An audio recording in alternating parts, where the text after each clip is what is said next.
bill is obscene in that regard. Seems to me that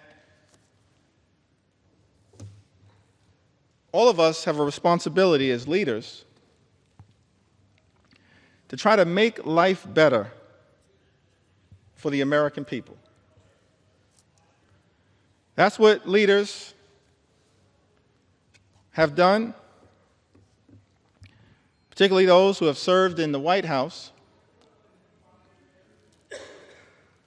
when it comes to actually lifting up the people who we are entrusted to represent.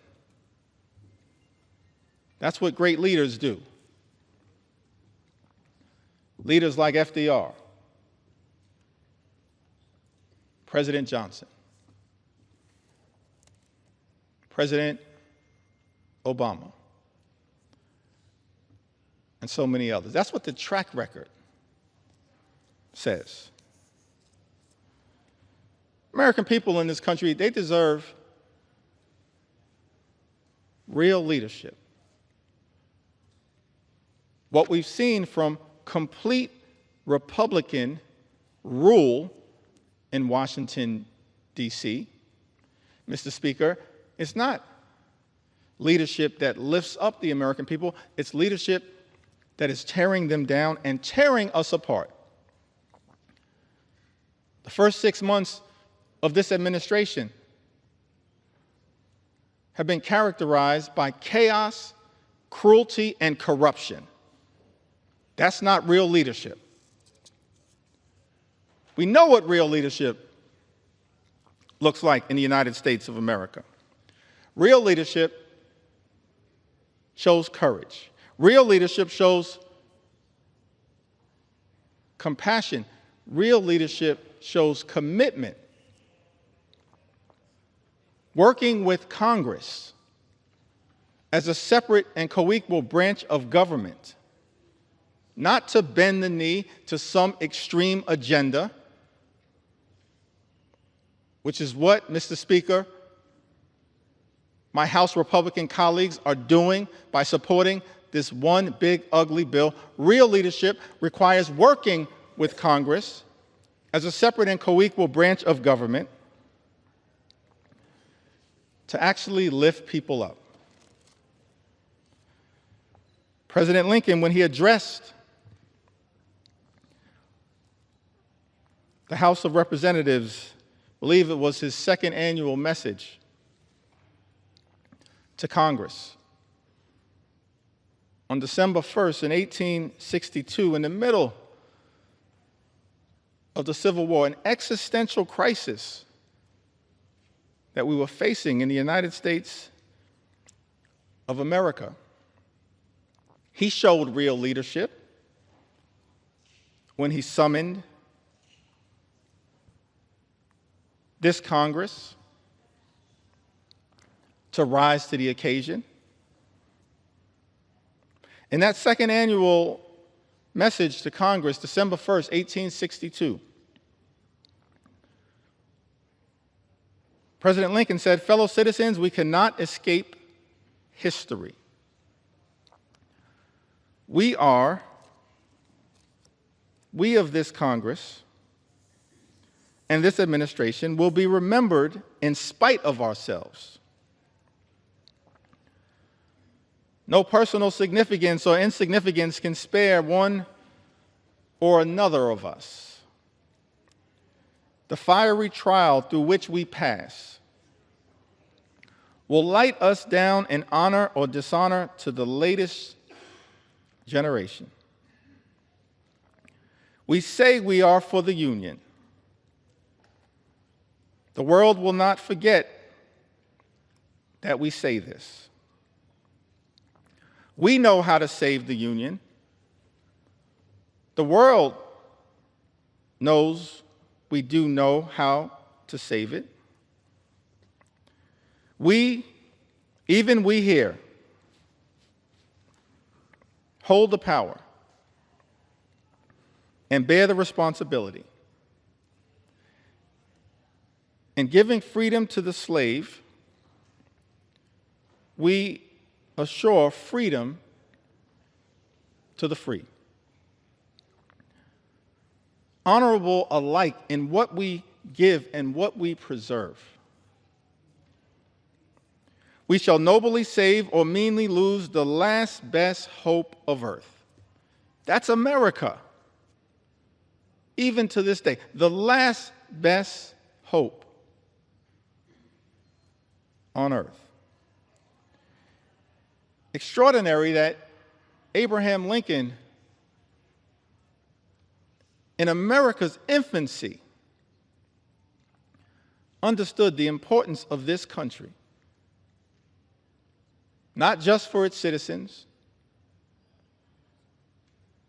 but for the world. He urged this Congress, we shall nobly save or meanly lose the last best hope of earth. Other means may succeed, this could not fail. The way is plain, peaceful, generous, just. A way which, if followed, the world will forever applaud. And God must forever bless. That's presidential leadership. That kind of leadership is missing in the United States of America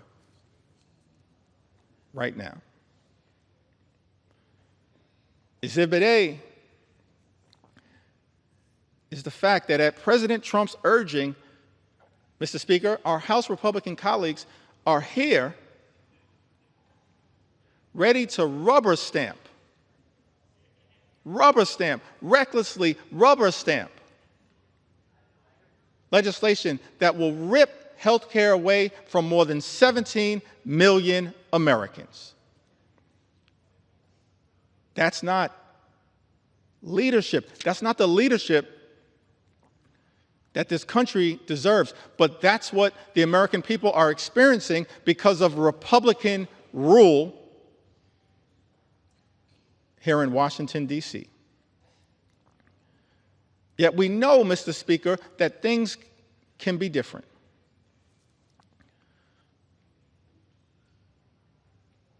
At the very beginning of the preamble of the United States Constitution, those words are written, we, the people, in order to form a more perfect union. I like that. We, the people, in order to form a more perfect union. That's a recognition of the aspirational objective that all of us should have as part of our sacred charge to make life better for the American people, while also acknowledging that at its birth and even to this day, America is not a perfect country. But the gift that we've been given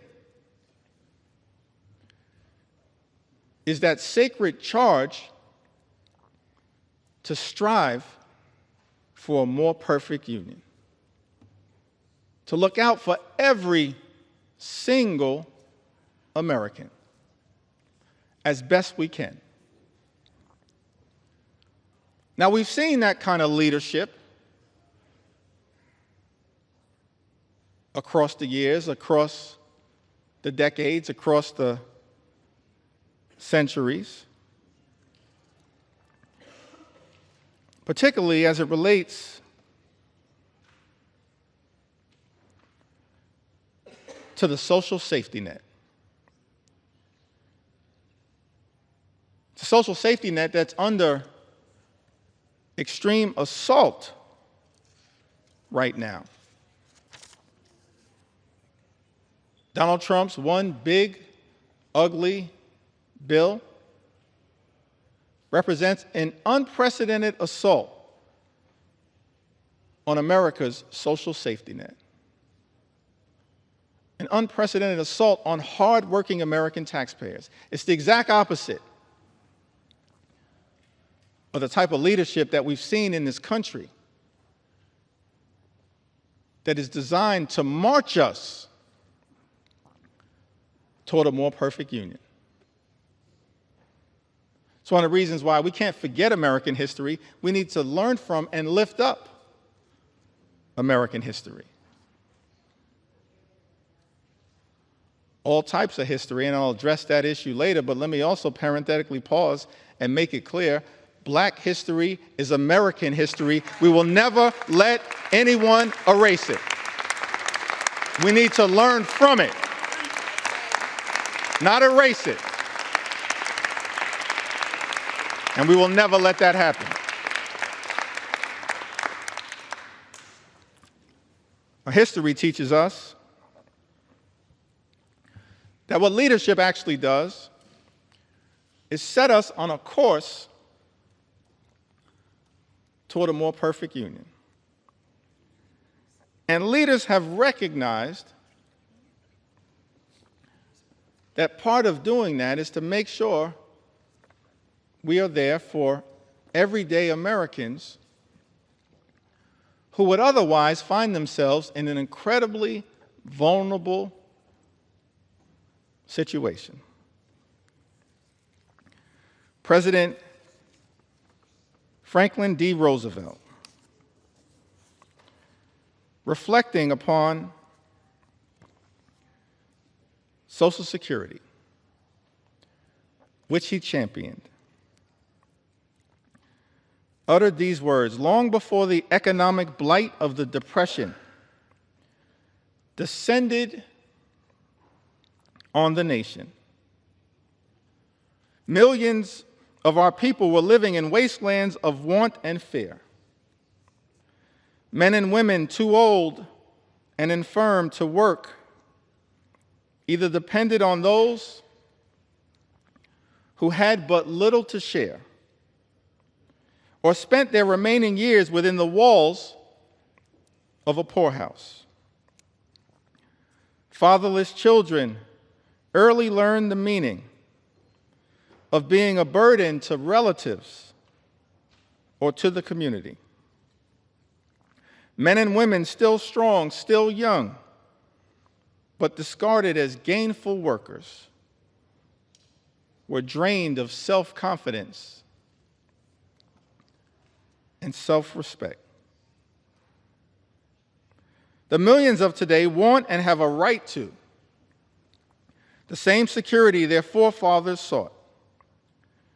The assurance that with the health and the willingness to work, they will find a place for themselves in the social and economic system of the time.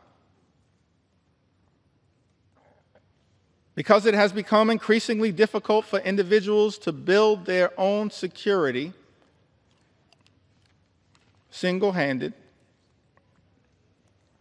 government must now step in and help them lay the foundation stones. Just as government in the past has helped lay the foundation of business and industry. We must face the fact that in this country we have a rich man's security and a poor man's security, and that the government owes equal obligations to both. National security is not a half and half manner, it's all or none. President Roosevelt further went on to say that the Social Security Act offers to all our citizens a workable and working method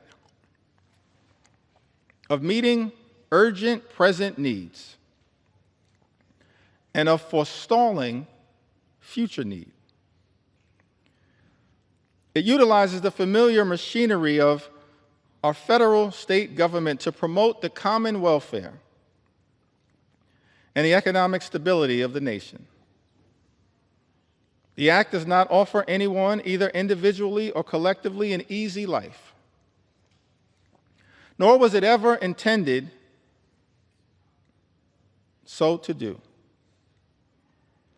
None of the sums of money paid out to individuals in assistance or in insurance will spell anything approaching abundance.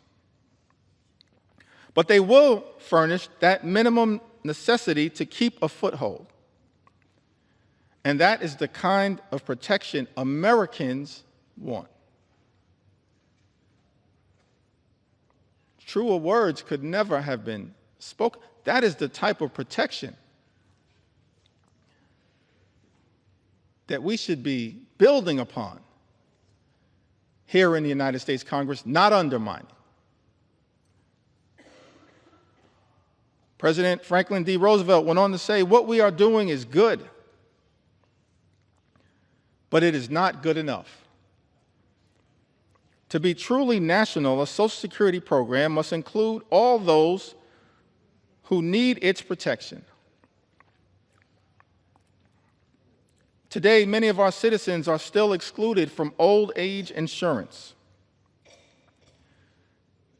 and unemployment compensation because of the nature of their employment. This must be set aright, and it will be. FDR continues to say to the American people, "I am hopeful that on the basis of studies and investigations now underway, the Congress will improve and extend the law. I'm also confident that each year will bring further development in federal and state Social Security legislation. And that is as it should be." One word of warning, however, in our efforts to provide security for all of the American people, let us not allow ourselves to be misled by those who advocate shortcuts to utopia of fantastic financial schemes. We have come a long way, but we still have a long way to go. There is still today a frontier that remains unconquered, in America unclaimed. This is the nationwide frontier of insecurity, of human want and fear. This is the frontier, the America we have set ourselves to reclaim. President Franklin D. Roosevelt pioneered Social Security, but recognized that the work was unfinished, even as it related to making sure every single American, regardless of race or position in life, would have Social Security to be able to live out their golden years with grace and dignity. President Franklin D. Roosevelt talked about this frontier that America must continue to pursue, conquering the frontier of insecurity, of human want and fear. That's leadership. That's what we should be doing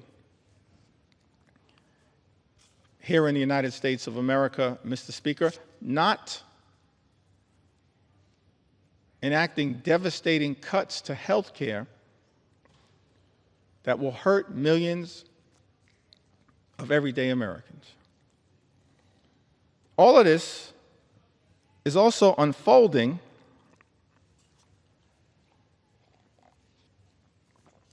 in an environment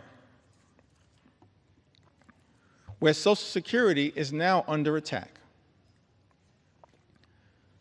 That's extraordinary to me. Social Security is a sacred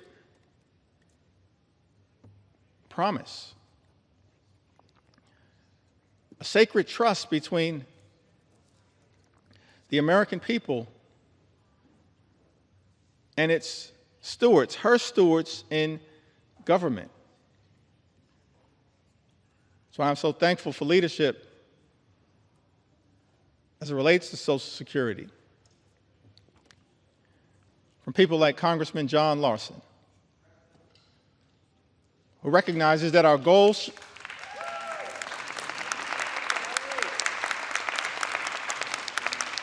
recognizes that leadership is not attacking Social Security.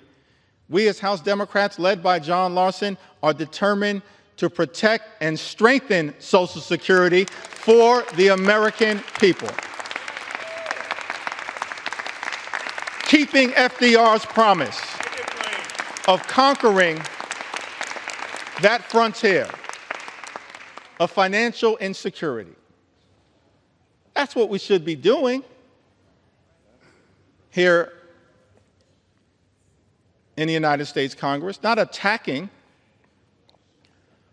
the social safety net, Mr. Speaker.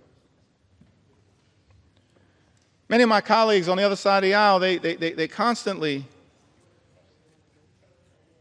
call things like Social Security and Medicare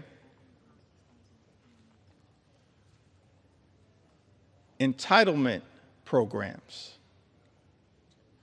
I think they label Social Security and Medicare entitlement programs, and by the way, as a result of this one big ugly bill, Medicare will be cut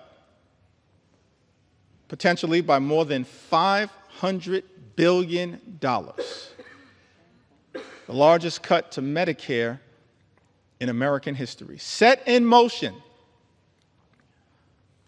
by Donald Trump's one big ugly bill, and now co-signed, it appears, by House Republicans.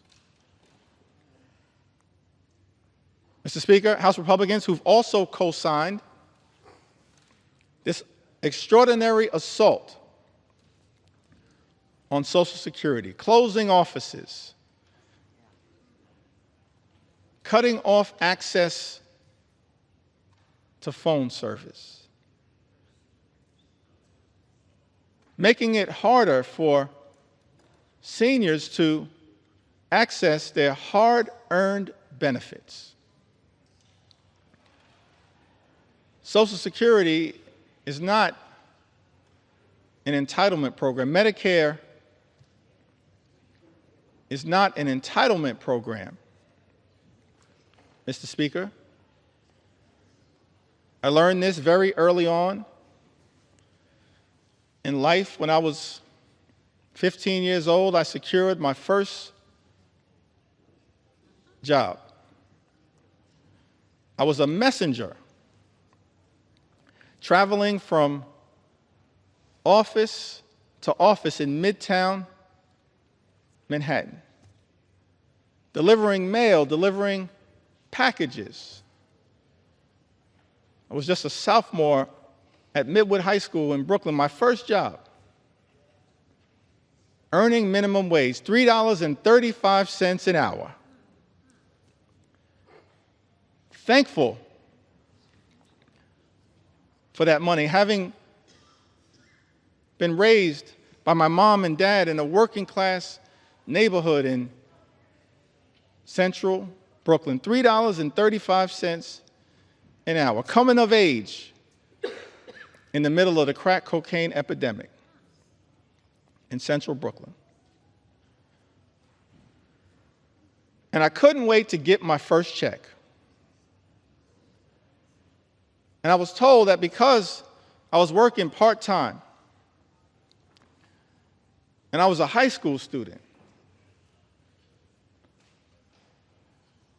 that the money that I made would not be taxed. And so as I was anticipating that first check, I multiplied the amount that I was making, $3.35 per hour, by the number of hours that I expected to work during that pay period. I calculated the total, and Mr. Speaker, that money was already spent. I couldn't wait to go to Albee Square Mall in Brooklyn and get some new sneakers so I could look fresh like Run DMC. Money was already spent,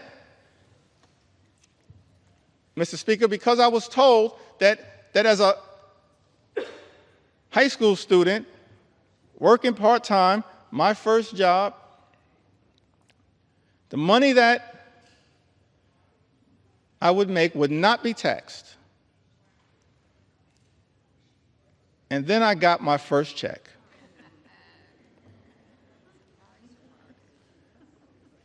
And I had two questions, Mr. Speaker. Who is FICA? And why is he taking my money? You see, Mr. Speaker, what I learned is that every single American, from your first job to every single job that you hold until your last job, pays into Social Security and Medicare through FICA. Social Security and Medicare aren't entitlement programs, they are earned benefits. Earned benefits that people work hard for, earn throughout their entire life, and that they deserve. So keep your hands off Social Security and Medicare, the earned benefits of the American people. Hands off these earned benefits. Extraordinary that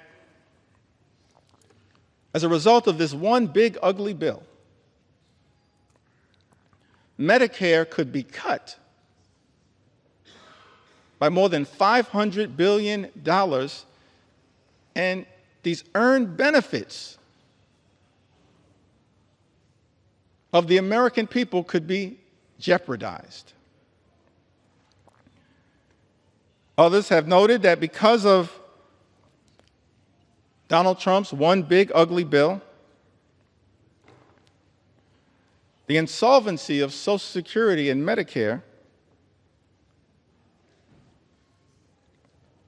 could be accelerated. This is the exact opposite of that sacred charge that President Franklin D. Roosevelt articulated to the nation as he reflected upon the important first step that was taken with the establishment of Social Security. He's not the only one. This is a great country, an exceptional country. So many examples of what leadership actually looks like. Leadership that we are not seeing right now from the majority in the House of Representatives. Leadership that we did not see on the Republican side of the aisle in the United States Senate in passing this disgusting abomination, and certainly we're not seeing this level of leadership coming out of 1600 Pennsylvania Avenue. But I'm thankful that we have examples of leadership echoing throughout our history that we can reflect upon and be inspired by as we navigate our way through these challenging times. President Truman, from the great state of Missouri, Emanuel Cleaver's state,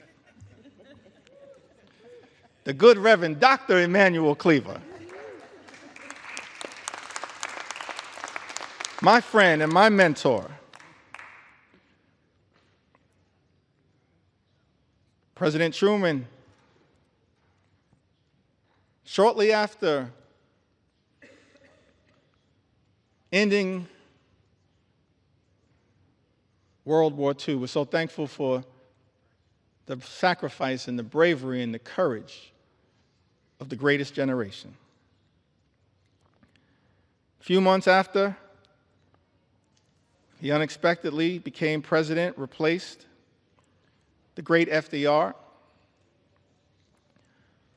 November 19, 1945, he delivered a special message to Congress recommending a comprehensive health program.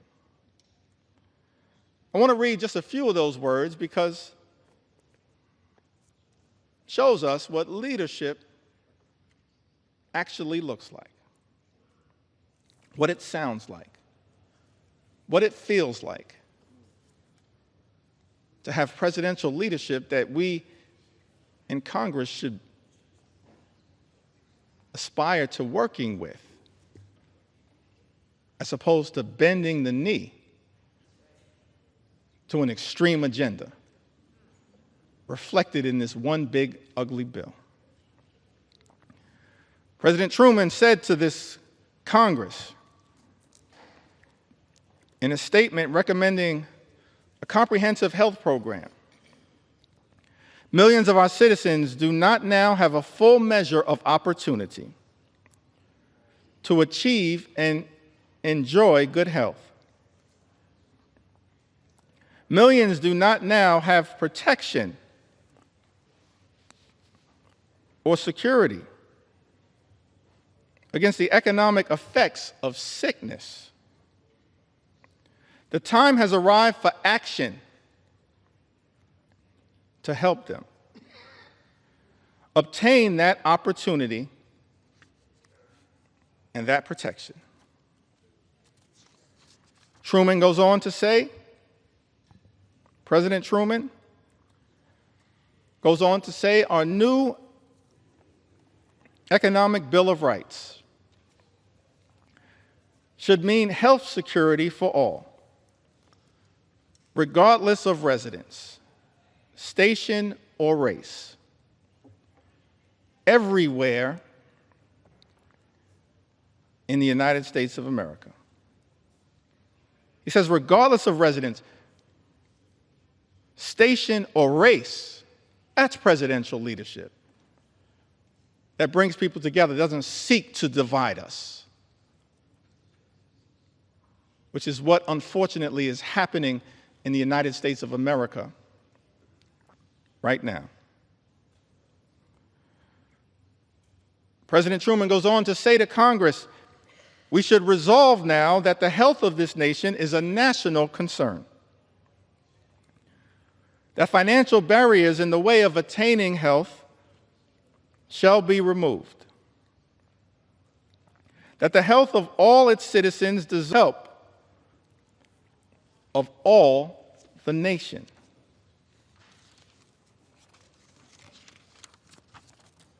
Truman goes on to articulate the challenges that exist in America as it relates to illnesses. He articulates several of them. Talks about the deficiencies in health care that existed across America. And the fact that in the aftermath of World War II, it was clear that so many people without coverage were medically infirm. And he made clear that's unacceptable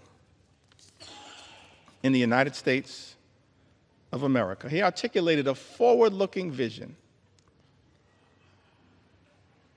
for universal health care, aspirational vision, a vision designed to lift the American people up, not rip health care away from them, which is what this one big, ugly bill will do ripping health care away for more than 17 million Americans. That's shameful. It disgusts me that we're on the floor of the House of Representatives right now having to push back so aggressively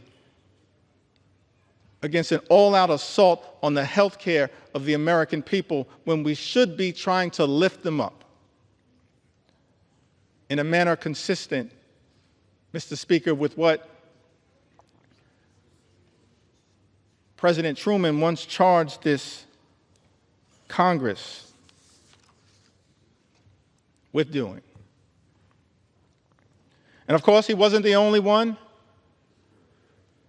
We're thankful for other leaders who worked with this Congress in prior years to actually advance the health, safety, and well-being of the American people. President Lyndon Baines Johnson, in connection with the Great Society, inspired in part by his own experiences growing up in the hill country of Texas, seeing rural poverty and the devastating impacts of it. Something that he was inspired to address, as opposed to this one big, ugly Republican bill that will result in rural hospitals closing in the United States of America. That's not the type of leadership that this country needs, that rural America needs. Thankful that we have examples of the type of leadership that hopefully, Mr. Speaker, we can aspire to achieving in this country. President Lyndon Baines Johnson, in connection with the signing of Medicare and Medicaid, spoke to the American people. He said, "Because the need for this action is plain, and it is so clear indeed that we marvel not simply at the passage of this bill, but what we marvel at is that it took so many years to pass it." And I am so glad that Amy Forand is here to see it finally passed and signed, one of the first authors. There are more than 18 million Americans over the age of 65. Most of them have low incomes. Most of them are threatened by illness and medical expenses that they cannot afford. And through this new law, Mr. President, every citizen will be able, in his productive years, when he is earning, to insure himself against the ravages of illness in his old age.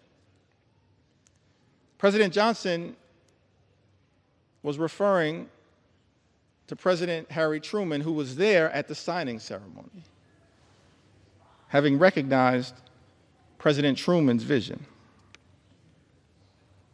He says, and through this new law, Mr. President, every citizen will be able, in his productive years, when he is earning, to insure himself against the ravages of illness in his old age. That was the beauty of Medicare.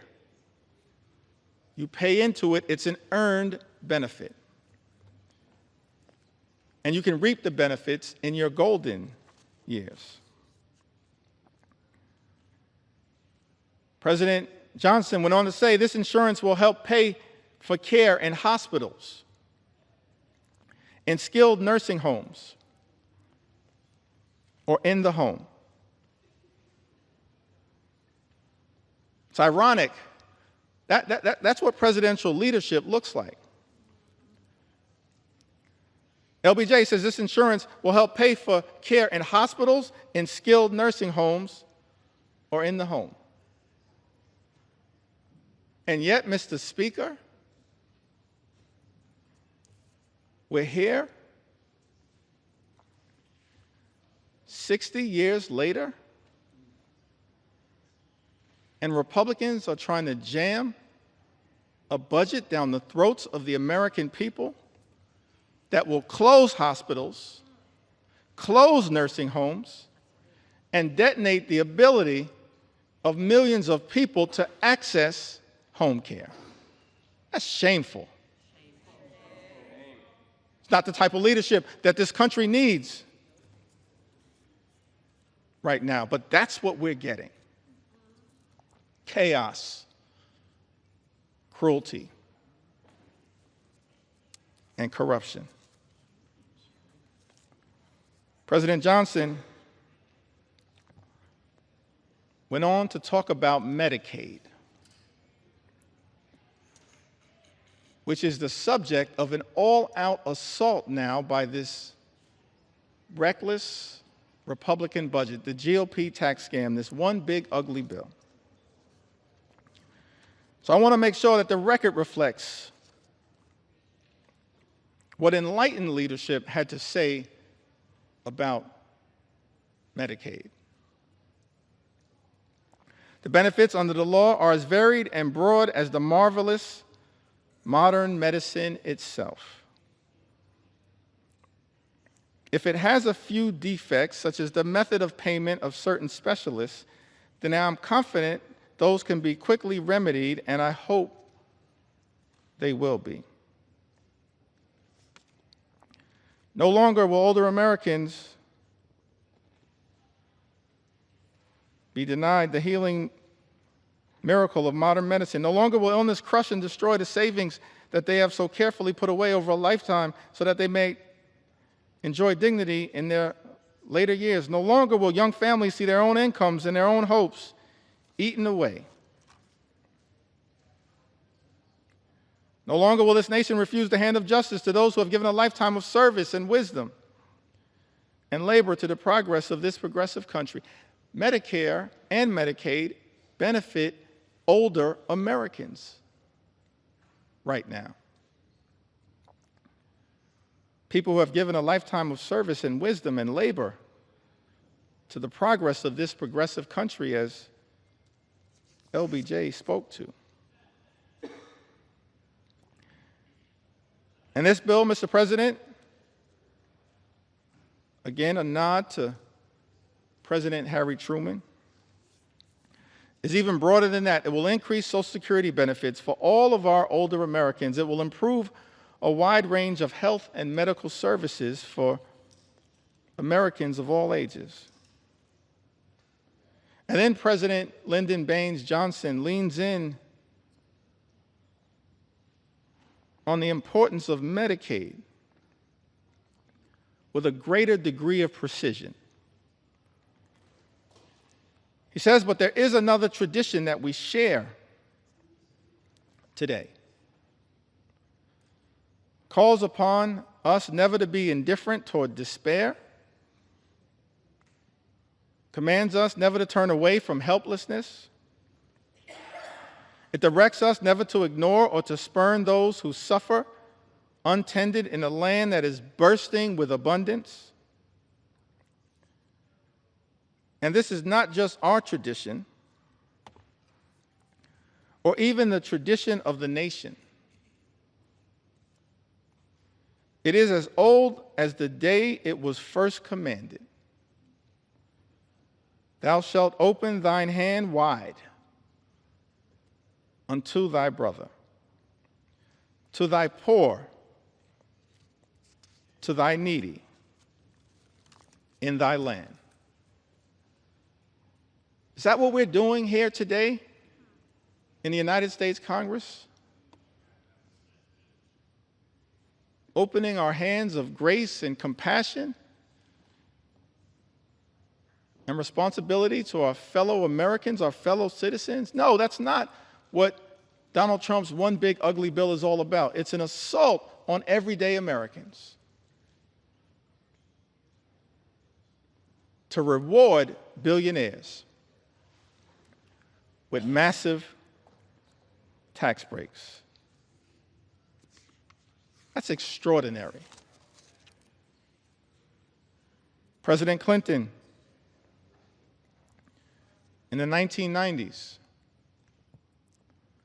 talked about the Children's Health Insurance Program. Program designed to make sure that children in this country would have access to the medical care they needed to live a life of dignity and respect. And it's extraordinary to me, Mr. Speaker, that in Donald Trump's one big ugly bill, the eligibility for the Children's Health Insurance Program will also be diminished as part of an all-out assault on the health care of the American people. So I thought it not robbery in the time that I have that we lift up the original spirit of the Children's Health Insurance Program. President Clinton said to the nation, because we have acted, millions of children across this country will be able to get medicine and have their sight and hearing tested and see dentists and doctors for the first time. Millions of young Americans will be able to go on to college.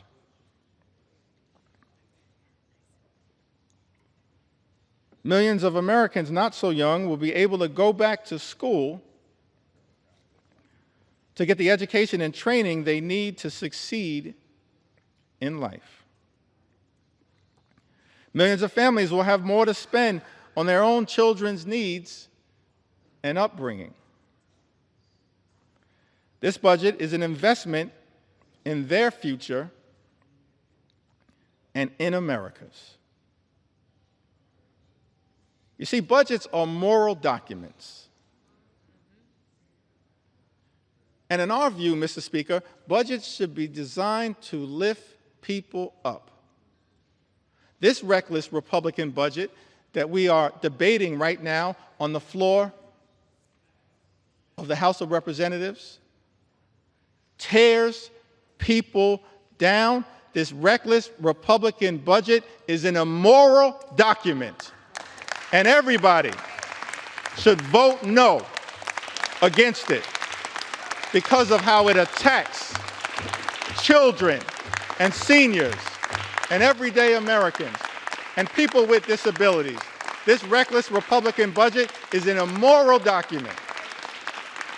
And that is why I stand here on the floor of the House of Representatives with my colleagues in the House Democratic Caucus to stand up and push back against it with everything we have on behalf of the American people.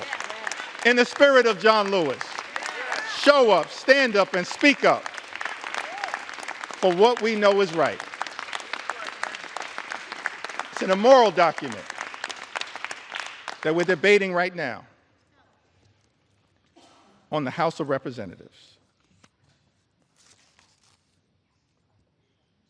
This budget also represents an attack on the Affordable Care Act. For some reason, Republicans have been obsessed, Mr. Speaker, with attacking the Affordable Care Act. Gave it a nickname, Obamacare. But the great Jim Clyburn flipped the script and said, yes, it's Obamacare because President Barack Obama cares about the American people, just like we do as House Democrats. That's not what is being reflected right now on the other side of the aisle. We care about the American people. We care about their health. We care about their safety. We care about their well-being. And so I'm proud to stand here on the floor saying, yeah, we're going to continue to defend Obamacare until the very end, no matter what it takes. So President Obama spoke to this Congress as well. He talked about presidential leadership. We've seen it year after year,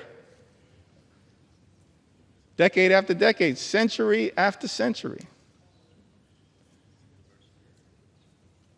President Lincoln, President Roosevelt, President Truman, President Johnson, President Clinton, President Obama lifting up the American people. On the health care issue. So I think it's important that these words as well continue to echo out throughout America. President Obama said that there's still tremendous hardship all across the country. But there is a sense that we are making progress because of you. But even before this crisis, he of course speaks about the Great Recession. Even before this crisis, each and every one of us knew that there were millions of Americans across America, millions of people across America who are living their own quiet crises. Maybe because they had a child who had a pre-existing condition. And no matter how desperate they were, no matter what insurance company they called, they couldn't get coverage for that child. Maybe it was somebody who had been forced into early retirement in their 50s, not yet eligible for Medicare. And they couldn't find a job. And they couldn't find health insurance. Despite the fact that they had some sort of chronic condition that had to be tended to. And now we're on the threshold of doing something about it, he said to the United States Congress, Speaker Nancy Pelosi and others who were great partners in this effort. He said, and now we're on the threshold of doing something about it. We're a day away. This is aspirational leadership. After a year of debate, after every argument has been made by just about everybody, we're 24 hours away. But it may also be possible, referring to his critics that existed at the time, who sat on the other side of the aisle. He said, but it may also be possible that they realize after health reform passes and I sign that legislation into law, that it's going to be a little harder to mischaracterize what this effort has been all about. Because this year, small businesses will start getting tax credits so that they can offer health insurance to employees who currently don't have it. Because this year, those same parents who are worried about getting coverage for their children with pre-existing conditions now are assured that insurance companies have to give them coverage this year. Because this year, insurance companies won't suddenly be able to drop your coverage when you get sick, or impose lifetime limits or restrictive limits on the coverage that you have. President Obama went on to say, maybe they know that this year, for the first time, young people will be able to stay on their parents' health insurance until they're 26 years old. The Affordable Care Act was a tremendous step in the right direction. It's aspirational leadership. Tens of millions of Americans now have health insurance coverage as a result of the Affordable Care Act. But this reckless Republican budget, this one big, ugly bill that President Donald Trump has directed my Republican colleagues to sign off on, to recklessly rubber stamp, and to bend the knee to, even though this bill and on Obamacare will rip away health care coverage from the people my Republican colleagues are here in Washington to represent. It's extraordinary to me that as a result of this one big ugly bill, this all-out assault on health care in this country, millions of people are going to lose coverage, thrown off of health care,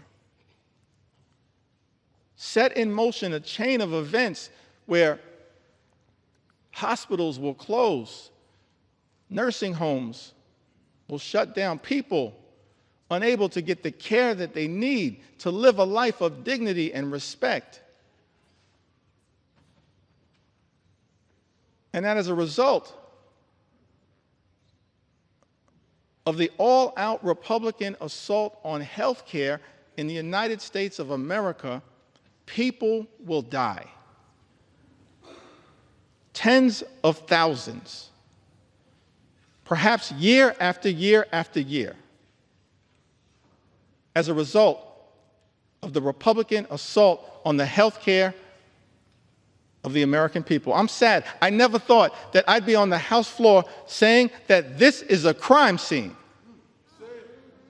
And House Democrats want no part of it.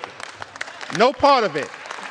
It's a crime scene going after the health and the safety and the well-being of the American people. And Mr. Speaker, we want no part of it, which is why we're fighting so hard to stop it. Serving in the United States Congress on this glorious floor, having to be part of a crime scene. Shameful. All-out assault on the American people. President Biden worked hard with many of the people in this Congress who still serve to try to build upon this great legacy, this journey that we've been on, set in motion in modern American presidential history by FDR, inspired by the great vision of President Truman, enhanced in years that were cut short far too early by President Kennedy, and then powered in such an extraordinary way by President Lyndon Baines Johnson. Built upon aspirationally by President Jimmy Carter. And then advanced the Children's Health Insurance Program by President Bill Clinton. Furthered in such an extraordinary way by President Barack Obama. And then built upon and enhanced by President Biden. None of us are perfect, but that's part of our march toward a more perfect union. That's part of the charge that we have as public servants, given that sacred charge in the preamble of the United States Constitution. We the people, in order to form a more perfect union, leadership that tries to perfect the American journey. President Biden spoke to this in August of 2022, talked about the challenges, pushing back against special interests that are often the forces trying to stop progress on behalf of the American people. This one big, ugly bill is filled with giveaways to special interests. Here in Washington, D.C., I'm disgusted by that. It's not what lawmaking should be about. President Biden, reflecting upon the challenges of making progress on behalf of the American people, says in August of 2022, and yet we've not wavered. We've not flinched. We've not given in. Instead, we're delivering results for the American people. We didn't tear down. We built up. We didn't look back. We looked forward. This law that I'm about to sign finally delivers on a promise that Washington has made for decades to the American people. Guess what? We're giving Medicare the power to negotiate. The power to negotiate lower prices on behalf of the American people. This means seniors, President Biden goes on to say, are going to pay less for their prescription drugs, while we're changing circumstances for people on Medicare by putting a cap of a maximum of $2,000 per year on their prescription drug costs, no matter what the reason for those prescriptions are. That means if you're on Medicare, you'll never have to pay more than $2,000 a year. No matter how many prescriptions you have, whether it's for cancer or any other disease, no more than $2,000 a year. I don't care who in this town is trying to take credit for something accomplished by others. President Joseph Robinette Biden did that. He did that. He did that as part of our effort to lower costs on behalf of the American people. None of us are perfect. There's still work to do. But the 46th President of the United States of America did that. Inflation Reduction Act, he went on to say, locks in lower health care premiums for millions of families who get their coverage under the Affordable Care Act. Last year, a family of four saved on average $2,400 through the American Rescue Plan that I signed into law that Congress voted in place. President Biden's talking about the continuation of our march toward a more perfect union, the work that we in this Congress, many of us who had the privilege to serve over the last few years, did to try to expand and strengthen the Affordable Care Act, Obamacare, by enhancing the premium tax credits available so that millions of additional Americans would actually have the ability to get access to health care. And in this one big, ugly bill, Republicans are setting in motion the explosion of those tax credits that are designed to provide affordable health care coverage to the American people.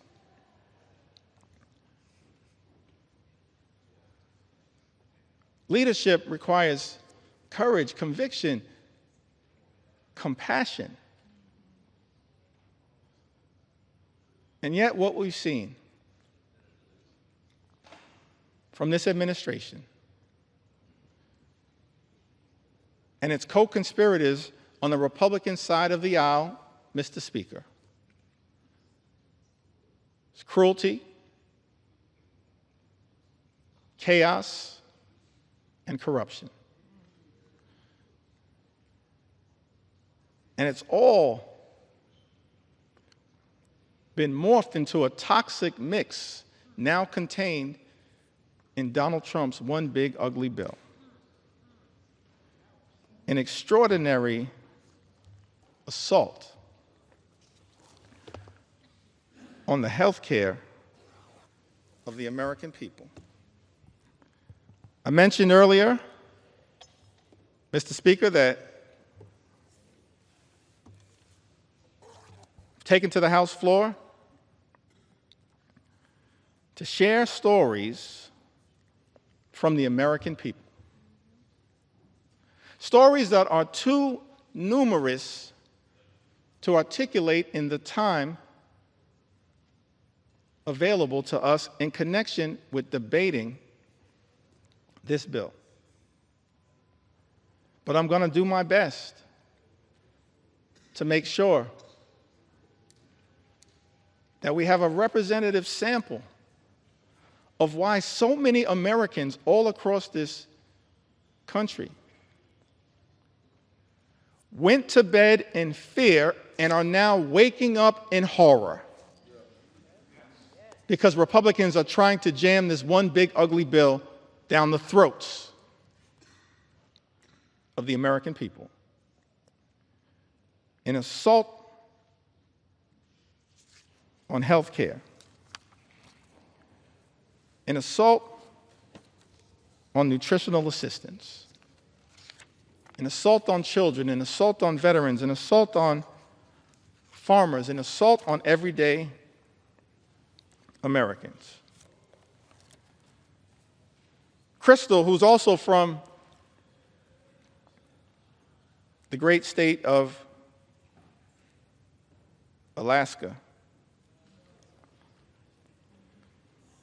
said that after my husband passed away suddenly, I was unprepared to pay all the bills as a part-time stay-at-home mom, and working part-time while my young girls were in school. I applied for SNAP benefits.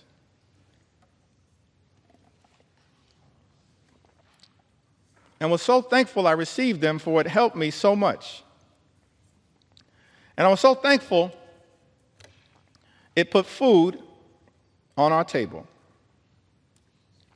I didn't have to worry about how I was going to buy groceries while paying the other bills I had to take care of. The SNAP program has helped me many times, and through those times, I was struggling financially. And so I'm so thankful it was there when I needed it most. I am no longer on the program, but it was one of the biggest blessings in my life. During those hard years after my loss, thank you to the government for helping me. We all need help at times in life. And I think this program should remain available to those who really need it, who are struggling. Thank you, Crystal, for sharing your story with us. Mr. Speaker, Talise wrote to us, lives in Alabama's 5th Congressional District, a district currently represented by Dale Strong. So thankful for the representation of my good friends Terry Sewell and Shamari Figures in the great state of Alabama. Talise writes to us, I'm a single mom doing everything with my one income. My ex-husband refuses to pay child support or split the cost of anything related to my daughter. If it wasn't for SNAP, we'd probably have very little in terms of food because I am always running on E. I'm so beyond grateful for the assistance. Curtis writes to us, Mr. Speaker, from the great state of Arizona, in my disabled senior status, I would be in a dire nutritional status, if not mostly for the SNAP nutritional assistance, a godsend. For so many Americans, that is what SNAP has been, a godsend in a time of need. And now the nutritional assistance benefits will be ripped away from millions of Americans in Donald Trump's one big ugly bill, a bill that Republicans are prepared to recklessly rubber stamp.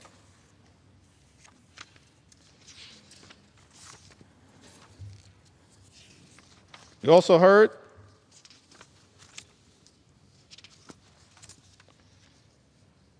from Diana, great state of California. Diana writes, SNAP has helped my family tremendously during this difficult time. We really appreciate all the help. My husband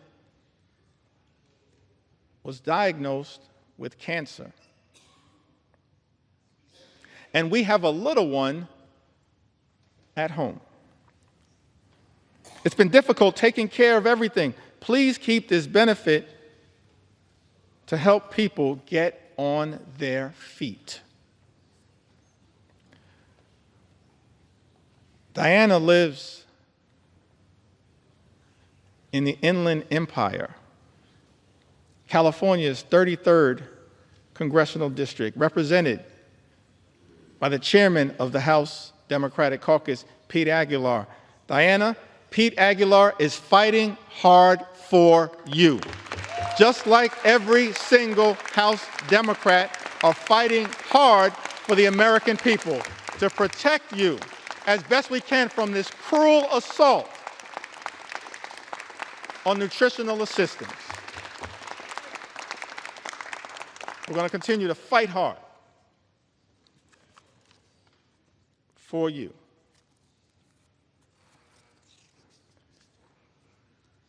in Ohio. Julie writes to us, I'm so thankful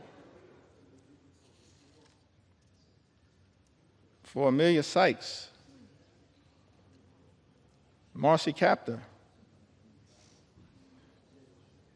Marcy Captor is the original gangster of the Ohio delegation. The longest serving woman in the history of the United States Congress, fighting hard on behalf of the people she incredibly represents. Along with Amelia and Chantel Brown and Greg Landsman, and of course, y'all know I couldn't leave out my big sister Joyce Beatty.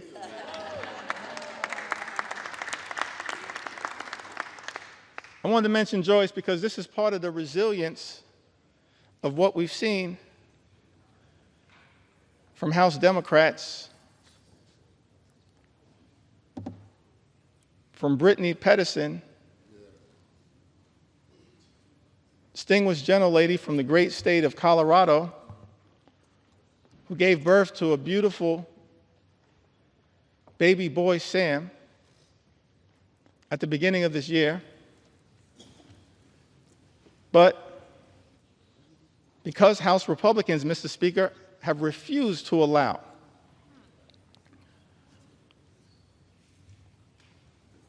proxy voting, virtual voting, for expectant mothers and new mothers throughout this year, shortly after giving birth, Congresswoman Brittany Pedersen, each and every week, often with her baby boy, Sam, has come to the United States Congress to stand with House Democrats in defense of the American people.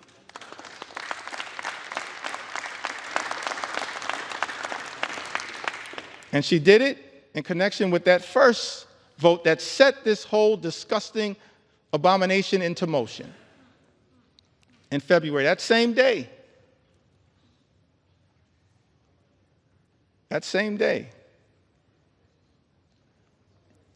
Kevin Mullin showed up to vote on behalf of the American people.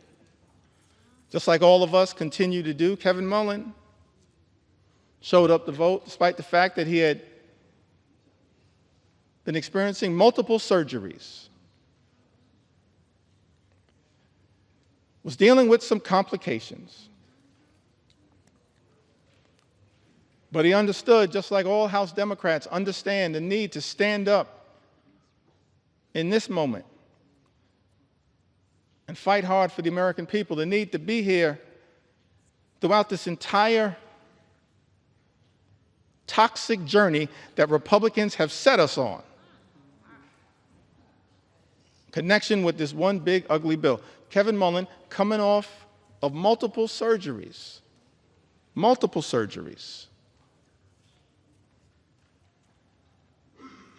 rolled out of his hospital bed, got on a plane from Northern California, took his wife with him so that she could change his IV on the plane across the country to be here and stand with his sisters and brothers in the House Democratic Caucus family to push back against this one big ugly bill. I was so thankful, so appreciative to see the great Joyce Beatty, who's been battling some issues, working her way through them, putting off surgeries for as long as she could, And yet, perhaps against some of the advice that she may have received, understood, as she said in her own words, the importance of being here on behalf of the American people, to stand up and push back against Trump's one big ugly bill, because it will have devastating consequences for everyday Americans. Thank you, Joyce Beatty, for your courage, your strength, and your resilience on behalf of the people that you represent in the great state of Ohio and people all across the country. That's what we do as House Democrats, and you're leading by example. Stories about every single one of us who in this moment recognizes that we have to keep rising to the occasion because of the extraordinary assault that has been launched against the American people by Donald Trump and complete Republican control here in Washington. Let's understand who is doing you in. People on the other side of the aisle. It's not too late. All we need are 4 Republicans to join us, to show John McCain levels of courage. Not on the battlefield, as he did in such an extraordinary way. And yes, Mr. President, John McCain was an American hero and patriot. An American hero and patriot. I may have disagreed with him on a whole host of issues. We cannot disagree with the fact that he was an American patriot and a war hero who served this country overseas.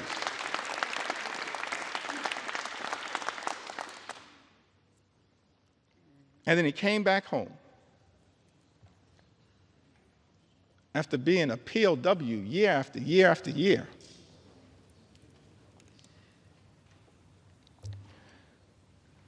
And got elected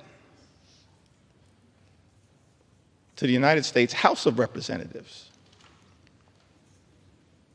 Did I get that right, y'all? To the United States House of Representatives. Just making sure y'all are paying attention. All good things start in the United States House of Representatives, as far as we're concerned. And then he went over to the Senate.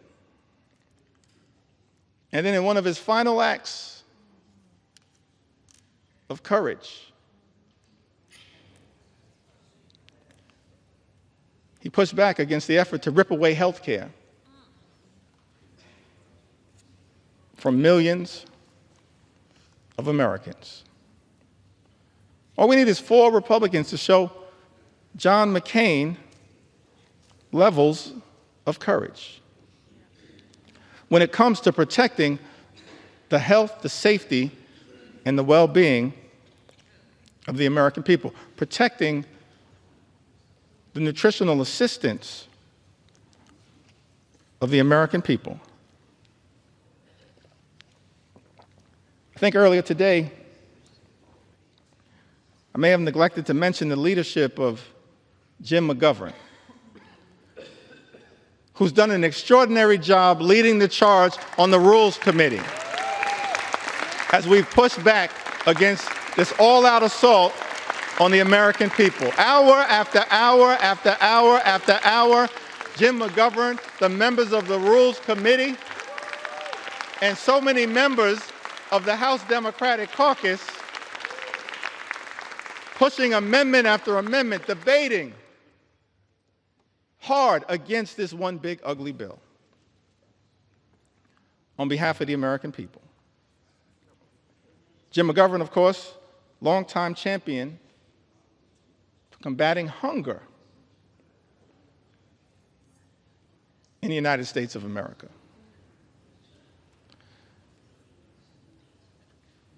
So thankful for Jim's resilience and his strength, even in the face of great tragedy.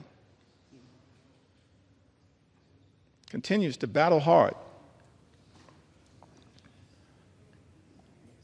on behalf of the American people. Julie writes, SNAP has been an amazing help to my family. Very grateful to receive it.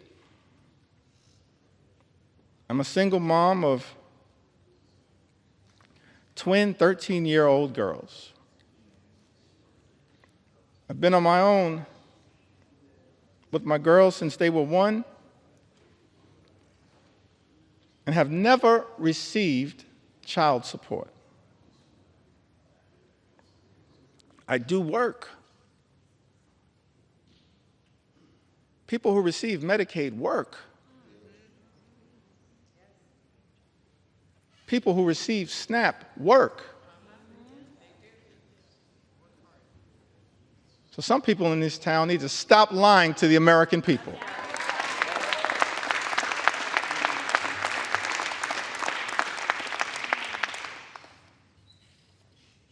Mr. Speaker, I said some people in this town need to stop lying to the American people. Julie said, I do work, but don't make enough money to cover all my expenses. It's a big misunderstanding that people on SNAP don't have jobs.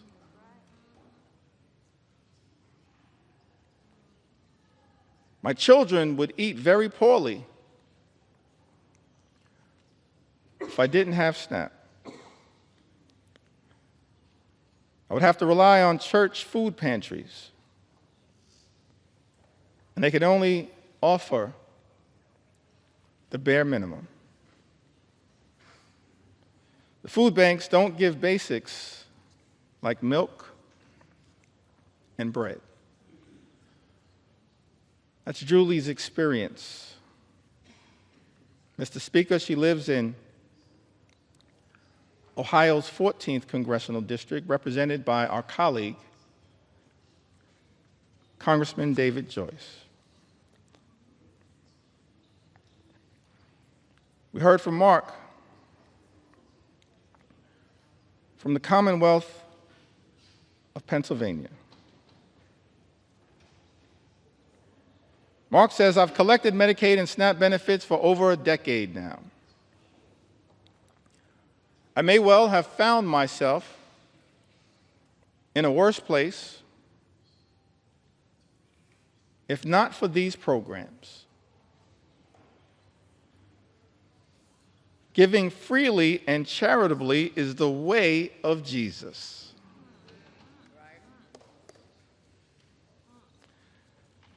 Reverend Cleaver, some people in this chamber need to hear those words again. Giving freely and charitably is the way of Jesus. That's someone who's talking like a Matthew 25 and 35 Christian.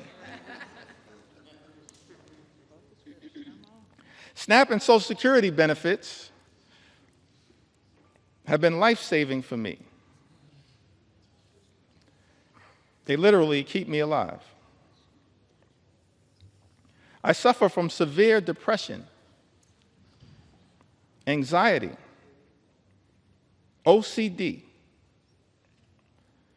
and have Asperger's. This is why I'm on Social Security and SNAP. I believe that everyone should have access to these benefits. And in an ideal world, our communities would be centered around love, harmony, and the protection of each other. That's real love. Not fake love like promising to love and cherish Medicaid and then turning around and presiding over the largest cut to Medicaid in American history, which is what Donald Trump's one big ugly bill represents. Mark says, I believe that everyone should have access to these benefits. And in an ideal world, our communities would be centered around love, harmony, and the protection of each other. That's the kind of leadership that this country needs and deserves right now, but that's the kind of leadership it's not getting from 1600 Pennsylvania Avenue. Mr. Speaker, Mark lives in Pennsylvania's 1st Congressional District. I believe that district is represented by our colleague, Congressman Brian Fitzpatrick. I want to ask the question, what happened earlier today?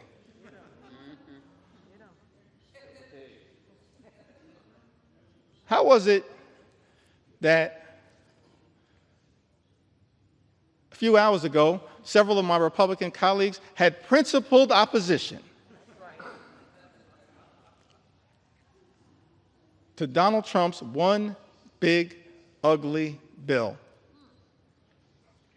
Several hours ago, how is it that so many of our Republican colleagues, Mr. Speaker, had principled opposition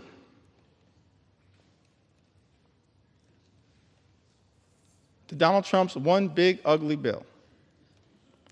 Either because of the devastating assault on Medicaid, health care, supplemental nutritional assistance, assault on veterans, assault on clean energy jobs, assault on the cost of living, which is represented in this bill, or because of the assault on the fiscal irresponsibility of a bill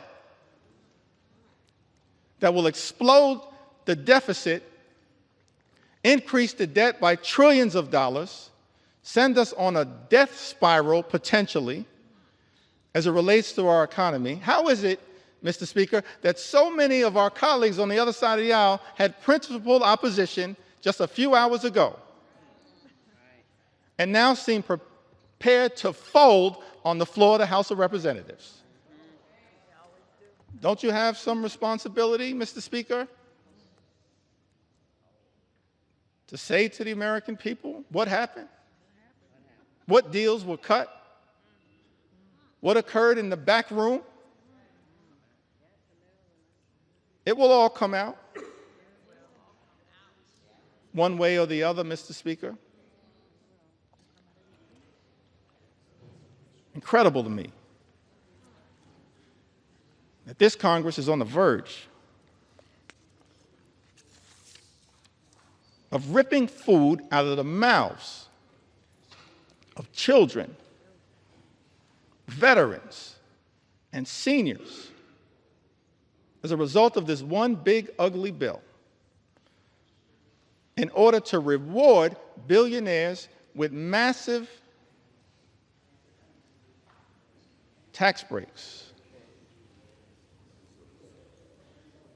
and exploding the debt in the process. I mentioned earlier in my remarks that as House Democrats, we envision a different country than the one that is being ravaged by such extremism right now. Imagine a country where every single American can afford to live the good life. Good paying job, good housing, good health care, good education for your children, and a good retirement. Work hard, play by the rules, live the good life. That's the America that we should be working hard right now to bring about for every single American. But we know there are far too many Americans in this country struggling to live paycheck to paycheck.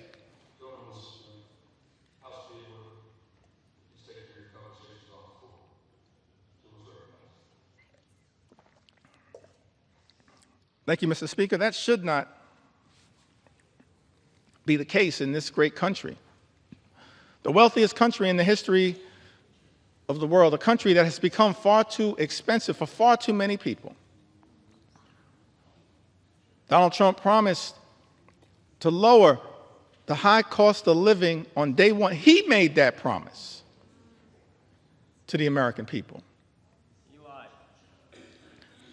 Made that promise, hadn't happened on day one, hasn't happened on month 1, month 2, month 3, month 4, month 5, month 6. It's not happening. Mr. Speaker, costs aren't going down. Costs are going up in the United States of America. Life is becoming more expensive. And it seems to me that in this great country, this Congress should be working hard to build an affordable economy for hardworking American taxpayers. That's our plan. That's our vision. That's our goal as House Democrats, an affordable economy for hardworking American taxpayers. But Donald Trump's one big ugly bill will make life more expensive for the American people. Lynette wrote to us. She's also a resident of the Commonwealth of Pennsylvania. She said, I'm a single mom of 3 girls. Although my 2 older girls are out of the home, they and I struggle. I work full time, but it's not enough to get by. Without the help of SNAP and Section 8, I would not be able to afford anything. I sacrifice every day so my daughters can have food and a place to come home and call home. I get $124 a month in food stamps. $124 a month in food stamps, which isn't enough as food prices keep going up. With the little help I do get from the government, I am grateful and blessed. Last year, I passed out after a church service and was rushed to the hospital.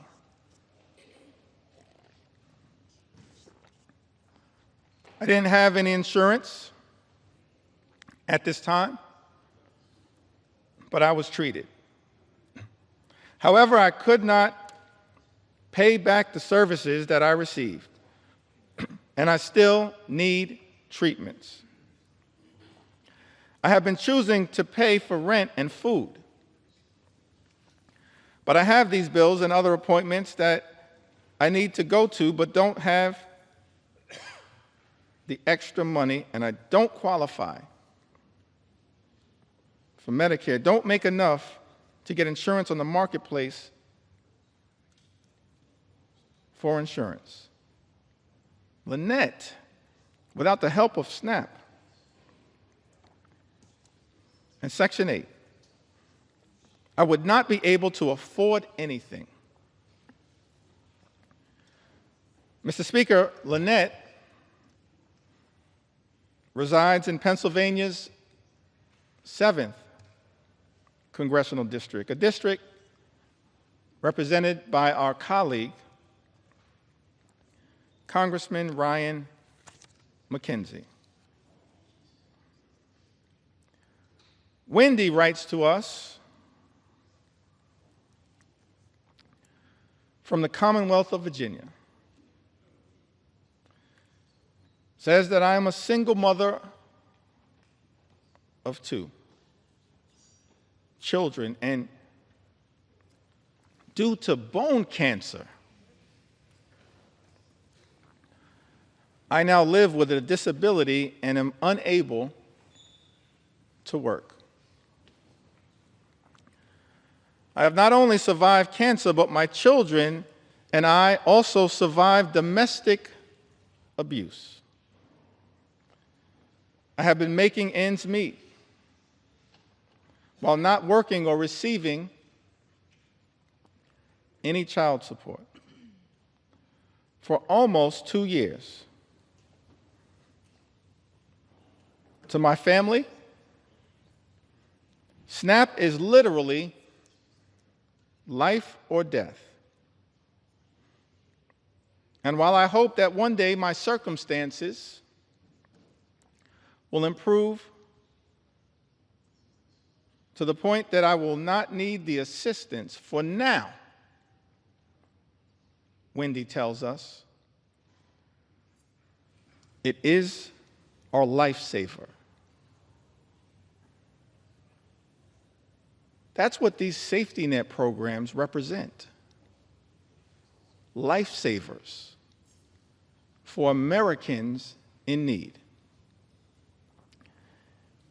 And instead of protecting these life-saving programs, these life-sustaining programs, what we see from this one big ugly bill is that nutritional assistance for the American people will be decimated. And as a result, millions of Americans, our fellow Americans, are at risk of going hungry. That is not right in the United States of America. It's not right. And that is why we're fighting hard for people like Wendy, who, Mr. Speaker, lives in Virginia's 5th Congressional District, a district represented by Congressman John McGuire. Jamie, from the great state of Wisconsin, the heartland, part of the heartland of the United States of America, the magical Midwest, the hardworking people of the great state of Wisconsin. I was privileged to just be there this past weekend. Jamie said, I work, I am a single mom. I need help to feed my kids. All the bills have skyrocketed. I'm doing this on my own. Please don't take away SNAP. That's a plea that I think is being heard all across this land. Please don't take away SNAP. It's a lifesaver. It's being ripped away from the American people as part of this Republican effort, Mr. Speaker, to provide massive tax breaks for billionaires. Jamie is represented. She lives in the 3rd Congressional District of Wisconsin, currently represented, Mr. Speaker, by Congressman Derek Van Orden. Healthcare under assault. Nutritional assistance under assault. Farmers in this country have also been under assault. One of the reasons why so many Americans are cynical about our politics of the moment is that there are people who run for office, they say one thing and then they do the exact opposite. And many of the policies that we've seen come out of the Trump administration are inconsistent with the rhetorical promises that were made on the campaign trail. Donald Trump and House Republicans promising to look out for people in farm country, and then supporting policies that do the exact opposite. April is from Iowa. Says that fourth-generation farmer on land her family has worked for almost 125 years in north-central Iowa. And then says, if there's all this uncertainty out there, how can we plan? We need a path forward. It's like changing a tire while we're still driving down the road. That's what our farmers are being asked to do, change a tire while they're still driving down the road because of the uncertainty that has been unleashed by an administration far too focused on chaos, cruelty, and corruption. Those are my words. April goes on to say, we're kind of holding our breath for this fall. That's when it will hurt the most farmers. We need trade with Mexico and Canada too. That's why I think the reciprocal tariffs are going to hurt us more.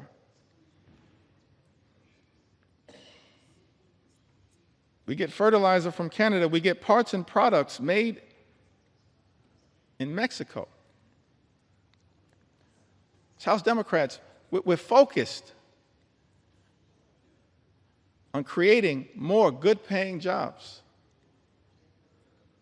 on economic strategies that make sense, that are designed to lift up the American people. But I can't find anything in this 900-plus page bill that is actually designed to permanently sustain a positive trajectory for farmers in this country and for everyday Americans. In fact, the chaotic uncertainty of the economic policies that have been unleashed by the Trump administration and complete Republican rule in Washington, D.C., will have devastating consequences for the American people and for farmers like April. John writes to us from the great state of North Carolina. He says to us, not many families can say this, black families, that is, but we've been here for over 100 years. My great-grandfather, my grandfather on both sides, and my father were all farmers.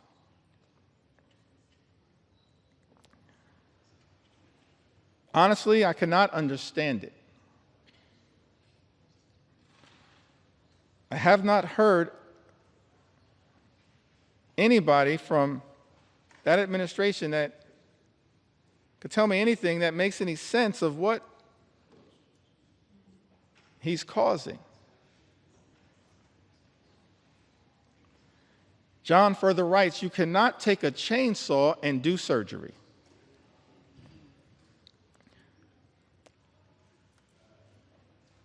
I'm going to plant about 50% less than I would normally because I don't know what the price is going to be. I don't want to take the risk of putting even more out there.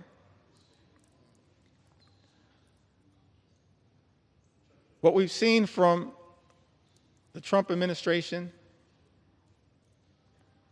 from this so-called DOGE effort, and from our Republican colleagues, Mr. Speaker, is deeply troubling. Republicans are trying to take a chainsaw to Social Security, a chainsaw to Medicare, a chainsaw to Medicaid, a chainsaw to the health care of the American people, a chainsaw to nutritional assistance for hungry children, a chainsaw to farm country, and a chainsaw to vulnerable Americans. But as House Democrats, we're here to make clear, Mr. Speaker, we're determined to take a chainsaw to Project 2025. A chainsaw, a chainsaw, a chainsaw to Project 2025 on behalf of the American people. We don't want this country to go backward. We want this country to go forward. And so no matter what it takes, no matter how long it takes, we're going to take a chainsaw to your Project 2025. That's what we're prepared to do.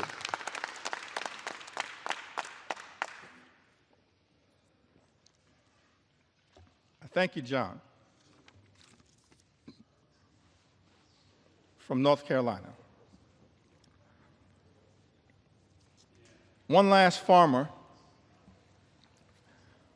whose voice I want to elevate at this moment. And then I'd like to have a discussion about, anchored around some of the things that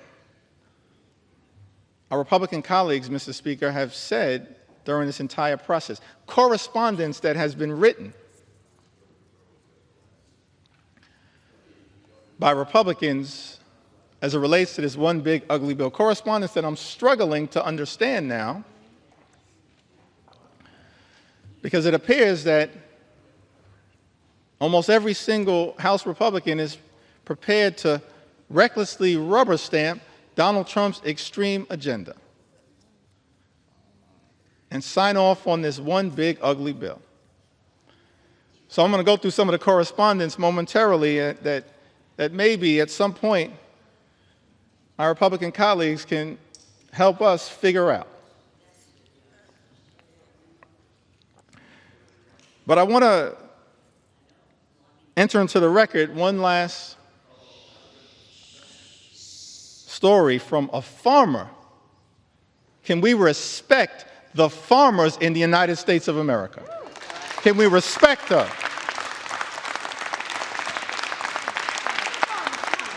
We began this country as an agrarian economy. We should respect the farmers in this country as I'm telling their stories.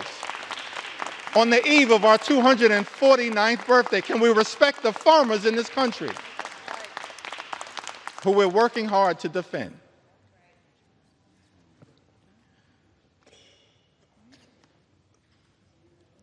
Susie is from Missouri. In a district, Mr. Speaker, represented by Ways and Means Chairman, our colleague, Jason Smith. She writes to us, she says that Susie and her husband, they moved back to her family farm over 2 decades ago, where they raised their children, including a son with complex medical needs who relies on Medicaid for essential therapies and care. Over the years, Susie has seen firsthand how Medicaid has been a lifeline for families like hers, especially in rural communities. A proud mother and daughter of hardworking Missourians,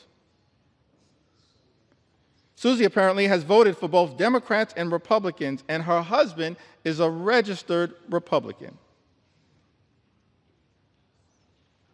But as farmers, they both believe that access to health care should never be a partisan issue. We agree. Thank you, Susie. Access to health care in the United States of America should never be a partisan issue. It should never be considered a privilege just for the wealthy, the well-off, and the well-connected. It is a right that should be available to every single American, and that is what we are fighting hard right now to defend here in the United States of America, and to push back against this one big, ugly bill.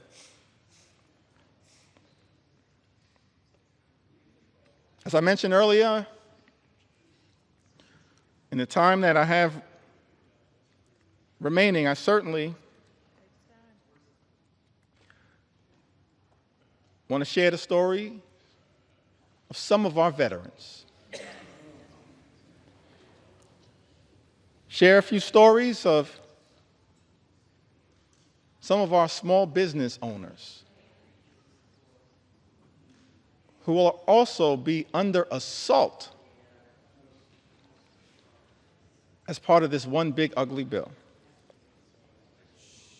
And share the stories of hardworking and law-abiding immigrant families who also will be targeted by this one big ugly bill.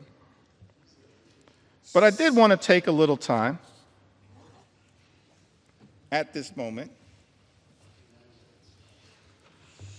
to enter into the record some of the statements that have been made, Mr. Speaker, by our Republican colleagues.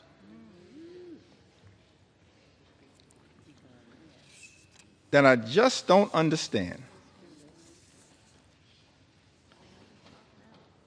I mean, I am flummoxed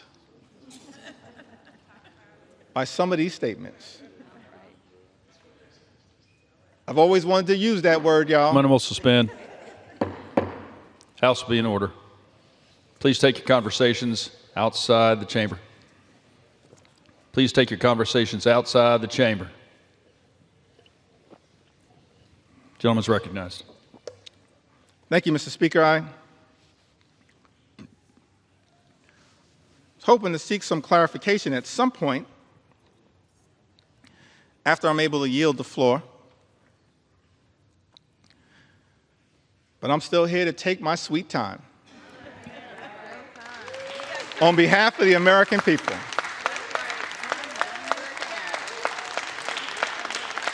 Because it was totally unacceptable that you would try to jam this bill, Mr. Speaker, down the throats of the American people with 15 minutes allocated for a debate that would hurt everyday Americans, allocated to the committees of jurisdiction. 15 minutes.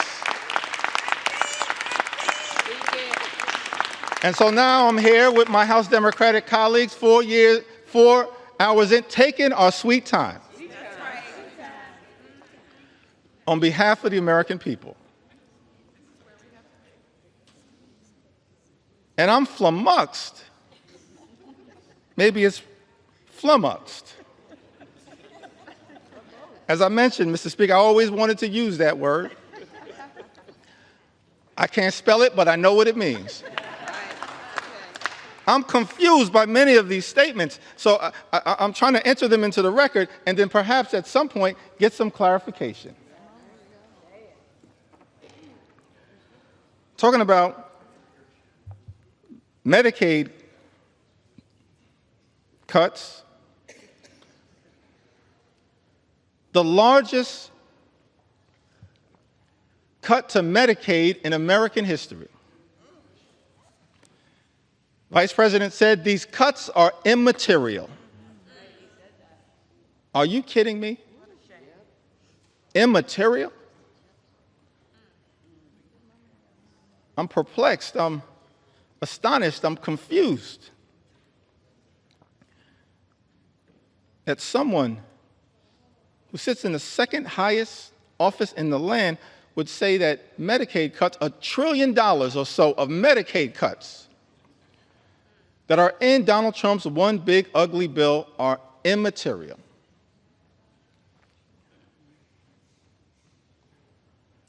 I'm confused, Mr. Speaker,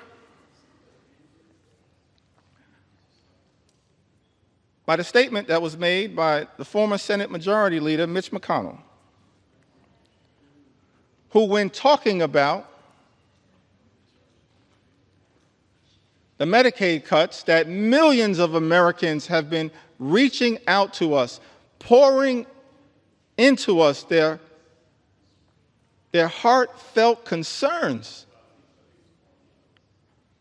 at the devastating impact that these Medicaid cuts will have on their health, their safety, and their well-being. I'm confused, Mr. Speaker, by the statement that Mitch McConnell made. He said, people will get over it. No, Mitch. The American people will not get over it, but they will get even next November. That's what's going to happen because of these cuts being unleashed on the American people. I'm confused, perplexed, astonished, flummoxed by some of these statements. This one is a beauty. In the great state of Iowa, Senator Joni Ernst she showed up at a town hall meeting in Iowa. First of all, I'll give her credit for showing up at a town hall meeting because House Republicans were instructed not to show up at town hall meetings. So she shows up, Mr. Speaker, at a town hall meeting, is questioned about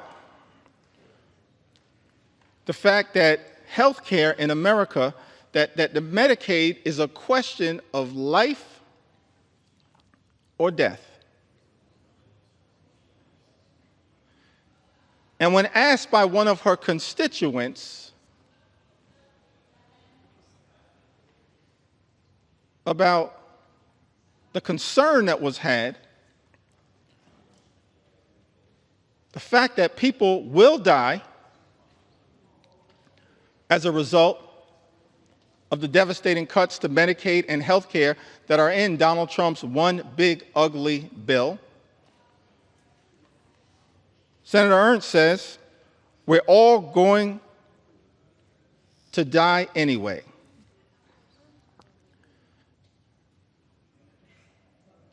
Yes, Joni, the American people understand that at some point all of us will transition. But the American people do not deserve to die as a result of the Republican cruelty that is in this legislation.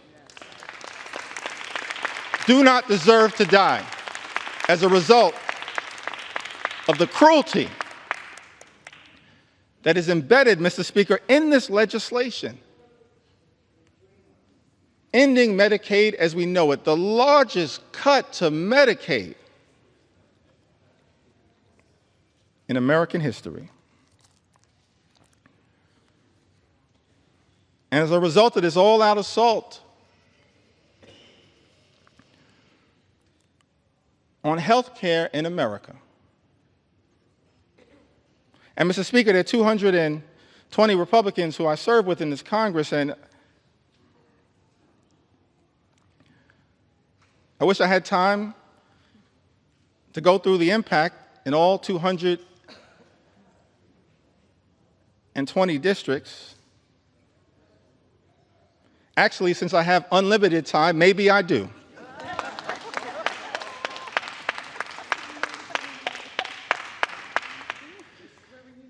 But, Mr. Speaker, I figured that, I'll start in my home state of New York.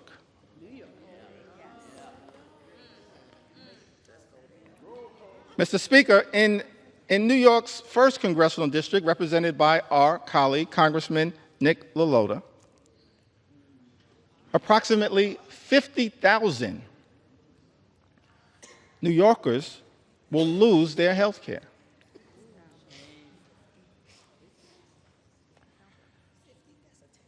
In New York's 24th Congressional District, Mr. Speaker, represented by our colleague, Congresswoman Claudia Tenney, over 30,000 New Yorkers will lose their health care.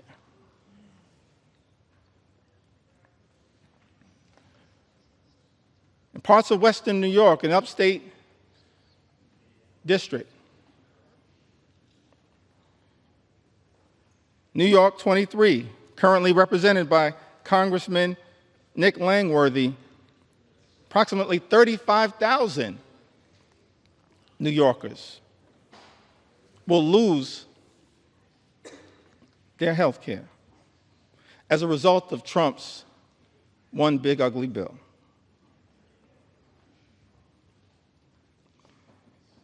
In New York 17,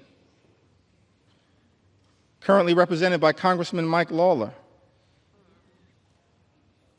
more than 30,000 New Yorkers will lose their health care. In New York 21, the North Country,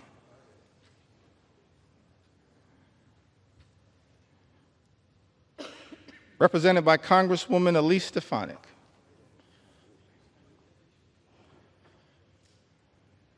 welcome back to Congress. I'm sorry it did not work out for you.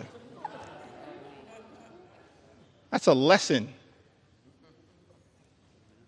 that should be learned by all those who pledge fealty to the wannabe king. That's right. But I digress.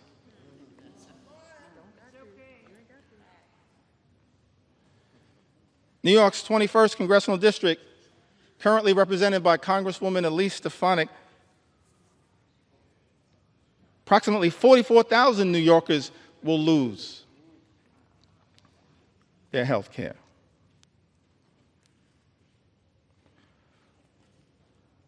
In Long Island,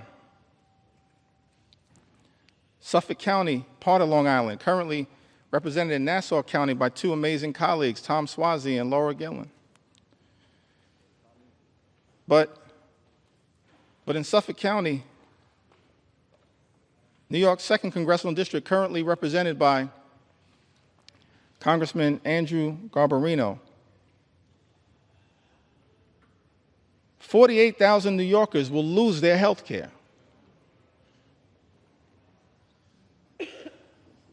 In Suffolk County, in New York's 2nd Congressional District, as a result of Trump's one big ugly bill. And in the 11th Congressional District, a district that includes all of Staten Island, a district, Mr. Speaker, currently represented by Congresswoman Nicole Malliotakis, more than 50,000 New Yorkers will lose their health care as a result of Donald Trump's one big ugly bill on Staten Island and in New York's 11th Congressional District. I don't think the Wu-Tang Clan would approve of that.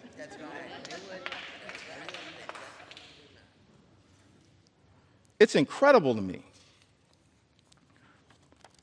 In district after district after district, Mr. Speaker, represented by my Republican colleagues, so many Americans will stand to lose their health care as a result of Donald Trump's one big ugly bill. Now, this is not just a Democratic perspective. We stand by that perspective. will continue to articulate that view and forcefully defend the health care of the American people, but it's not just a Democratic perspective. And so I thought that it was important that we enter into the record some of the words, Mr. Speaker, of members of the House Republican Conference who wrote directly to you, Mr. Speaker, in their own words, talking about the challenges of this one big ugly bill. February 19th of this year, in a letter written to the Honorable Mike Johnson, Speaker of the United States House of Representatives, the subject line was, "Protecting American Communities in the Budget Reconciliation Process." For all of the American people who may be watching the floor of the House of Representatives right now, that's the process that we're in. It's one big ugly bill. Mr. Speaker, Republicans chose to go down this road because Republicans are uninterested in actually trying to find bipartisan solutions to solving problems on behalf of the American people. And so we're in this budget reconciliation process that can avoid the filibuster in the United States Senate. And Republicans, Mr. Speaker, have been uninterested in trying to actually find bipartisan common ground. We're the party of common sense. Let's be clear about that. I'm going to be spending some time on the road talking about what common sense really is all about. Common sense certainly is not taking health care away from the American people. And so in this letter on February 19th, and I got a lot of statements that have been entered into the record, but I figured we'd start with this one. February 19th, Dear Speaker Johnson, as members of the Congressional Hispanic Conference, that's different than the Congressional Hispanic Caucus. The Congressional Hispanic Caucus right now is fighting hard on behalf of the health care of the American people. On the Democratic side, I call that the real CHC. The Congressional Hispanic Caucus is fighting hard on behalf of the American people. But this is a letter as members of the Congressional Hispanic Conference. Mr. Speaker, as you know, these are Republicans here in the House of Representatives. And those who represent sizable Hispanic populations. We are writing to express our concerns regarding possible funding decisions stemming from the House Budget Resolutions Committee instructions advanced on February 13, 2025. Those budget instructions, by the way, were what set this whole toxic process in motion that has resulted in this moment that we find ourselves in right now on the floor of the House of Representatives, connected to this one big ugly bill. And in this letter, it says that while we fully support efforts to rein in wasteful spending and deliver on President Trump's agenda, let me park right there parenthetically for a moment. Nothing in this bill is about waste, fraud, and abuse. Nothing is doing anything meaningful about waste, fraud, and abuse. The letter continues, it is imperative that we do not slash programs that support American communities across our nation. It then goes on to say that the House Budget Resolution proposed $880 billion in cuts to programs under the jurisdiction of the House Committee on Energy and Commerce. With Medicaid expected to bear the brunt of these reductions. Their words, not our words.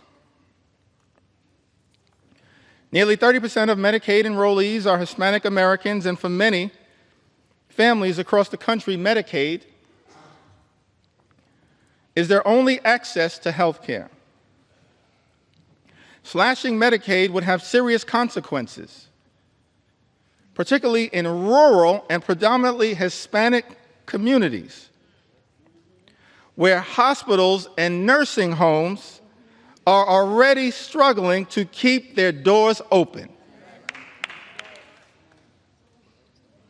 Mr. Speaker, these are members of the House Republican Conference warning about the devastating impacts of this one big, ugly bill. It goes on to say that the House Committee on Education and the Workforce has been tasked with cutting $330 billion, where federal aid for higher education, such as Pell Grants, may be a target for reductions.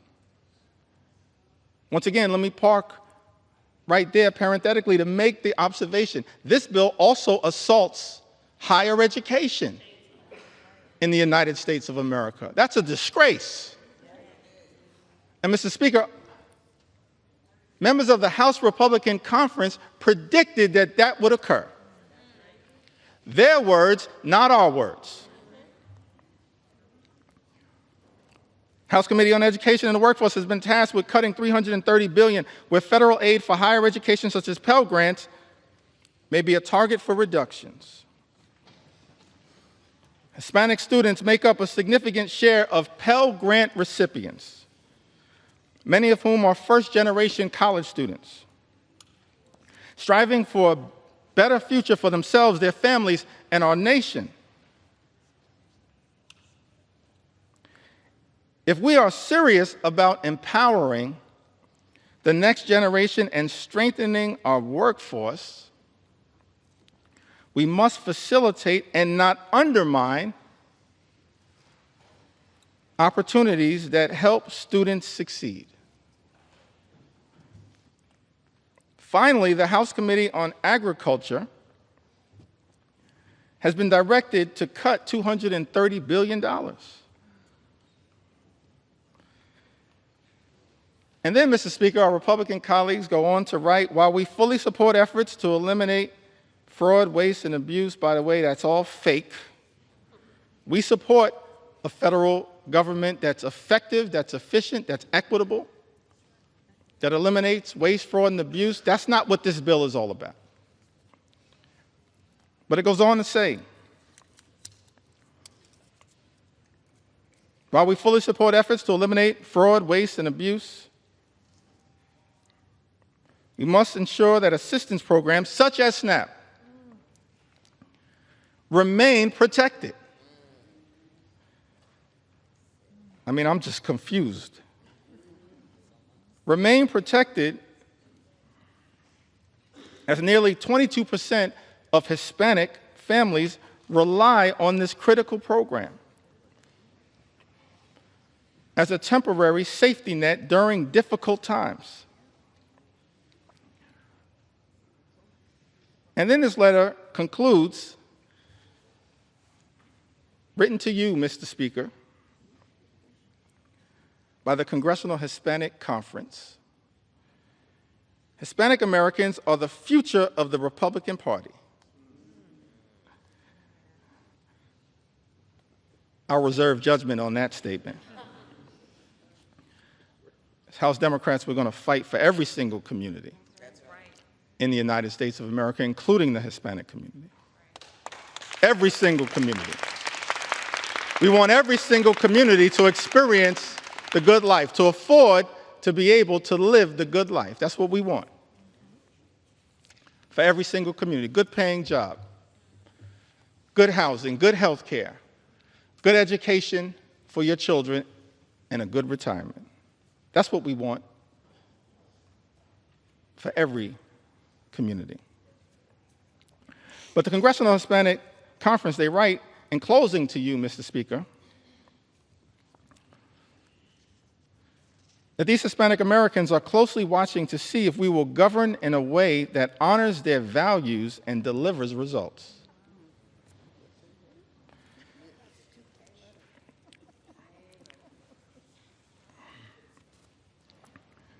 Just to make sure that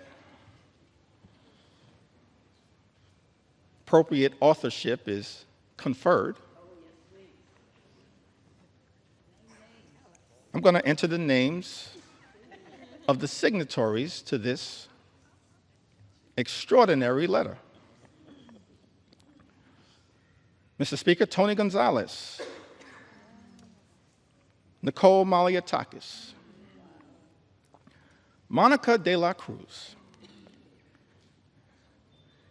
David Valadeo, who represents more Medicaid recipients than any other member of Congress, Juan Ciscomani, Rob Bresnahan, what a beauty, James Moylan, Kimberlyn King Hines. They all signed this letter. And the question that many Americans have to ask right now is that after signing a letter indicating your commitment, Mr. Speaker, to protecting Medicaid and SNAP and access to affordable higher education through Pell Grants, how is it possible that, Mr. Speaker, some of our Republican colleagues will turn around and devastate Medicaid, devastate supplemental nutritional assistance, and devastate the ability of Hispanic communities to achieve the type of upward mobility, in part through higher education, that is talked about in this letter? That letter was written in February. And then we go to March. Can I talk about it?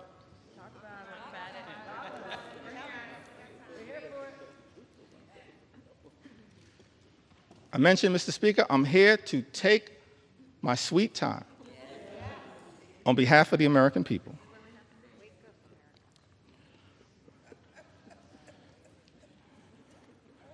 And so on March 9th, there's a letter that's written to Ways and Means Chairman Jason Smith, Mr. Speaker. By my count, 21 Republicans signed this letter. And it's about the importance of the clean energy economy in the United States of America. I would assume, based on this letter, that all of the signatories to this particular piece of correspondence are now horrified by the attack on clean energy jobs, and the clean energy economy in this one big ugly bill. But we'll see shortly, because everyone is going to have to go on record. But in this particular letter,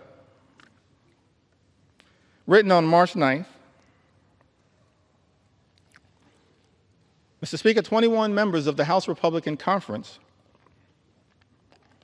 write to Chairman Jason Smith. Countless American companies are utilizing sector-wide energy tax credits, many of which have enjoyed broad support in Congress to make major investments in domestic energy production and infrastructure. for traditional and renewable energy sources alike. Both our constituencies and the energy industry alike remain concerned about disruptive changes to our nation's energy tax structure. With all this in mind, the letter continues toward the end. We request that any proposed changes to the tax code be conducted in a targeted and pragmatic fashion that promotes conference priorities without undoing current and future private sector investments, which will continue to increase domestic manufacturing, promote energy innovation, and keep utility costs down. I mean, the language that was chosen there is pretty interesting, but the translation is protect the clean energy economy. That's what this letter was all about. Written by my count, 21 House Republicans. Mr. Speaker, Andrew R. Garbarino, Jennifer Kiggins, Juan Ciscomani, Gabe Evans, David Valadeo. What a prolific writer.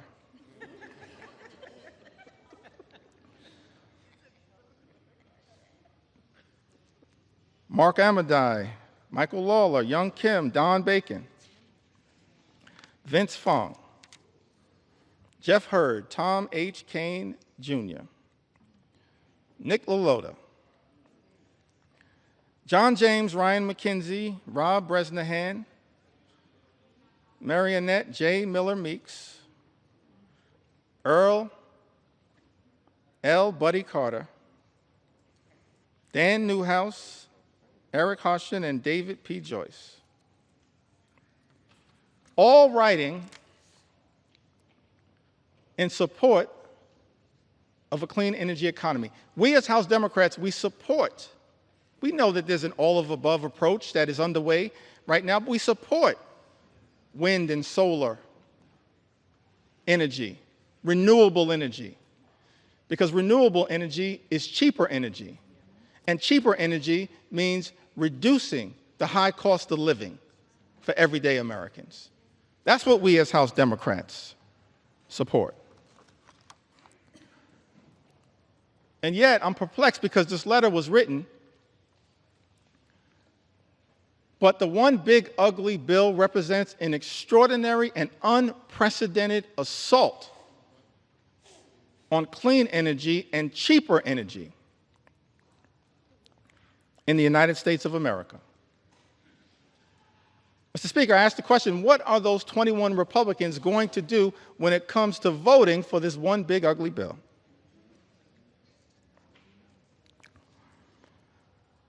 And then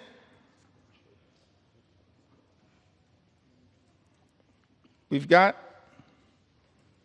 another letter in April. So we've got a February letter, a March letter, an April letter. Quite elegant with these letters.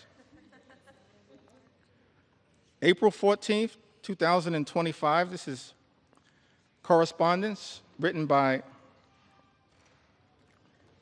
13 House Republicans, Mr. Speaker. Written to you and Steve Scalise. Majority Leader written to Tom Emmer. The Majority Whip, and written to Brent Guthrie, the Chairman of the Energy and Commerce Committee. It says, as members of Congress who helped deliver a Republican majority, many of us representing districts with high rates of constituents who depend on Medicaid we would like to reiterate our strong support for this program. By the way, a program that the one big ugly bill now will cut and devastate, gut, Mr. Speaker, by almost $1 trillion. In this letter, 13 Republicans say we would like to reiterate our strong support for this program that ensures our constituents have reliable health care. Balancing the federal budget must not come at the expense of those who depend on these benefits for their health and economic security. Mr. Speaker, that's their words, not our words.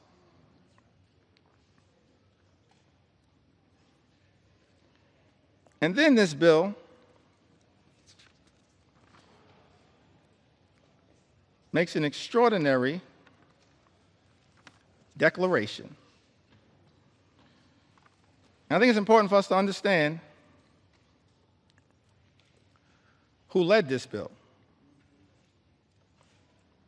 David Valadao.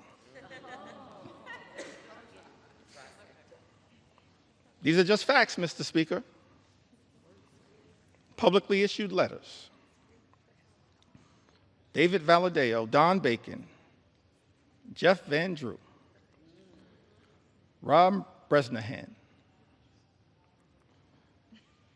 Juan Ciscomani, Jen Kiggins, Young Kim, the usual suspects. Robert J. Whitman, Nicole Maliatakis, Nick LaLota, Andrew R. Garbarino, Jeff Hurd, and Michael V. Lawler. By my count, 13 members. And in some of the relevant portions of this letter, it says to strengthen Medicaid, we urge you to prioritize care for our nation's most vulnerable populations. Our constituents are asking for changes to the healthcare system that will strengthen the healthcare workforce, offer low-income, working-class families expanded opportunities to save for medical expenses, support rural and underserved communities,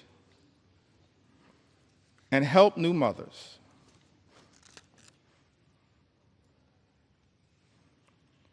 And in the second paragraph of this letter dated April 14, 2025, Mr. Speaker, these 13 members of the House Republican Conference make this extraordinary representation. It says, however, we cannot and will not support a final reconciliation bill that includes any reduction in Medicaid coverage for vulnerable populations. This bill represents the largest cut to Medicaid in American history. It will devastate vulnerable populations all across America. And so the reality is, all 212 House Democrats are going to stand up and protect the health care of the American people. We're going to protect the Medicaid of the American people against this assault on vulnerable communities. And I'm looking forward to all 13 of you joining us to protect the health care of the American people that you represent. That's the promise, Mr. Speaker, that your Republican colleagues made in this April letter. What's changed? We're looking forward to all 13 Republicans in this letter joining us to protect the Medicaid of the American people.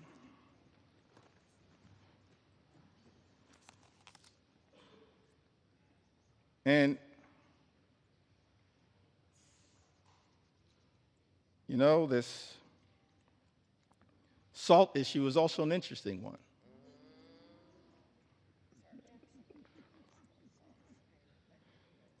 Statement was issued on May 8th from my colleagues in the New York delegation: Elise Stefanik, Andrew Garbarino, Nick LaLota, Mike Lawler. Just facts right now. Big talk about standing up to protect the state and local tax deduction.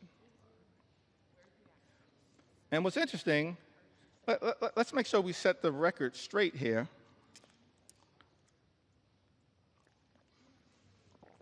As to what happened to the state and local tax deduction, which impacts millions of hardworking American taxpayers all across the country, including in the districts represented by the individuals that I just named. The state and local tax deduction was decimated,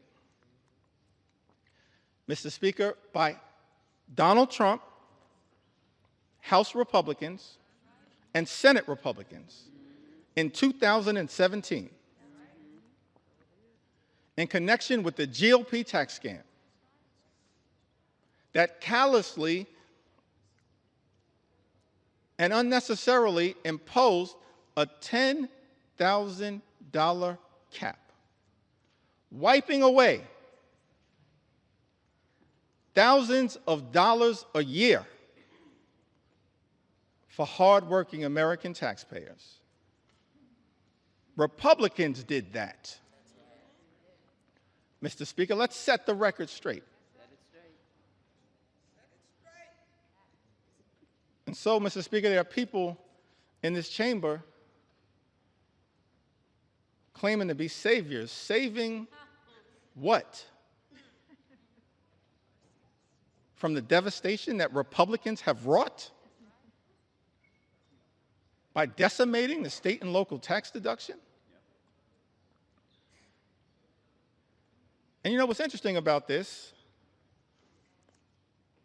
is that people who are against this claim that the state and local tax deduction is subsidizing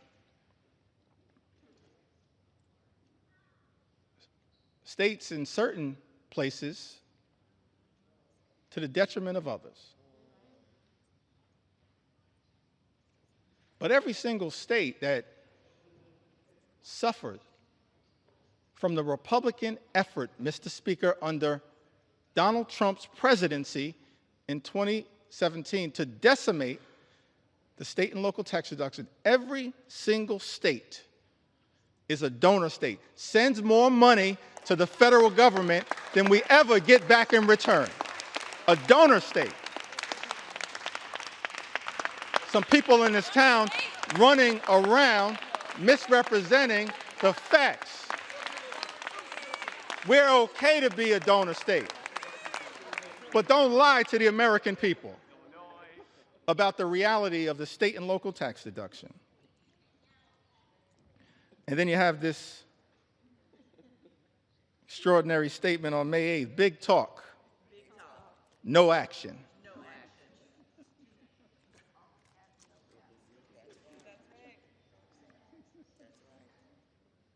I guess in Texas they say all hat, no cattle.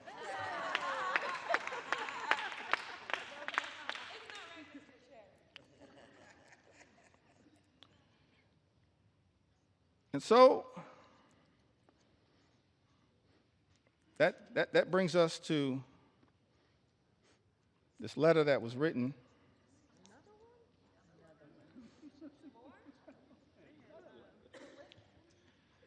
prolific writers, Mr. Speaker, in the House Republican Conference. On June 6th, I'm really confused by this combination of this particular letter, followed by an interesting statement that was made after the Senate passed Donald Trump's One Big Ugly Bill by Lisa Murkowski. And maybe somebody, Mr. Speaker, can help me reconcile these statements. Because all of us in the House and in the Senate were independently elected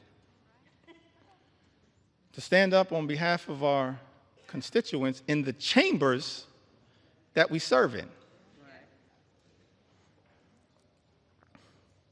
I'm going to get back to that point momentarily.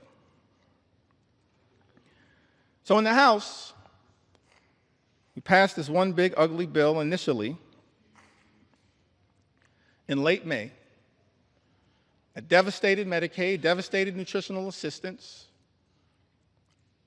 devastated the clean energy economy that actually is benefiting red state after red state after red state in the United States of America. And so,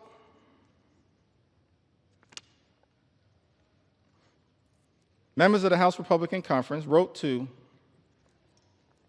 Majority Leader Thune and Chairman Crapo. This is after passing a bill in the House of Representatives that devastated the clean energy tax cuts that they are talking about in this letter on June 6th.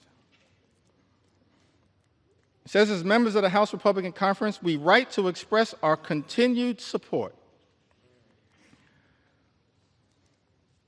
for common sense energy policy and to urge the Senate to substantively and strategically improve clean energy tax credit provisions included in the House-passed reconciliation bill.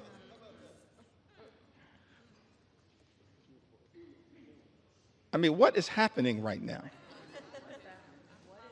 Maybe I don't understand the legislative process. So in this letter,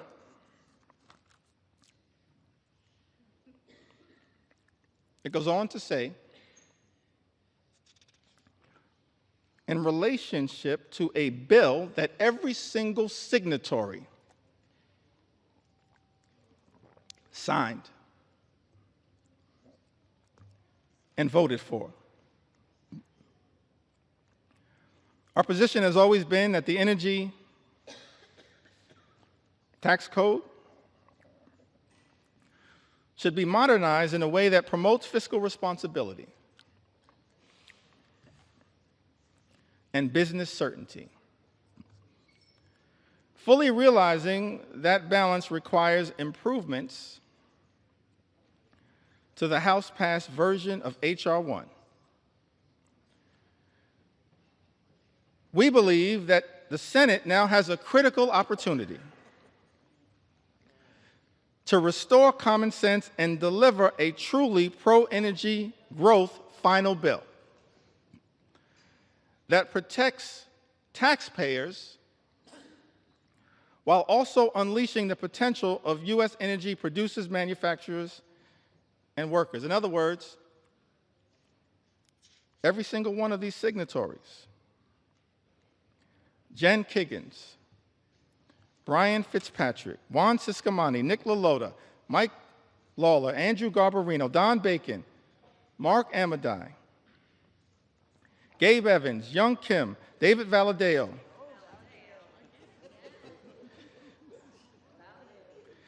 Rob Bresnahan, and Thomas H. Kane, Jr. Every single one of these signatories voted for a House bill that undermined the clean energy economy, noted that it would hurt their own constituents, voted for the bill anyway, and then begged the Senate to make a difference. That's not how we should be legislating in the United States House of Representatives. That's not how you legislate, particularly when every single House Democrat voted against the bill. It left the House, limped out of the House by a single vote. So every single signatory on this letter could have stopped the bill that you yourself, Mr. Speaker, indicated the signatories of this letter damaged the very thing they claim to be fighting for. I'm confused, perplexed, flummoxed at what the heck is going on. Extraordinary.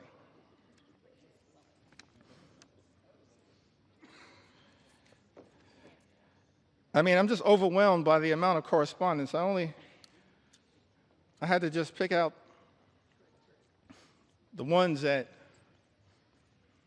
were most extraordinary to make sure that they were entered into the record. The most recent one on the subject of Medicaid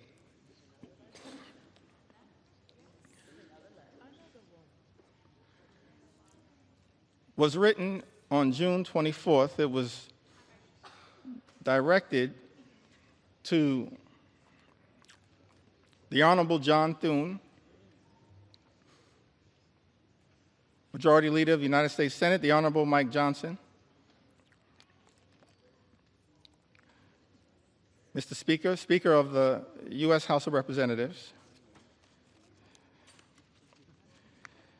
I think it had, by my count, 16 members.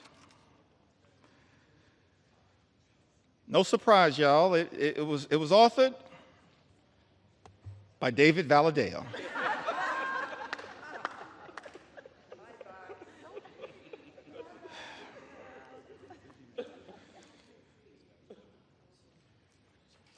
I mean, these letters can make up a book, Mr. Speaker.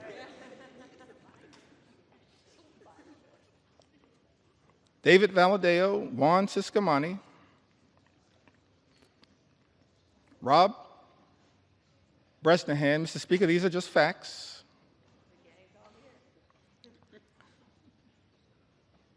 Chuck Edwards,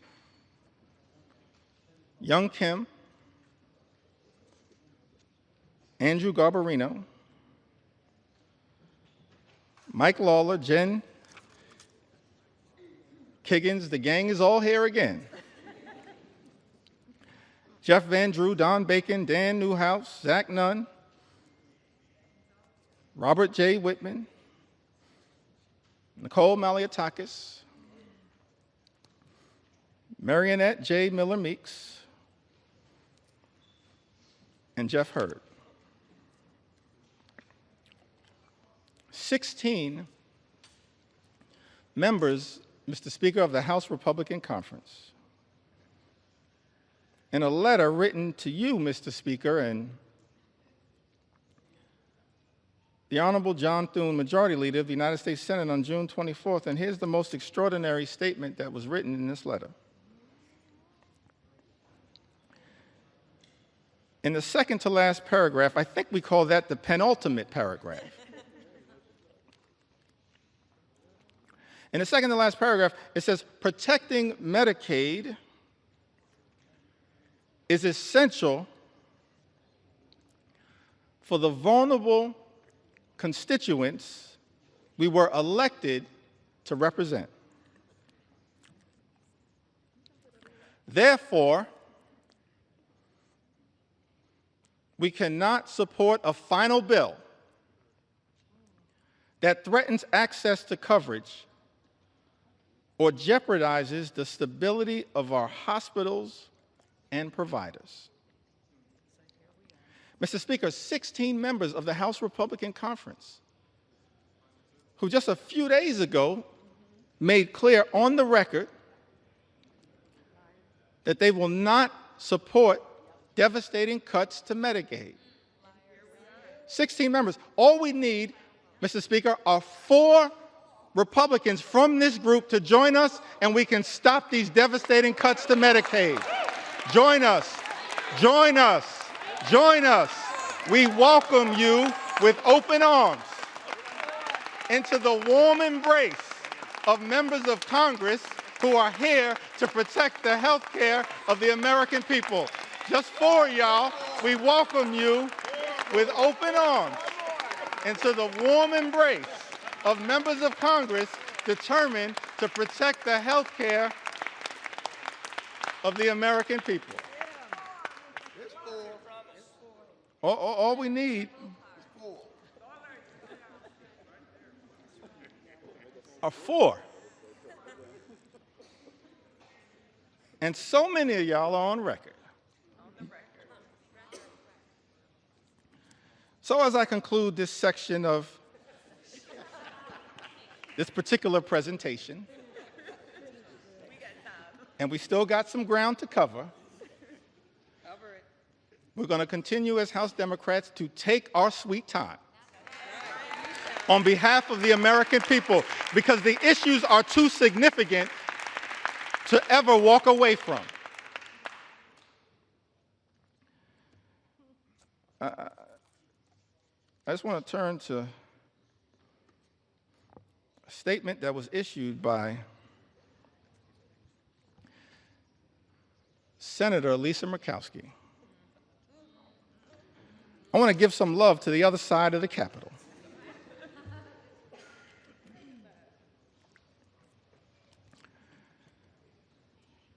And again, Mr. Speaker, these are just the words that were issued. I'm not even trying to characterize the words.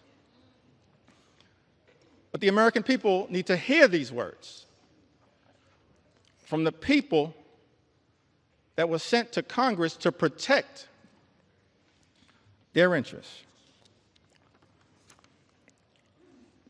Senator Lisa Murkowski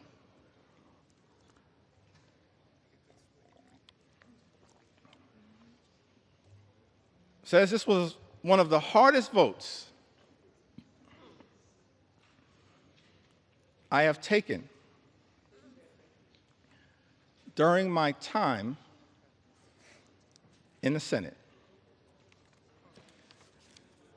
Let me just editorialize there briefly. This should not be a hard vote, Senator Murkowski. This should be a hell no vote on behalf of the people you were sent to Washington to represent.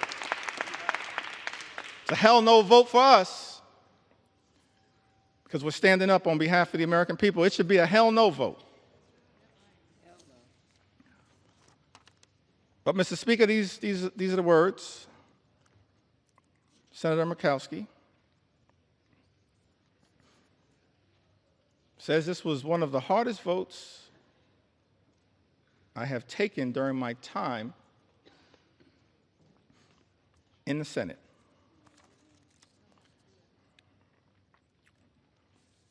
And then she keeps it real. As far as I can tell, she says, but let's not kid ourselves. This has been an awful process. Mr. Speaker, those are the words of a Republican senator, not us. This has been an awful process, a frantic rush to meet an artificial deadline that has tested every limit of this institution.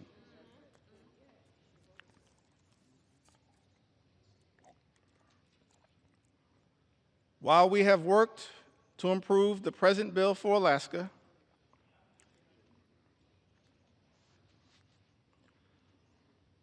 it is not good enough for the rest of our nation. And we all know it. Yes, Senator Murkowski, we all know This one big, ugly bill will devastate everyday Americans across this country. And yet, in the concluding paragraph, this comes after Senator Murkowski voted for this bill, the deciding vote in the United States Senate, says, "My sincere hope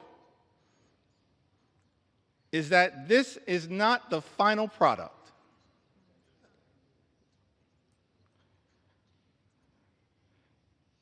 This bill needs more work across chambers and is not ready for the President's desk. We need to work together to get this right." So let me get this straight. I think the number was 16 House Republicans, Mr. Speaker, vote for a bill they know will hurt the communities, Mr. Speaker, that they represent, vote for the bill anyway, when any one of them could have stopped this bill from ever leaving the House of Representatives, and then write a letter to the senators in the other side of the Capitol saying, "Fix this bill," when any single one of them could have stopped the bill dead in its tracks. And then Senator Murkowski, in her chamber, turns out to be the deciding vote for a bill that she says, Mr. Speaker, is not good enough for the rest of the nation, and we all know it, votes for it anyway, and then begs the House to fix the bill. That is not how the people's business should be done in the United States Congress. We have a responsibility to stand up for what is right and stand up for what is right in the chamber that we serve in. That's what we should all be doing. And so our House Republican colleagues, Mr. Speaker, have one last opportunity to join us as Democrats, every single Democrat who's going to stand up and protect the health care of the American people, stand up and protect the nutritional assistance of the American people, stand up and protect our farmers, stand up and protect our veterans, stand up and protect the clean energy economy, stand up to protect our public schools. Every single one of my House Republican colleagues have the opportunity now in this chamber, not the other chamber, in this chamber, to join us as Democrats and stand up for what is right. The eyes of America are watching. Started this process, Mr. Speaker, 3:28 in the morning, this debate. Took to the House floor, maybe an hour and a half after that. And we still have a lot to say. On behalf of the American people. For such a time as this. Every single one of us have an opportunity to stand up for what is right here in the United States of America. I want to speak for just a few moments about some of the people who've been targeted in a callous way by this administration, some of the stories that need to be told on behalf of the American people. I mentioned, of course, Mr. Speaker, throughout this process, we have been thankful for the stories shared by everyday Americans who went to bed last night fearing the worst, and have woken up this morning horrified by Donald Trump's one big ugly bill that will hurt everyday Americans and rewards billionaires with massive tax breaks that will serve to devastate the social safety net and explode our nation's debt. And so I want to tell a few stories on behalf of our nation's veterans who've also written to us to share their concerns with this one big ugly bill. Victoria from Arizona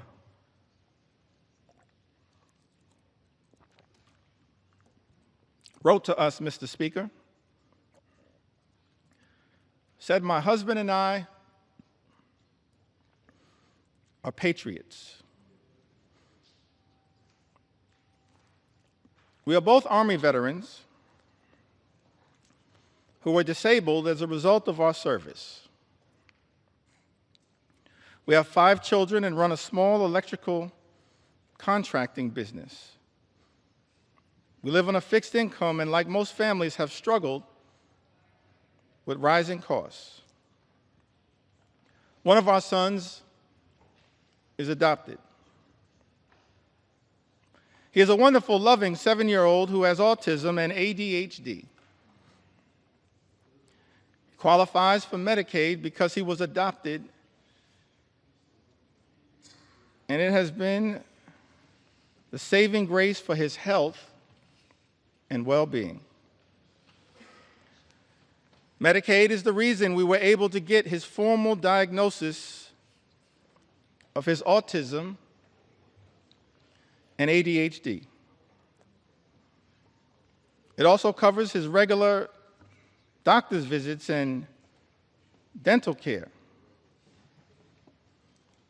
We use Medicaid to access in-home therapy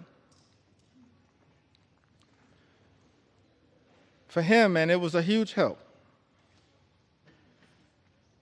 Slashing Medicaid will have especially dire consequences for rural communities like ours. Forcing hospitals to close.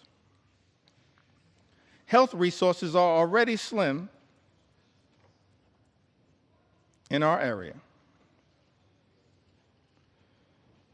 And in this Army veteran writes, President Trump is causing enormous stress and hardship for families like mine. He and his billionaire friends don't need more tax breaks. It's outrageous. The last thing we should even be considering is cutting Medicaid.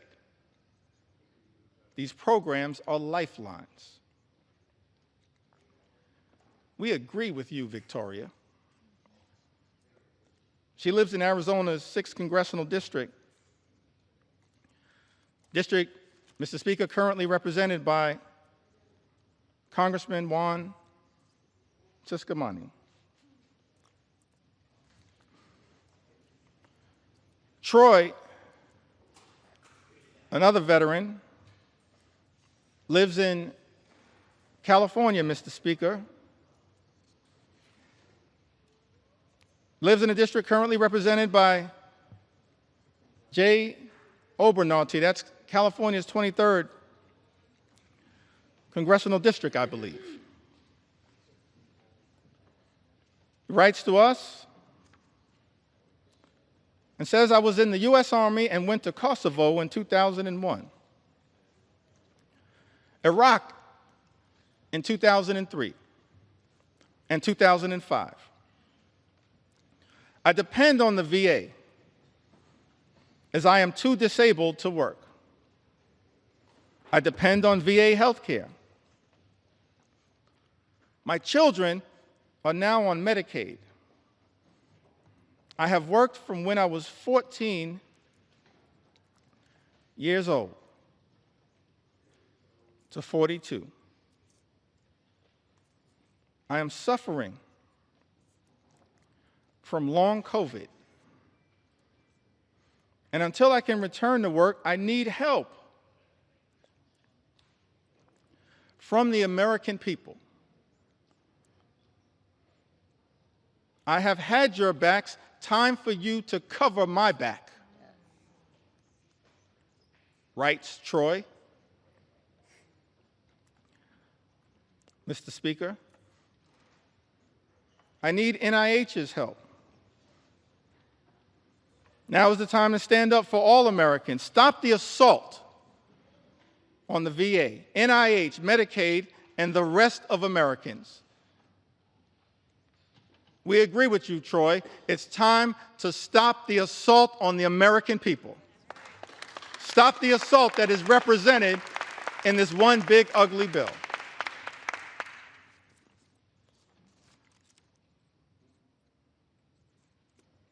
Christy, another veteran, wrote to us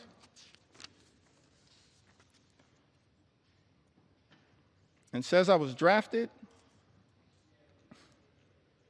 in 1970.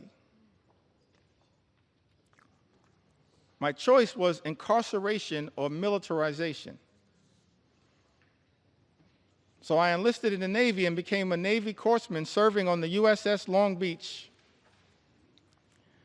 CGN 9, and her Marine detachment, where I was assigned to the 3rd Marines, 1st Medical Battalion. I was blessed. I lived through 2 tours, giving medical care to my shipmates. Every other day, I was assigned to flight ops to transfer or pick up the wounded and dead Marines from shore to ships waiting offshore about 8 miles. I hated the smells of war. This veteran writes, death and misery were my constant companions.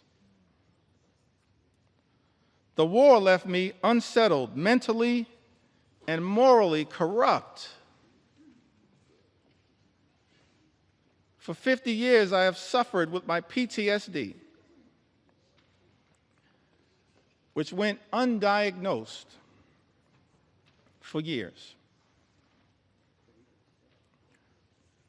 After 12 years of VA therapy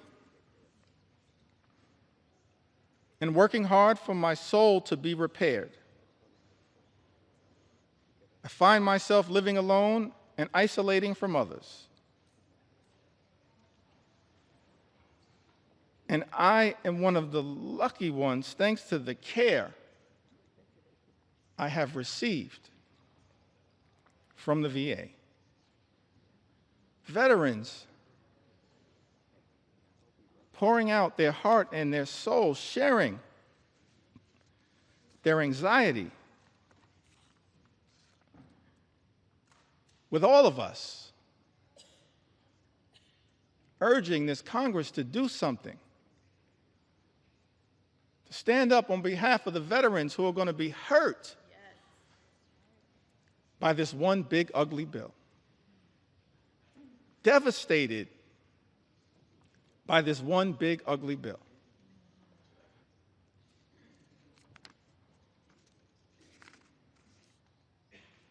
We also heard, Mr. Speaker, from Timothy, who I believe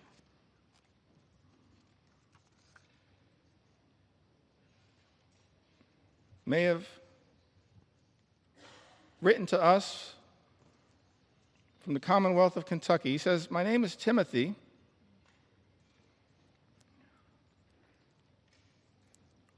And for the past 5 years, I have worked at the Department of Housing and Urban Development.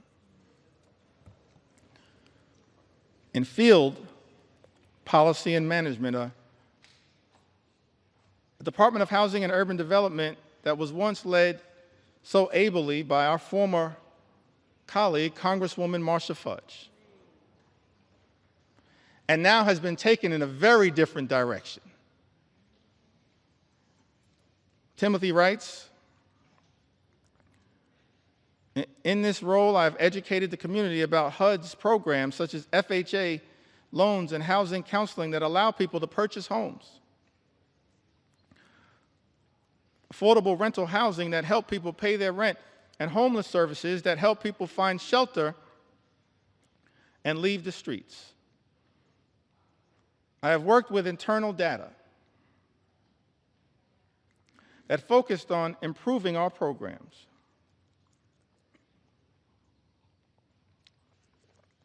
Most recently, I worked with a team that hired people from housing authorities and Job Corps with the goal of providing people a career and a way off government assistance. Those incredible people, along with myself, have been fired by Elon Musk's Doge.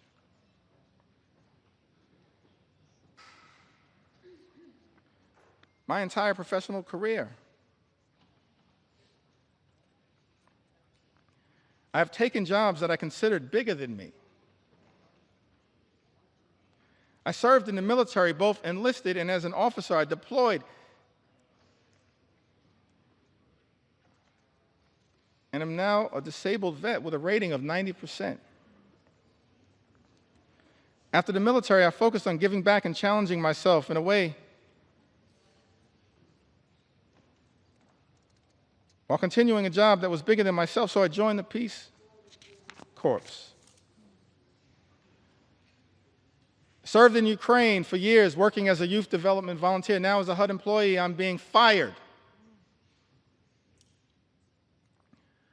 by an unelected official and being called lazy by my president. I want to know why Elon Musk has this power and authority and why our elected officials are not doing more to stop it. I have served this country and the government my entire life because I love my country. Why is this happening? Tim writes to us. That is such an important question, Mr. Speaker. Why is this happening in the United States of America? Why are we living in a country where this administration has launched an all-out assault on veterans in the United States of America, firing veterans like Tim in the United States of America, jeopardizing services from the VA, earned benefits that these veterans are entitled to because of their extraordinary service. Men and women in uniform who serve this country, Mr. Speaker, benefits that they've earned, and now find themselves in the legislative line of fire from their own government, their own country, and stand to be hurt in such an extraordinary way by this extreme Republican budget, this one big, ugly bill. We're here on the House floor, Mr. Speaker, to say to Tim and every single veteran who put on the uniform, every single man and woman who served this country, we will not abandon you in your hour of need. Right. We're going to stand up for every single veteran in this great country and make sure that the veterans of the United States of America are treated with the dignity and respect that you deserve. That is our promise to each and every veteran in the United States of America, and that's why, Mr. Speaker, we stand in strong opposition to Donald Trump's one big ugly bill. An all-out assault here in the United States of America, an extraordinary assault. An assault on the economy, an assault on our veterans, an assault on farm country, an assault on health care, an assault on nutritional assistance. And of course, this one big ugly bill and the Trump administration, I wish it was not so. Because at the beginning of this Congress, Mr. Speaker, I stood right where you stand right now and said in my first remarks to this Congress and the American people that as Democrats, we were prepared to find common ground on any issue to make a difference in the lives of the American people we all represent. But then, Mr. Speaker, beginning on January 20th, a flood of extremism, the likes of which have never before been seen in the United States of America, has been unleashed on the American people. An all-out assault on the American way of life. An assault on small businesses that is underway here in the United States of America. We should all recognize that small businesses represent the heart and soul of the American economy. And if we're going to stand up for any group of people here in the United States of America, in addition to our veterans, our men and women in uniform, and I'm proud that I stand here as the son of someone who once wore the uniform. My father, he's in heaven right now. Marlon Jeffries grew up in Newark. His nickname was Pudding. One of my regrets is that I never got to ask him, how did he get the nickname Pudding? But he left Newark as a high school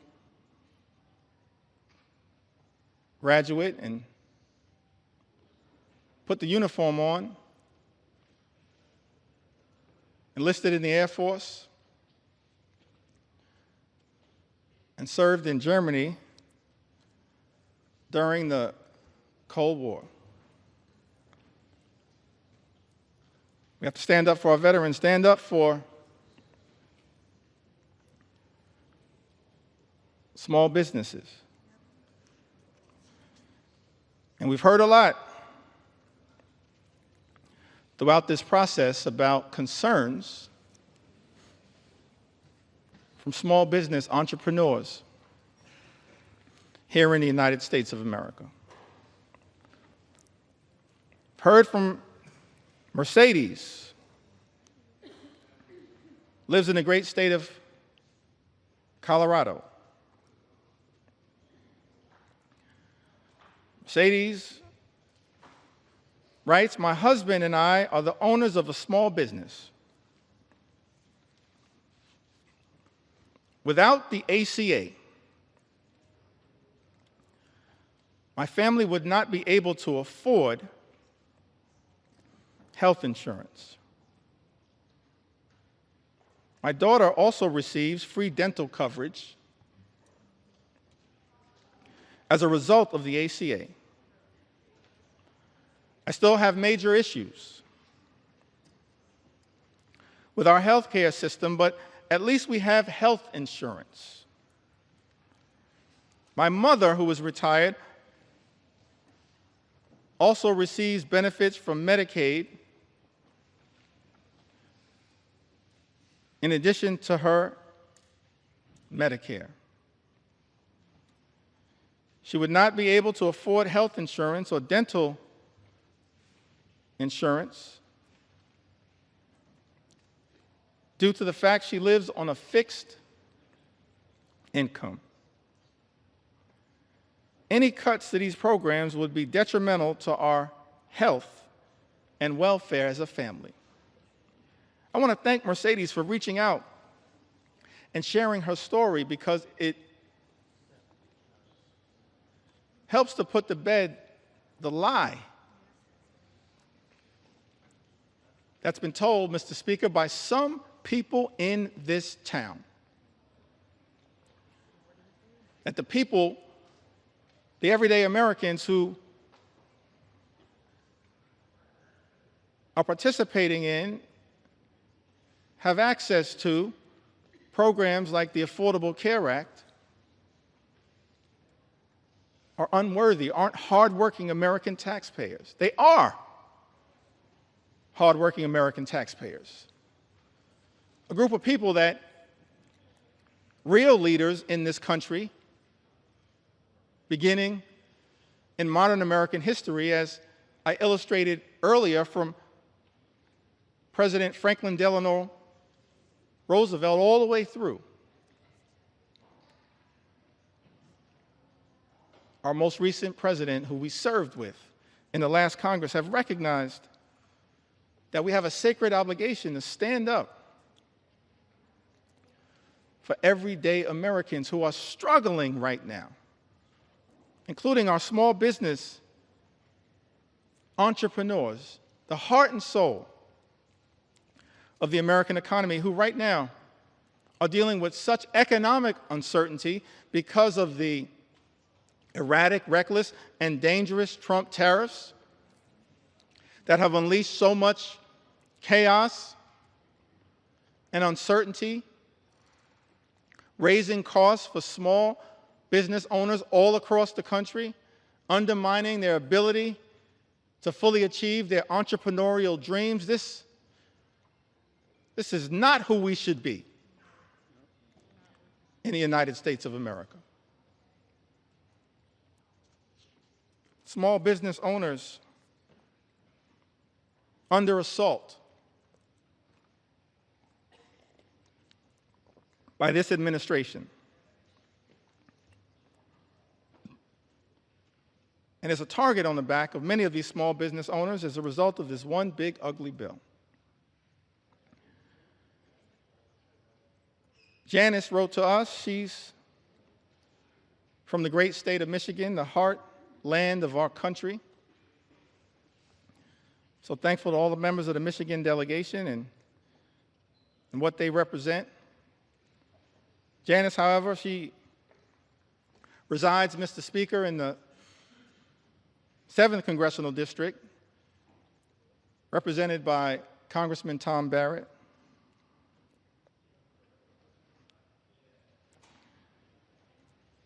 Says that small business owner, mother, ACA recipient in Michigan, who recently spoke about how Trump's tariffs would potentially force her to close her business, which has given her family a livelihood for a decade and helped put 2 children through college. I just don't understand why Trump thinks putting tariffs will help American businesses. It's not. She writes, it's going to decimate us. People like us will be hit the hardest. But then Janice shows the great resolve of the American people, the great spirit of resilience of the American people, the refusal to run away from difficult circumstances. Janice writes, people like us will be hit the hardest. But Janice then writes, I refuse to call it quits. I won't give in to him. Janice, neither will House Democrats. Not now, not ever. We will never give in to this type of extremism as being unleashed on the American people. We will continue to stand up for you. One last small business owner that I'd like to mention. So many who've written to us, whose stories I want to be able to share, but let me perhaps go back to the Big Apple, the great state of New York. But let me also say to the American people, one of the ways in which we've received all of these stories, and we urge you to continue to share these stories from all across the land. You can share your story with us at democraticleader.house.gov/share your story. democraticleader.house.gov/share your story. We want to hear from the American people as to how we can best represent your interests on this day and on all days moving forward, because your stories are powerful. Your stories will continue to give us the resolve to fight for an America that's fair and just, an America where every single person can afford to live the good life. Good paying job, good housing, good health care, good retirement, and of course a good education for your children. That's not too much to ask in the wealthiest country in the history of the world. Work hard, play by the rules, and every single American should be able to afford to live the good life. But we know that in this country, far too many people are living paycheck to paycheck. Far too many small business entrepreneurs living paycheck to paycheck. And justifiably expect better from this government. We should be working hard in a bipartisan way to make their life better, not unleashing shock, awe, and pain on the American people. That's what this one big ugly bill will do. Devastate everyday Americans. Linda writes to us, a small business owner.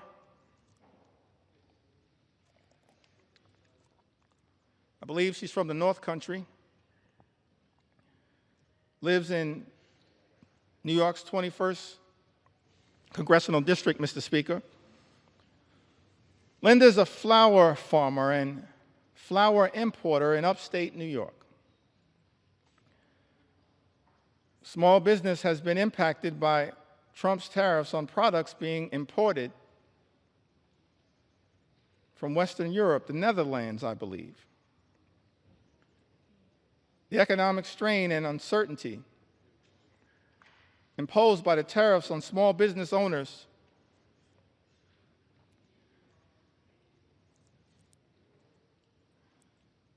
operating on slim margins, has caused Linda and her customers to incur additional expenses. Linda tells us, Mr. Speaker, everything was going really well until the tariffs. And now she worries the business will go bankrupt and be forced to close if the tariffs stay in place. How is it that we're living in America where President Trump, Mr. Speaker, and House Republicans promised to address the high cost of living in the United States, promised to lower costs on day one. But costs aren't going down, they're going up. And as a result of these Trump tariffs, are now at risk of experiencing thousands of dollars per year in additional costs. And there is nothing in this one big ugly bill that is going to meaningfully make the lives of everyday Americans, of hardworking American taxpayers, of working class folks, of middle class folks, of all those Americans who aspire to be part of the middle class, of the poor and the sick and the afflicted. Nothing in Donald Trump's one big ugly bill that will meaningfully make their life more affordable. An all-out assault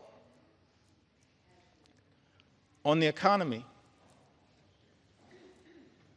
We're dealing with an all-out assault on health care, on Medicaid, on the Affordable Care Act, on the Children's Health Insurance Program. All-out assault on the care, Mr. Speaker, being provided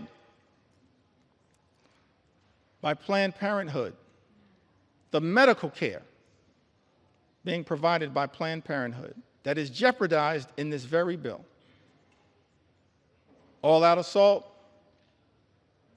on hungry children, on hungry veterans, and on hungry seniors, millions of people who will lose their nutritional assistance, will go hungry. Food is being ripped out of their mouths by this one big, ugly bill. Mr. Speaker, that so many of my Republican colleagues seem prepared to support, notwithstanding their prior statements on the record to the contrary. All-out assault on veterans. An all-out assault represented in this bill on small business owners and entrepreneurs who are the heart and soul of our economy. And this bill also represents an all-out assault on law-abiding immigrant families. And Mr. Speaker, we are going to tell their stories as well. We're going to tell their stories. We're going to tell their stories. Because what's happening in this country, an all-out assault on law-abiding immigrant families, is unconscionable, unacceptable, and it's un-American. Because this is a country that should continue to pride itself as a nation anchored in the rule of law, and at the same time a nation anchored in our journey as one of immigrants from all over the world. And we should never abandon that journey.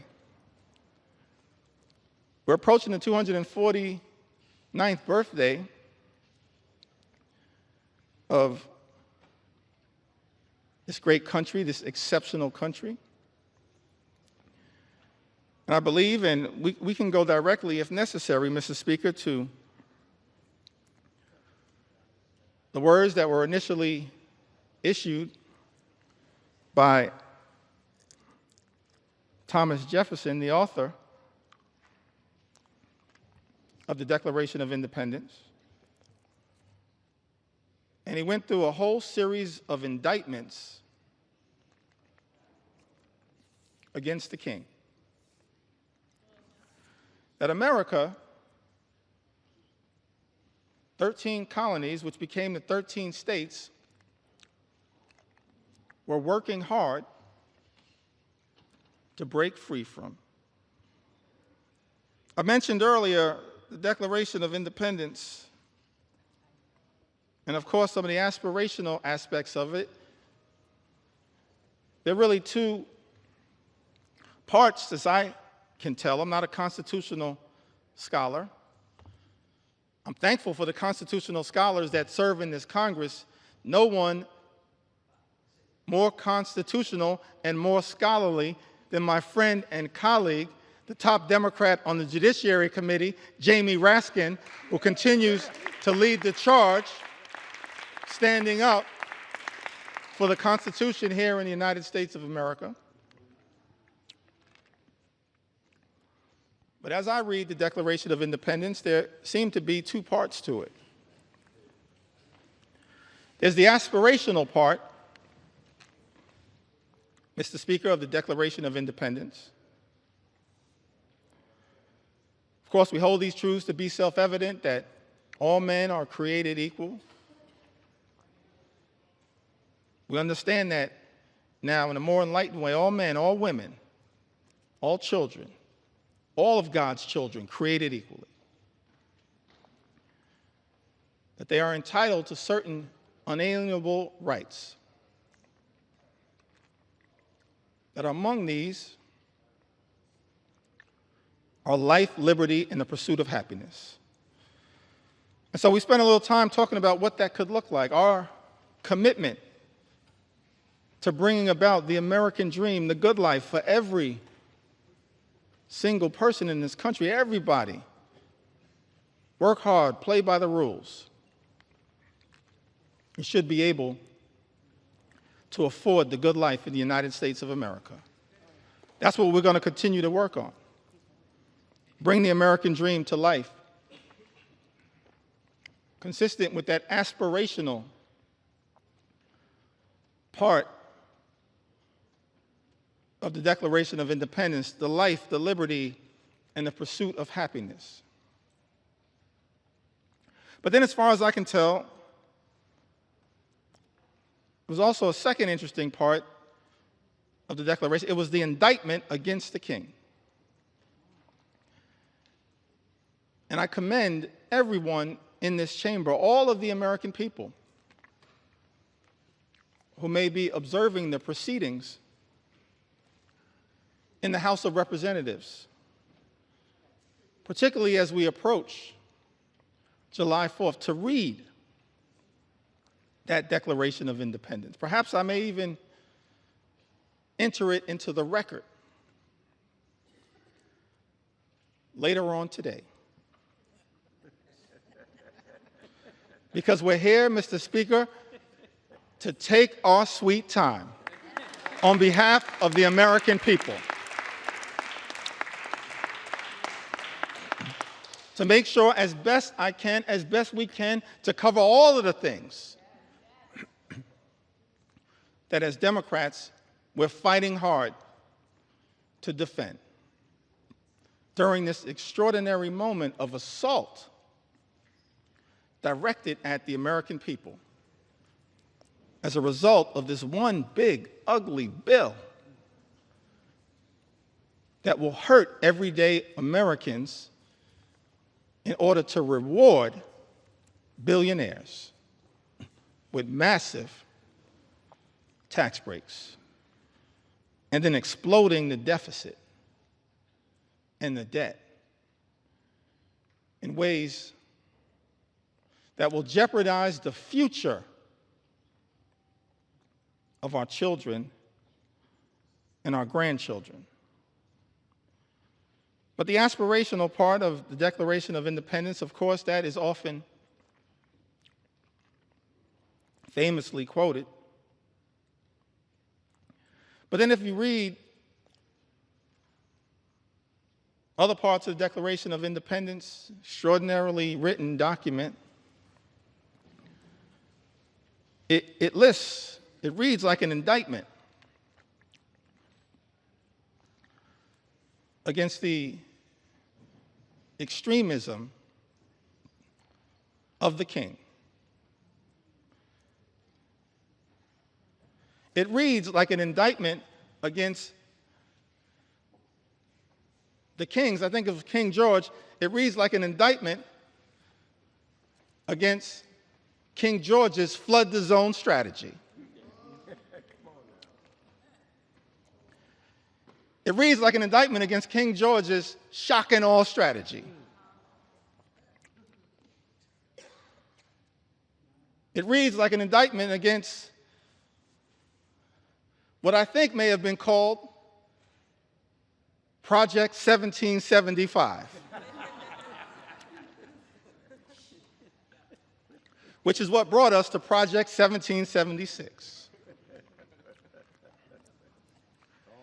And you look at this indictment, and one of the things it alludes to, it talks about, is the notion of the king's effort to stop the assimilation of people from other parts of the world into the United States of America. So we understand that from the very beginning of this great country, there was a recognition, of course, of the importance of immigration to the success and vitality of the United States of America. And let me be clear, Mr. Speaker, so there's no misrepresentation. As House Democrats, we understand the importance, the urgency of securing the border. We believe that our immigration system is broken and that it should be fixed in a comprehensive and bipartisan way. So many leaders in that effort, so many big ideas were willing to partner in a bipartisan way. Pramila Jayapal, Linda Sanchez, Adriano Espaillat, Tom Suozzi, so many others. Veronica Escobar, we want to partner to fix our broken immigration system in a bipartisan and comprehensive way, secure our border. But we're also going to make sure we stand up for our nation's heritage, a nation of immigrants,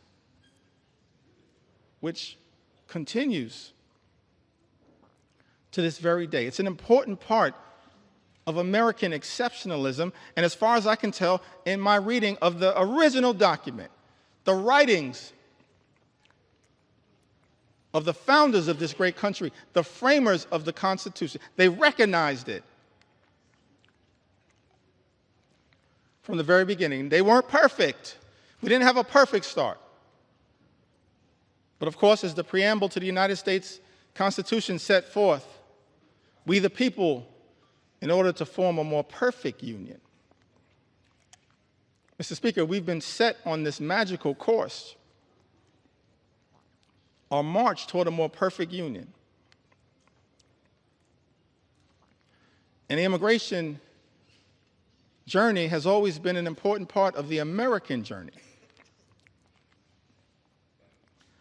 That's why it's heartbreaking to see some of the things that are happening in the country right now.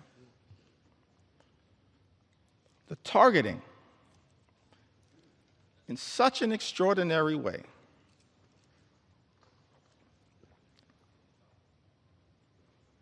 of law-abiding immigrant families,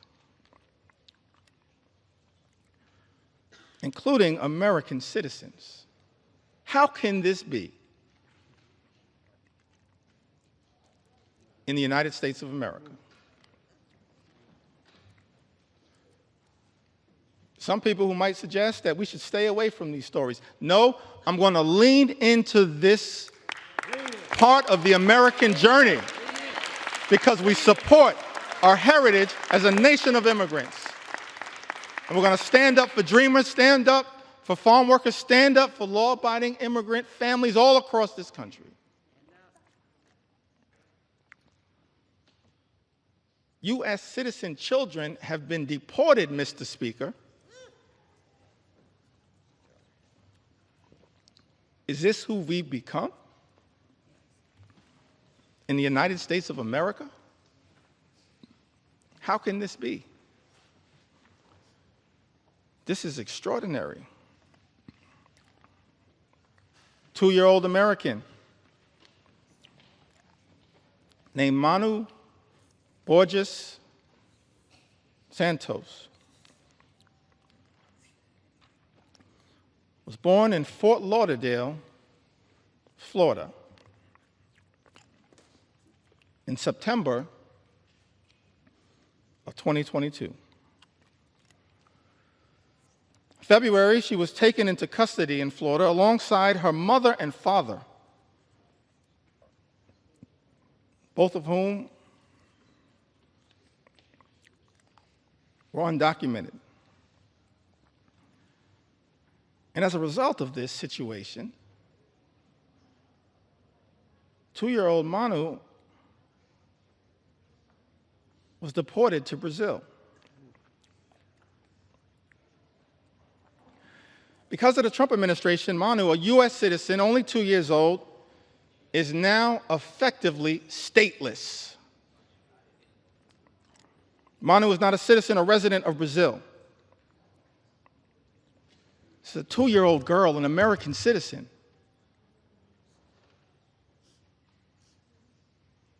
Removed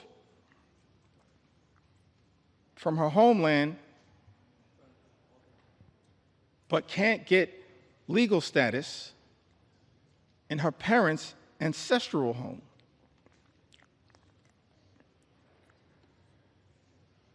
And as a result of her inability to get citizenship down in South America,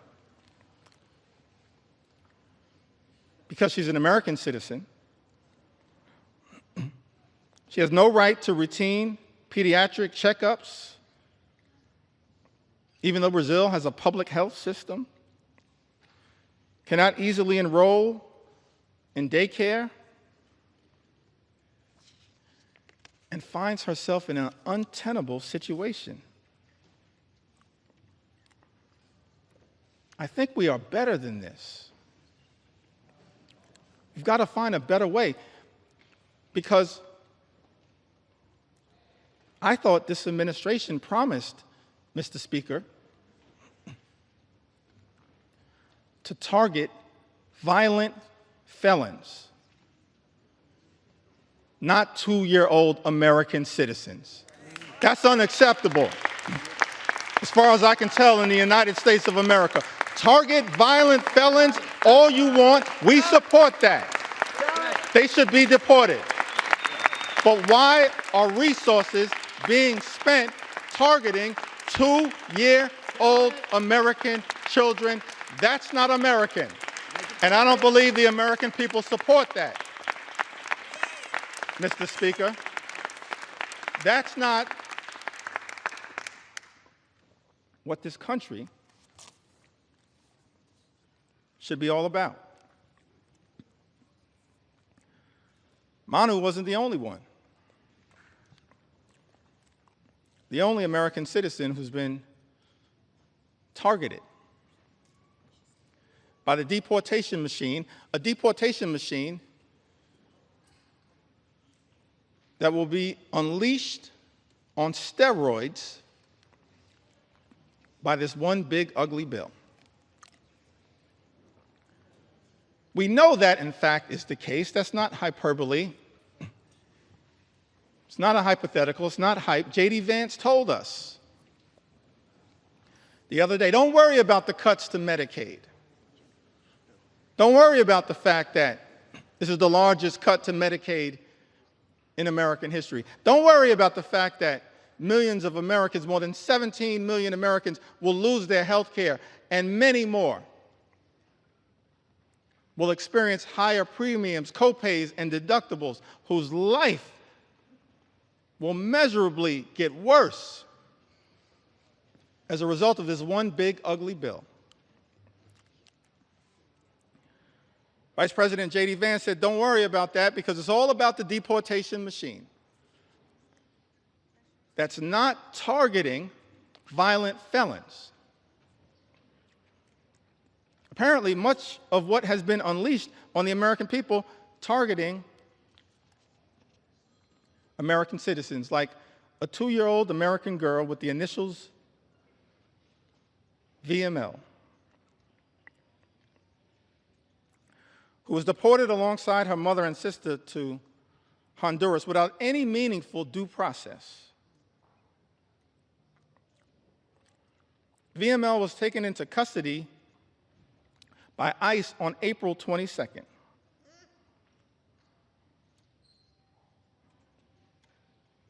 April 22nd happens to be the birthday of my mom. I love you, Miss Lanita Jeffries. If you're watching right now, I love you. My younger brother and I, we thank you for what you did, for your sacrifice in raising us, trying to be the best citizens that we can be. VML was taken into custody by ICE on April 22nd while attending a routine check-in at a New Orleans immigration office with her mother. VML's undocumented mother had no criminal history. And had she been allowed due process, they could have contested the removal.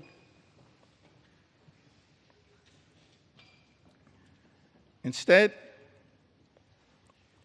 this 2-year-old American citizen was never given a chance to exercise her rights by the Trump administration.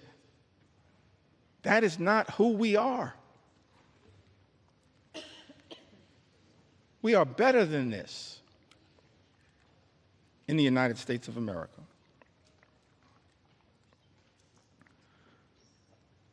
Carlos or Carrie Lopez Alvarado, a U.S. citizen, arrested while she was 9 months pregnant, masked men wearing Border Patrol uniforms,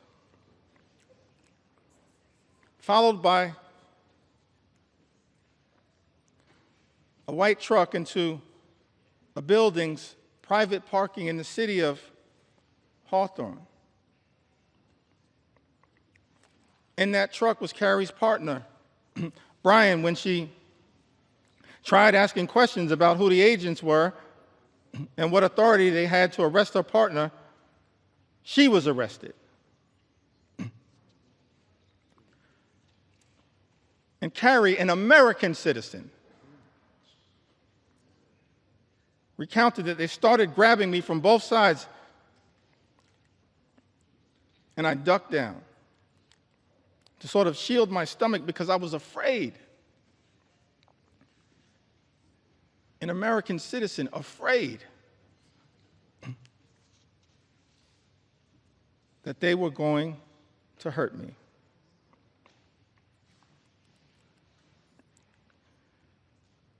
She told them her due date. She was 9 months pregnant.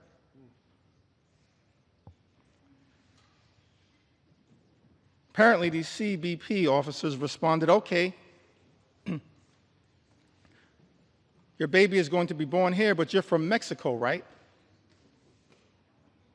They were wrong. They were detaining an American citizen. This is what has been unleashed on the American people. One last story that I feel compelled to share on this issue. Mr. Speaker, I still got some ground to cover. Take your time. Take your time. On a few other issues of importance to the American people, but one last story that I think needs to be shared, Mr. Speaker, in connection with this issue. This received some attention, some notoriety. Americans were horrified, should be horrified. All of us should be horrified. I'll never forget the journey that we were originally on. Set forth, spoken to by the founders of this country. E pluribus unum, out of many, one. How can we forget that at this moment in time? One last story in this area that I feel compelled to share, Mr. Speaker. Story of Narciso Barranco, 48-year-old undocumented landscaper who has been in the United States since the 1990s and has no criminal record.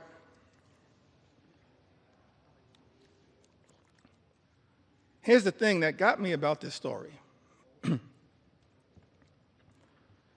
Caused me to ask the question about this particular moment, the type of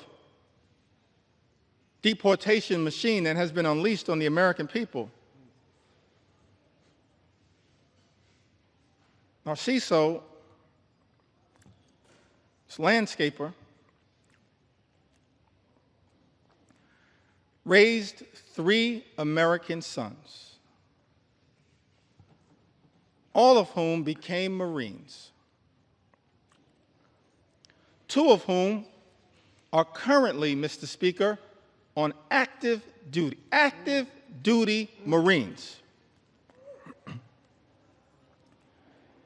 His sons, juggling their military assignments, have been trying to deal with the costs and the paperwork required to adjust their father's immigration status through parole in place, a program which allows undocumented members of military families to apply for a green card. But these men in uniform, juggling their military assignments, had not gotten there yet. So after 3 decades, living, working, and raising a family of patriots in the United States, Narciso was violently arrested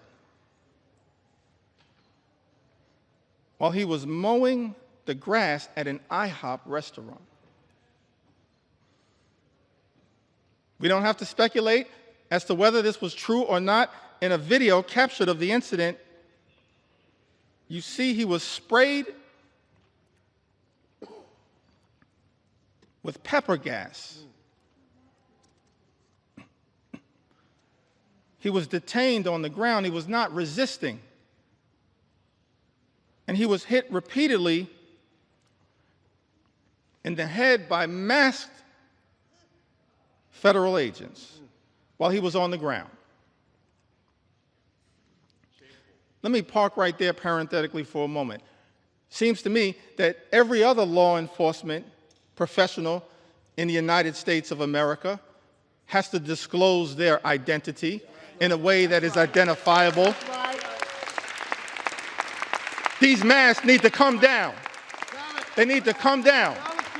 They need to come down. These agents should just be held to the same set of standards as every other law enforcement officer in the United States of America. And if you don't understand the righteousness of that position, just study the case of Narciso. His oldest son, a Marine veteran, said in an interview, what we weren't prepared for and didn't prep him for was these guys attacking him. We never expected anything like that. We expected these guys to act professionally.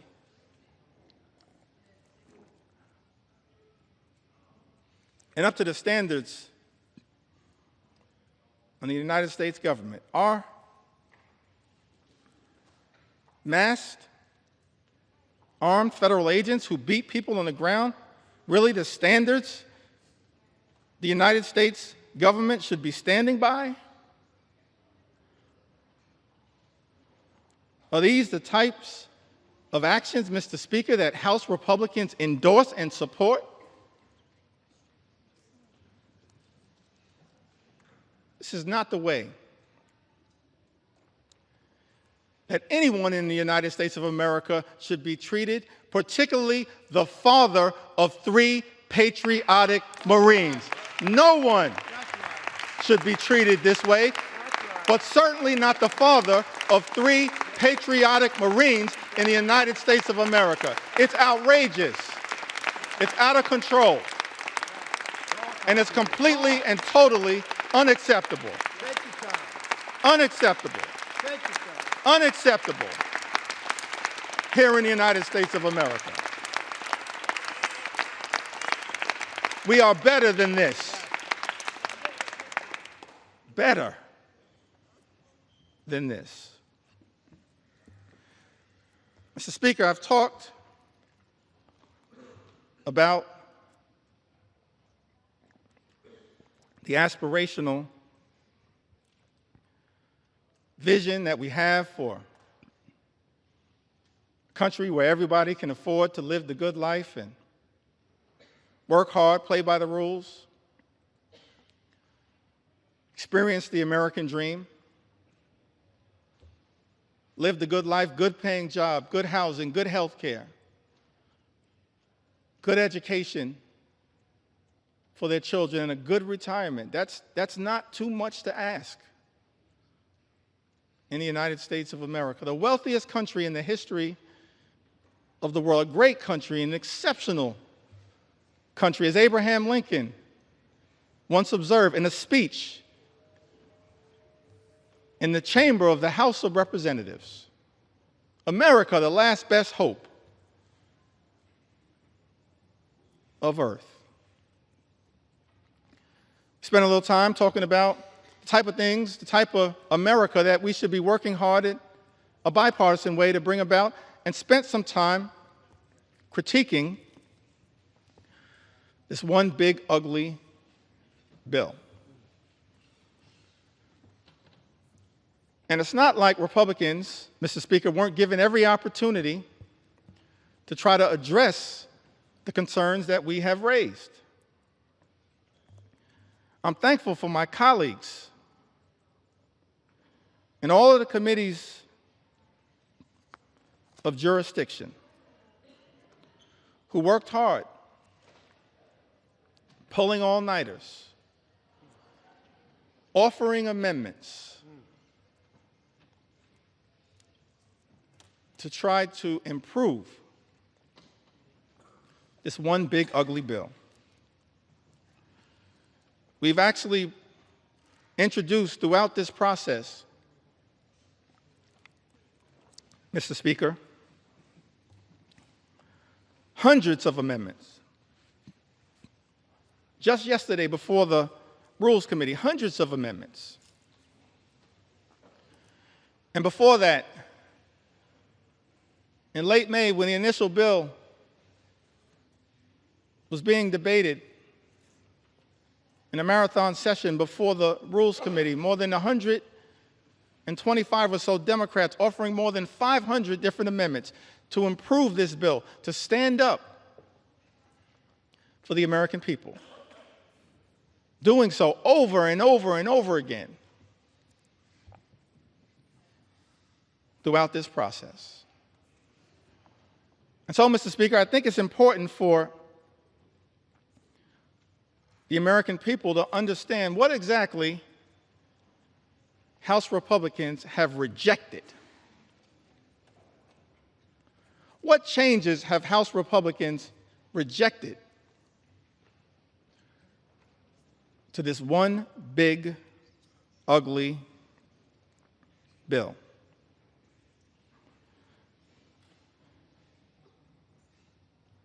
We repeatedly tried to offer an amendment, both in rules and on the House floor on behalf of the American people, to strike every single provision that would cause the largest cuts to health care and food assistance in history, which will result in 17 million people or more losing health coverage and jeopardizing nutritional benefits for about 42 million Americans who might otherwise go hungry. Republicans voted down that amendment.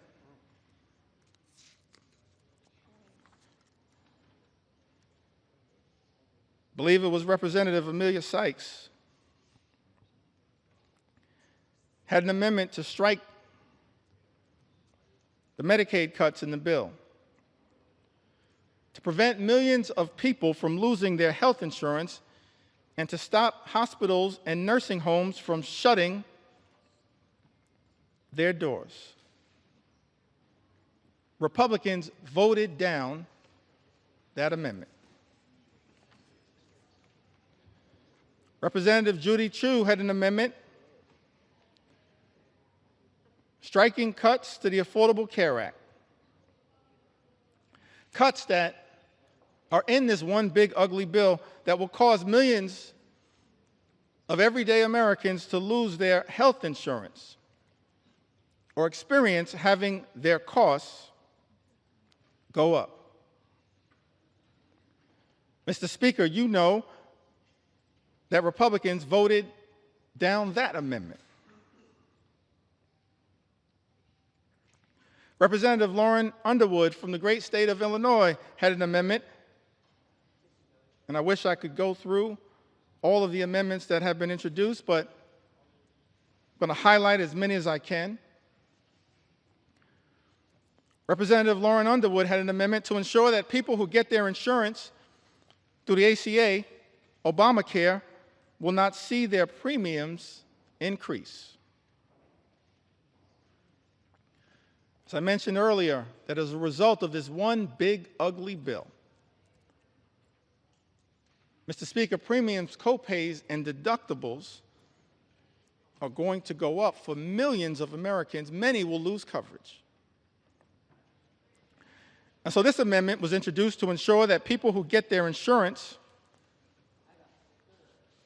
through the ACA will not see their premiums increase this year, which is expected to cause 5 million people to lose coverage. Mr. Speaker, Republicans voted down that amendment.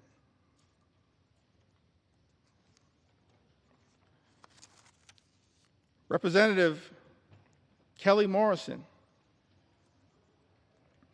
had an amendment that strikes the defunding of Planned Parenthood, which provides access to life-saving cancer screenings and reproductive health care. Now, last year, Republicans, Mr. Speaker, promised that reproductive health care, reproductive freedom was a state issue. President Trump promised that reproductive health care, reproductive freedom was a state issue. And yet, in this bill, there's a backdoor attack on reproductive freedom by targeting health care, preventative health care,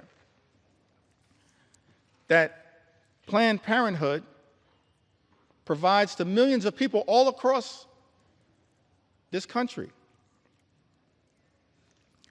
Representative Kelly Morrison had an amendment that strikes the defunding of Planned Parenthood, which provides access to life-saving cancer screenings along with reproductive health care. Republicans voted that down. Let me pause there parenthetically just to make one observation on this issue of reproductive freedom. What we're seeing right now in the House of Representatives, Mr. Speaker, Republicans unleashing a march toward a nationwide abortion ban. That's what's going on right now. What does this provision have to do with making life more affordable for everyday Americans? Nothing. This is all part of a right-wing ideological extreme effort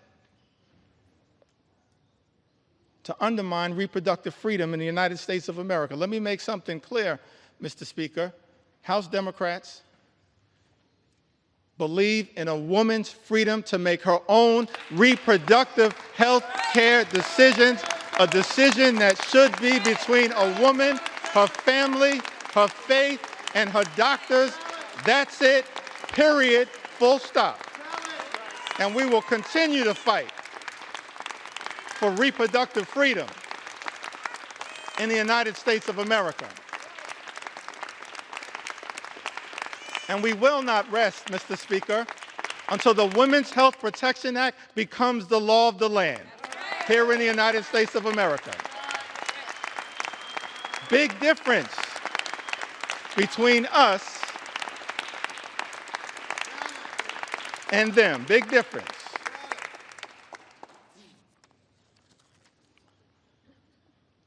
Mr. Speaker, Representative Johanna Hayes introduced an amendment to strike all provisions that would cut food assistance for children, seniors, and veterans. Republicans voted that down. How cruel. How cruel. Representative Shontel Brown had an amendment to strike burdensome red tape requirements that threaten nutritional assistance for millions of Americans and their families. Republicans voted that down. I mentioned earlier, Mr. Speaker, this notion that Republicans are trying to spin to the American people that the attack on nutritional assistance, imposing these paperwork requirements, or as Frank Pallone would say, red tape requirements, that's all about waste, fraud, and abuse. I think common sense suggests to us it has nothing to do with waste, fraud, and abuse. Mr. Speaker, I made clear earlier that as House Democrats, we believe that as custodians of taxpayer dollars, we need to make sure that we are spending that money efficiently, effectively, and equitably. And that we are committed to eliminating waste, fraud, and abuse wherever it may be found. I mean, one of the things that's interesting about this bill, this appears to be part of the deal that was negotiated by the senator from Alaska,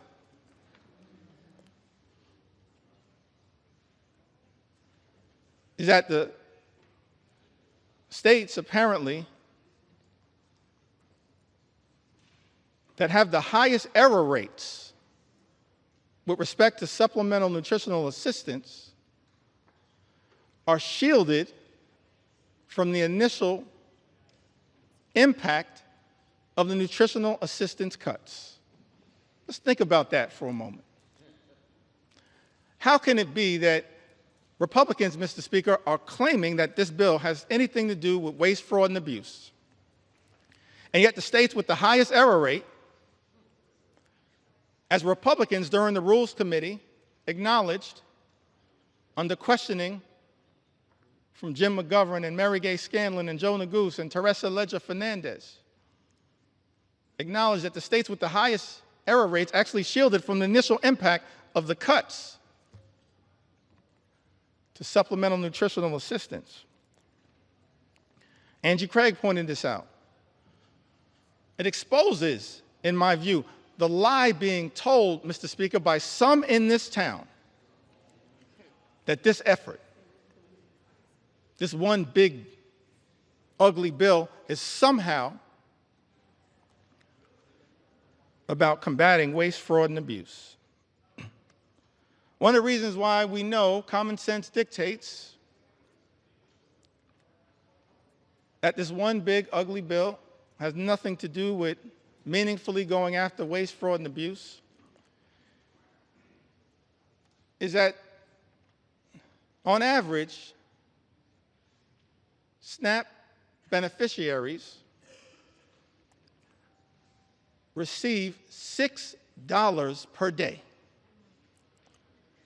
to try to help them not go hungry, to try to make sure that veterans and children and seniors don't go hungry. Mr. Speaker, I think it's important for the American people to process. That's what SNAP on average provides, $6 per day. At the same time, Elon Musk, his federal contracts, as we understand it,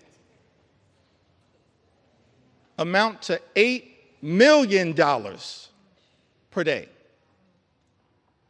Mr. Speaker, if Republicans were really serious about targeting waste, fraud, and abuse in the United States of America, start there. $8 million per day. Start right there. Don't take it, don't rip it from the mouths of children, seniors, or veterans. If Republicans were really serious about targeting waste, fraud, and abuse, start right there with Elon Musk. And we'll join you. We'll welcome you into the warm embrace of the House Democratic Caucus to target waste, fraud, and abuse. Start right there. You can start right there, Mr. Speaker. Start right there. Ranking members Jim McGovern and Bobby Scott had an amendment, Mr. Speaker, to prohibit the bill from going into effect unless cuts to Medicaid and SNAP would not result in fewer families being eligible for free school meals.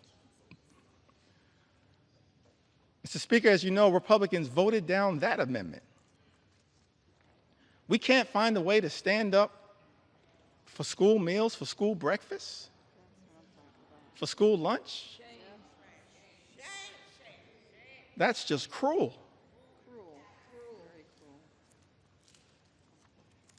It is callous. It's a corrupt perversion of this process, targeting, as this one big, ugly bill does, school children, hungry school children in the United States of America. Speaker, Representative Mike Thompson had an amendment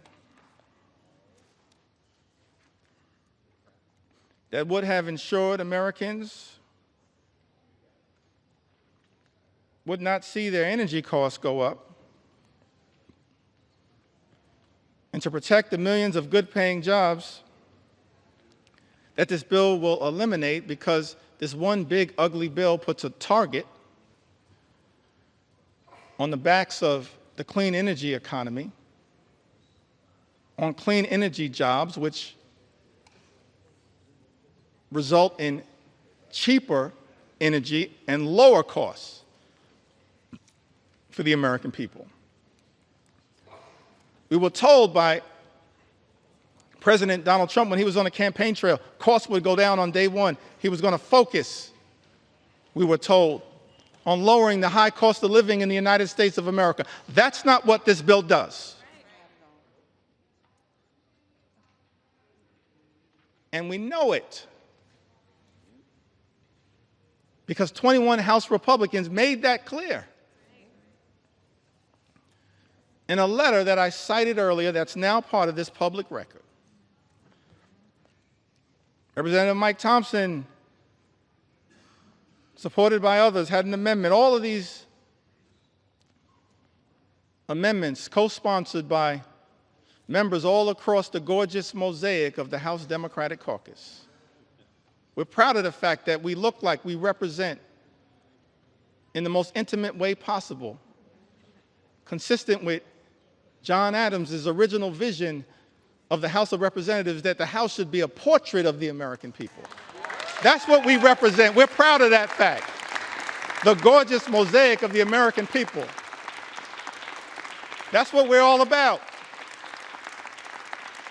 in the most intimate way possible. That's why we love the House.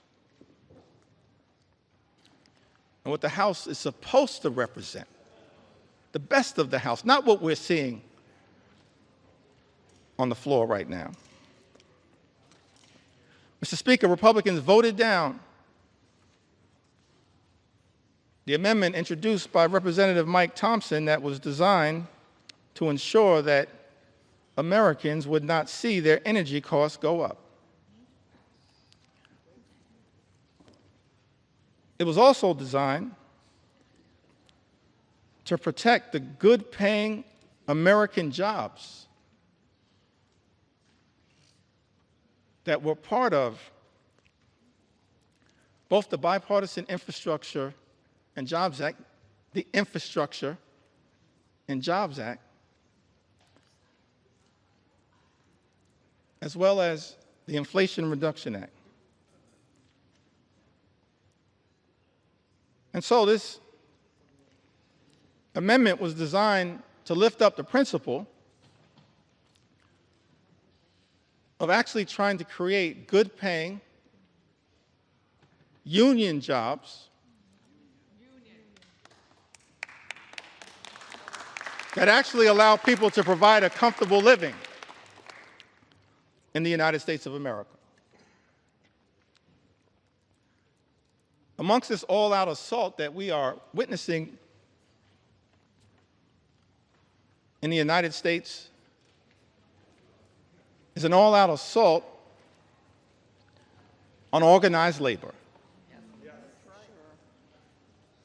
an assault on collective bargaining, an assault on the freedom to negotiate.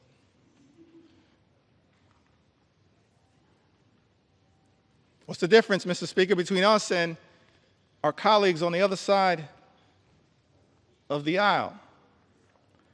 I think one of the things that is a clear difference, Mr. Speaker, is that we believe, we recognize that in connection with this journey, work hard, play by the rules, imagine and dare to dream the ability to live the good life, to experience the American dream. An American dream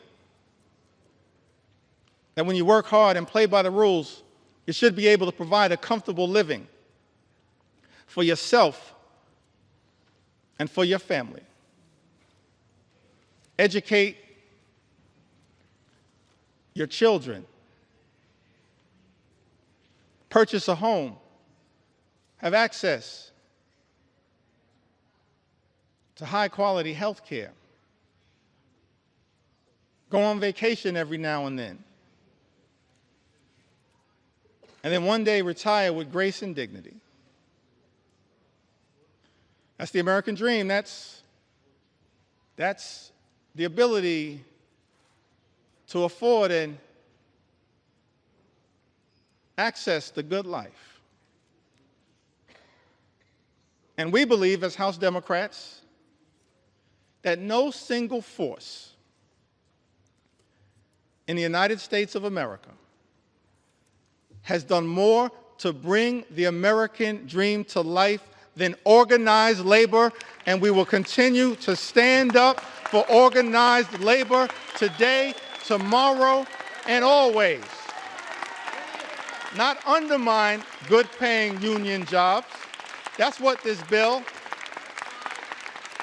this one big ugly bill, does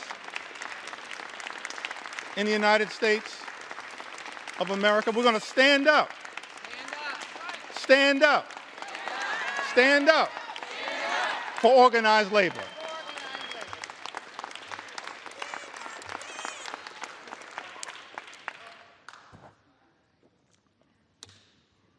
This is personal to me.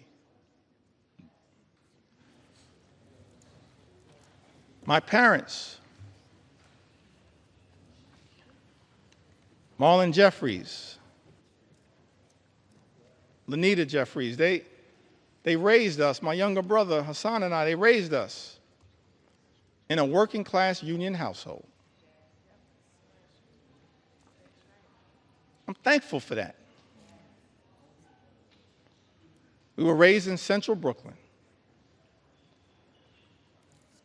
Now, my mom grew up in Connecticut. And I mentioned, that must be Johanna Hayes.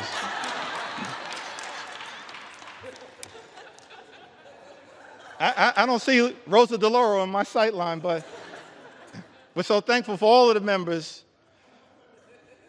of the Connecticut delegation. I'm an unofficial sixth member of the Connecticut delegation. My mom raised in Bristol, Connecticut. She went to Bristol High School. Thankful for my mom. And my dad, I mentioned earlier, he grew up in Newark.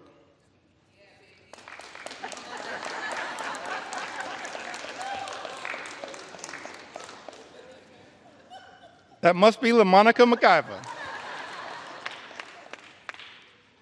I grew up in Brick City. I mentioned earlier he had the nickname Pudding. I failed to ask him, but I'm going to see if my mom can unlock the key to that nickname for me. My mom grew up in Bristol, Connecticut, and my father grew up in Newark. And I mentioned earlier that he then went off to serve this country in uniform as an Air Force member, served in Germany during the Cold War. I think about that a lot. I didn't get to talk too much about it. I wish I would have had the opportunity to talk a little bit more with my dad about that. It's an extraordinary thing in the United States of America that someone could grow up in inner city Newark and then have the ability, in part, thanks to President Harry Truman, to serve with people of all races to defend this great country. I wish I would have had the opportunity to talk to my dad a little bit more about his experience in Germany, because the one thing that I've been able to take away from that experience was that he came back having fallen in love with Heinekens and Becks.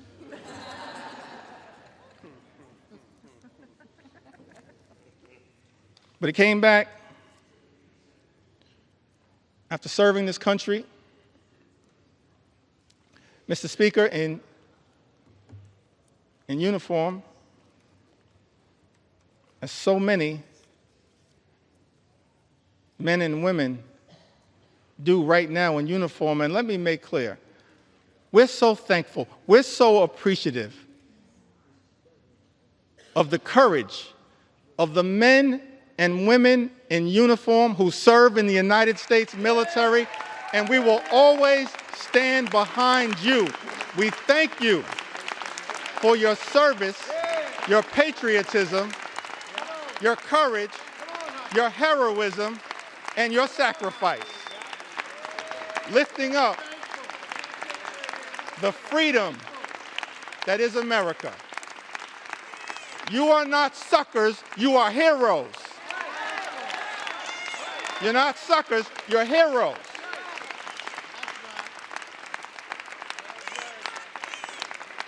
We're thankful for your service.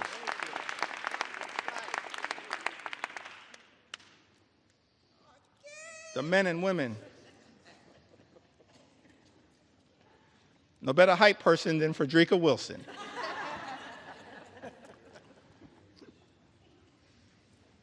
So my dad, as I mentioned, grew up in Newark. My mom in Bristol, Connecticut. So they meet at Central State University. Proud to note, a historically black college and university that has given so much. Historically black colleges and universities to the United States of America, and we will always stand behind you. Always stand behind you. We will always stand behind you. I wouldn't be here right now without a historically black college and university. I'll never run away from that. I will never run away from that. And we're proud of the fact, we can check the record, proud of the fact that over the last few years prior to this administration, historic investment in Hispanic serving institutions, in historically black colleges and universities, in higher education.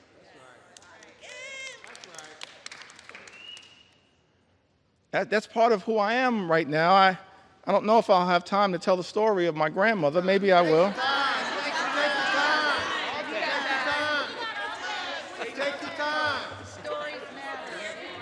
Take your time. I got so many stories, I feel like I'm in a hip-hop studio right now. But they all relate to what makes every single one of us, every single Democrat, have a story to tell. a story to tell. Brooklyn will get that. Every single one of us have a story to tell. That leads us to this moment. It's the reason why we're fighting hard against this incredible and unprecedented assault on the American way of life and an assault on organized labor. So my parents, they meet at Central State University, and Dad would tell us, my younger brother and I, that it was love at first sight. But apparently my mom said, not so fast. But it worked out. I'm thankful for that. They met at Central State University. And so, of course, I mentioned that mom from Connecticut, father from New Jersey. Why was it that we grew up in New York City? Apparently, they compromised and moved to Brooklyn. And so I'm raised in Brooklyn, New York, working class neighborhood, in the middle of the crack cocaine epidemic. Dangerous times in New York City. In a union household, proud that I grew up in the Cornerstone Baptist Church, still a member of the Cornerstone Baptist Church. Grew up in this union household. And Mr. Speaker, I land on that moment, and every single one of us as House Democrats have a similar story to tell about why in our heart, in our soul, in our essence, in our experience, we're so horrified by the attacks on organized labor. Because we understand the importance of what organized labor has meant to the American journey. My mom and dad were both public servants throughout their entire lives. My mom worked for 45 years, DC 37, for the city of New York. My dad, he worked for 30 years. He was a member of the Public Employees Foundation. He was a substance abuse social worker dealing with addiction during the heroin explosion of the 1970s, the crack cocaine epidemic of the 1980s. But they got married in 1967. And they were newlyweds. And many people familiar with the history of the labor movement, particularly in New York City, know that in 1967, the Social Service Employees Union, which they both belonged to at the time, famously went on strike for better pay, better health care, better working conditions, and most importantly, better service to the clients that they served. And I've thought about that fact. They were newlyweds. A few months in, and they had to make a decision when the Social Service Employees Union went out on strike, whether they would cross the picket line, because it was unclear, perhaps, how they would pay for food and rent and clothing as newlyweds in a new city? Or, Mr. Speaker, were they going to stand in solidarity with their union brothers and sisters? I'm so thankful, Mr. Speaker, when I learned that my parents made that decision to stand on that picket line for as long as it took in solidarity with their union brothers and sisters. That's part of our DNA. That's part of why we fight so hard. We can all trace a similar story. An inheritance from our parents and our grandparents. All of us have that kind of story to tell.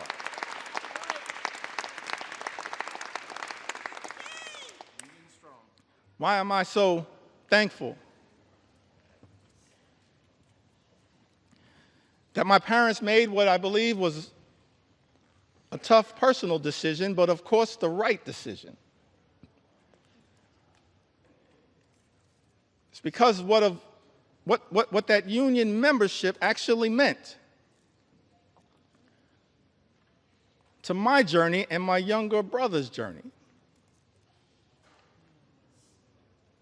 1973,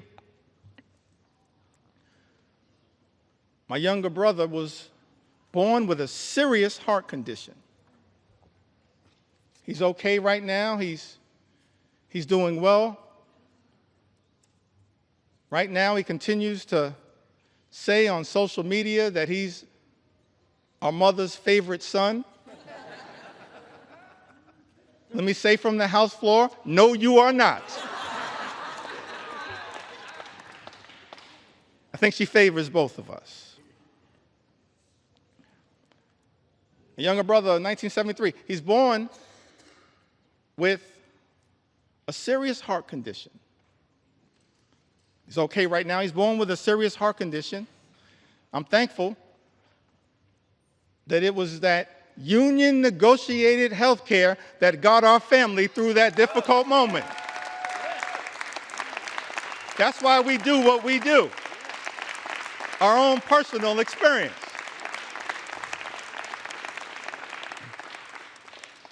And then in the early 80s, my parents, modest living. Neither of them, even at the tail end of decades-long careers, ever made more than $50,000. Modest living. But in the early 80s in Crown Heights, rough neighborhood, central Brooklyn, they bought their first and only home. They were able to buy that home, the home that my younger brother Hassan and I were raised in, because of that union negotiated salary, and pay off the mortgage down to zero because of that union negotiated salary. This is personal to us, our own journey. And lastly, as it relates to this part of my journey, why we all fight for what we fight for, why we stood behind Mike Thompson's amendment to protect good-paying union jobs. I went to college. I went to Binghamton University.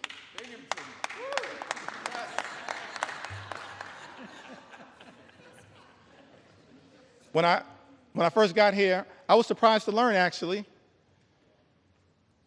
that I was the first graduate of Binghamton University ever elected to the United States Congress.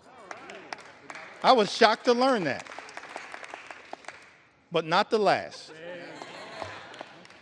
Because Vindman and Mannion have now joined us.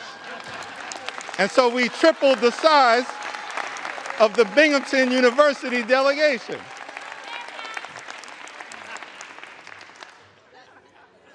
part of the reason why we stand up for higher education and public education. That's our own experience. So I graduated from Binghamton University.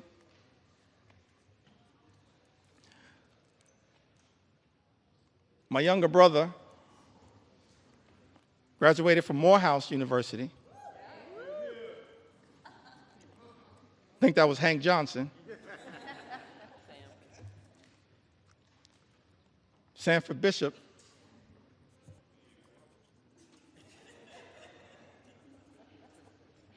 Graduated from Morehouse.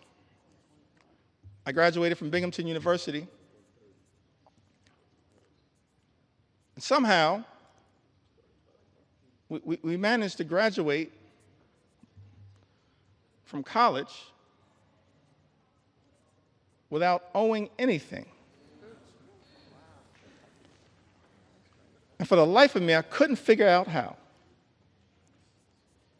Because as I mentioned, my mom, my dad, they just earned a modest living all throughout their careers. So one day I had a conversation with my mom and I was trying to figure it out. How did you pull that off? She said, well, I wanted to make sure my two sons could have a clean start to life. So I borrowed against my union negotiated pension to make sure my two sons could get free and clear of loans and get a higher education as part of our effort to experience the American dream. And so we all say to our brothers and sisters in organized labor, you don't ever have to worry about whether House Democrats are going to stand up for you because you've always been there for us. You've always been there for us. You've always been there for us. That's our personal story. And every single one of us,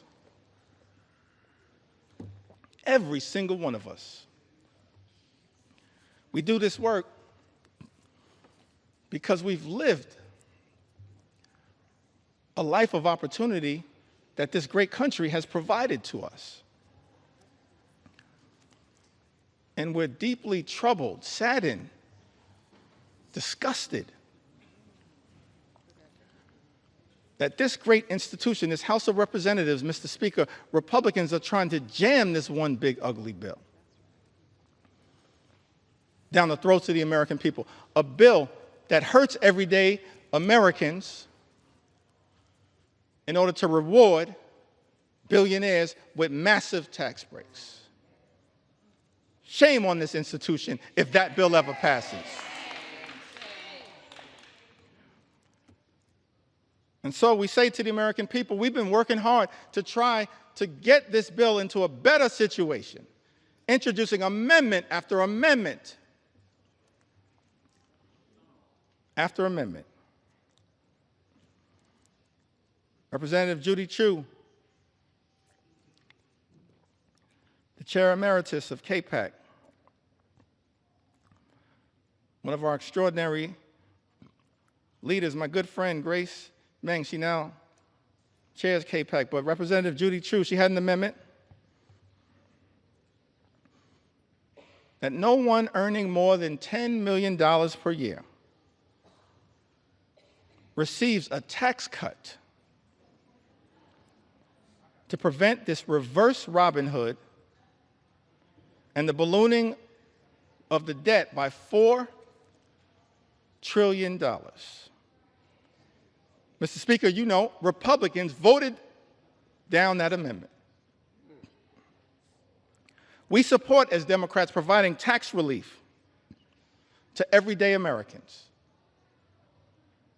We're willing to work in a bipartisan way to deal with that issue under the leadership of Richie Neal.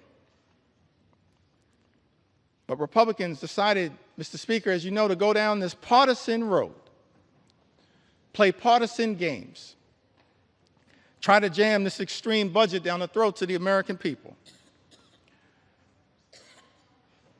And so amendment after amendment after amendment introduced by House Democrats in good faith, exercising common sense to try to improve this bill. Representative Jimmy Gomez, the chair of the Dad's Caucus here in the United States House of Representatives, he had an amendment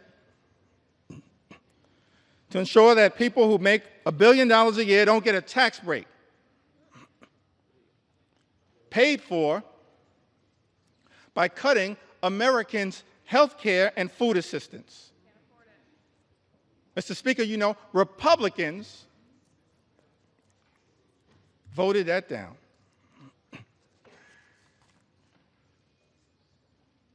My good friend and classmate, Representative Susan Del Bene, she had an amendment that would have made the child tax credit fully refundable. Susan Del Bene, a great champion of the child tax credit. Let me also shout out a person that I believe is the mother of the enhanced and expanded child tax credit as well. The top Democrat on the Appropriations Committee, Rosa DeLauro. We're thankful for your leadership, Rosa.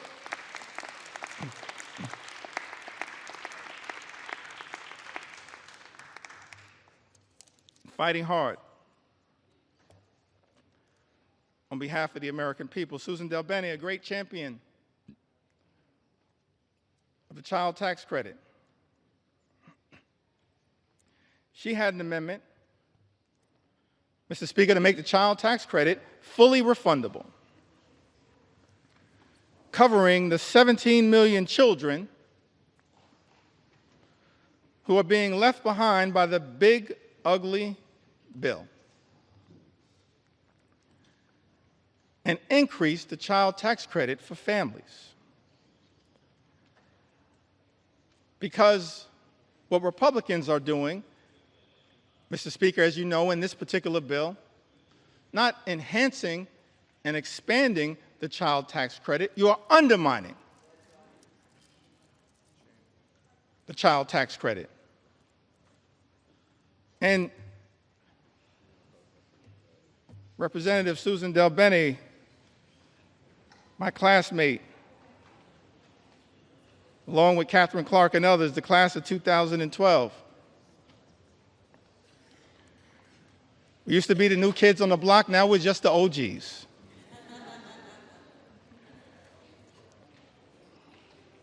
Susan Del Bene, she introduces this amendment, and Mr. Speaker, as you know, Republicans voted it down. Representative Laura Gillen had an amendment that dealt with this issue a little bit earlier. The new and permanent cap on state and local tax deduction. Representative Laura Gillen had an amendment to strike the new and permanent cap on SALT, which is something that members of the House Republican Conference, Mr. Speaker, as you know, claimed was a line in the sand for them, specifically from New York, and said that they support. But Republicans voted down that amendment from Representative Laura Gillen. Representative Mary Gay Scanlon from the Commonwealth of Pennsylvania, one of the great members of the class of 2018, a great class. She had an amendment that would protect infants, babies, American citizens born in this country from the unconstitutional and un-American Trump executive order to end birthright citizenship. Republicans voted that down. Can't believe it. Let me make something clear. No matter what it takes, we're going to make sure as House Democrats we stand up for the principle that every single child born in the United States of America pursuant to the 14th Amendment is an American citizen. We will never let anyone take that away. Not now, not ever. Not now, not ever. Not now, not ever.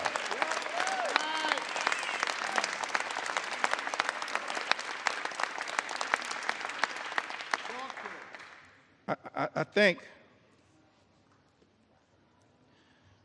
Mary Gay Scanlon, I'm appreciative of my big brother, Congressman Greg Meeks, my big brother in the United States Congress. We're a family as House Democrats committed to working hard, standing up on behalf of the American people. It's an honor of a lifetime to be part of this family.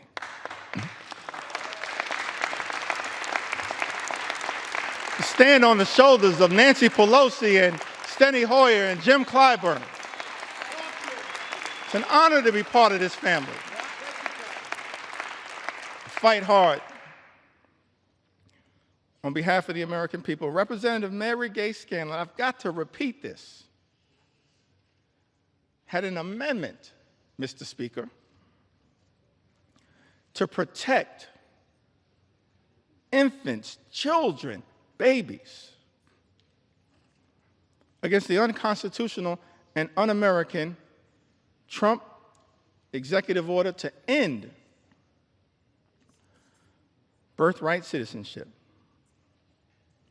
Republicans voted that down.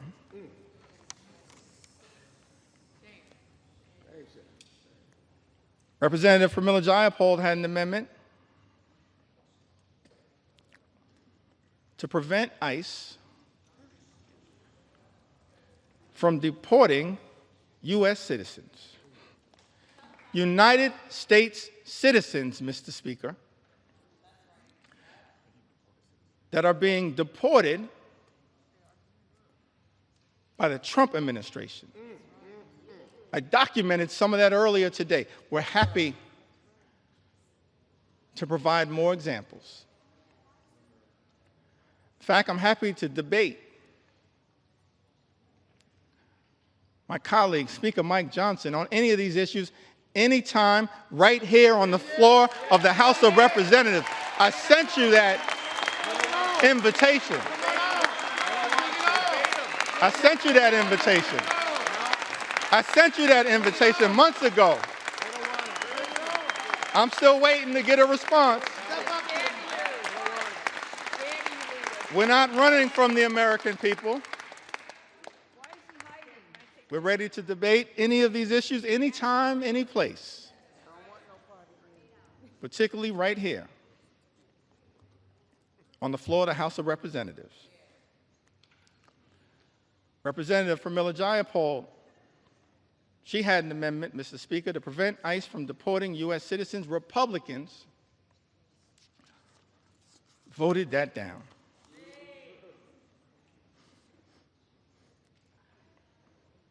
Ranking Member Jim McGovern. And this issue is personal to him. I mentioned earlier, we do this work because we're informed by our own personal experiences. It's not about glory, it's not about profit. It's about improving the lives of the American people that we're privileged to represent. Jim McGovern, his wife Lisa, dealing with immense pain, immense personal tragedy, but fighting so hard on behalf of the American people. He had an amendment to restore the critical NIH research funding withheld by Donald Trump and Elon Musk to cure diseases like Alzheimer's and cancer, including pediatric cancer, childhood cancer. Mr. Speaker, you know Republicans voted that down.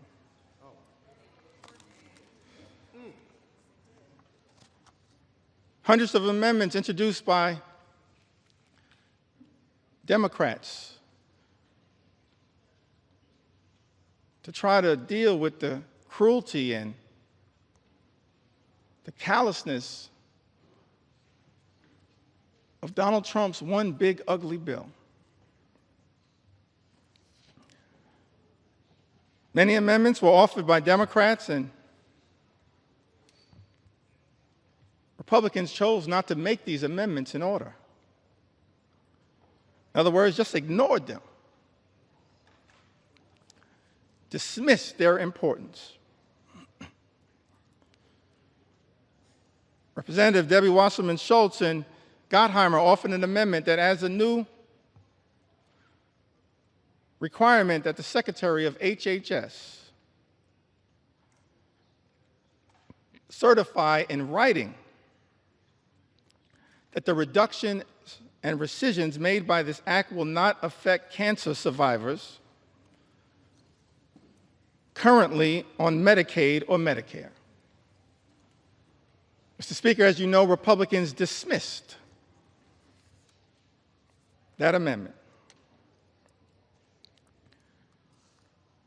Representative Houlihan and Representative Ramirez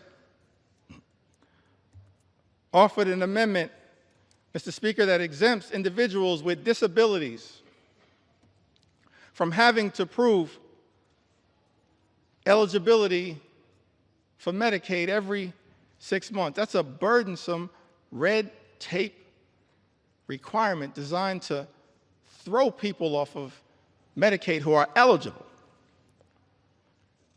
That amendment was dismissed,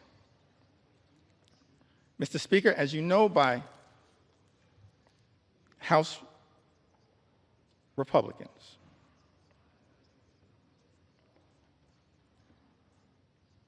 Representative Sarah McBride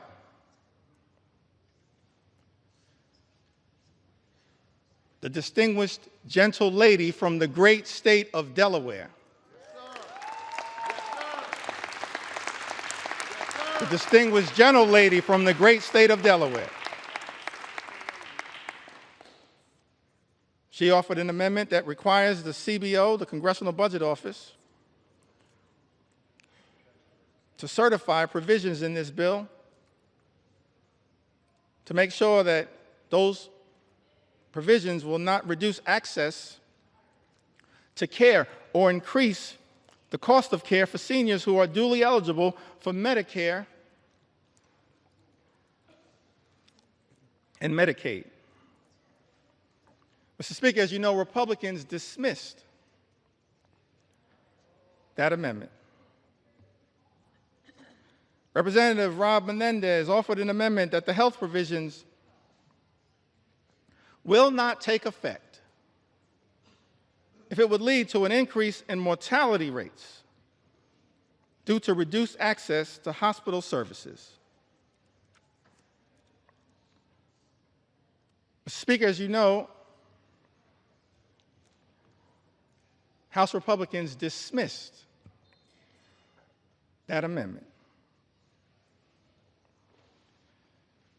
Representative Val Hoyle introduced an amendment that strikes changes to provider taxes and preserves states' ability to use or increase provider taxes to fund Medicaid and protect hospital funding. Mr. Speaker, you know that despite Representative Hoyle offering this amendment, Republicans dismissed it. Rural hospitals will close as a result of Donald Trump's one big, ugly bill. They will close. Susan Collins acknowledged that fact. But House Republicans are here jamming a bill down the throats of the American people that will close hospitals in rural America, in urban America, in small-town America, in the heartland of America, and apparently, Mr. Speaker, couldn't care less. Let me be clear. We're going to stand up for those communities that my colleagues on the other side of the aisle have abandoned. We're going to stand up for rural America, urban America, small-town America, the heartland of America, Appalachia. We're going to stand up for all of America, whether we represent you or not.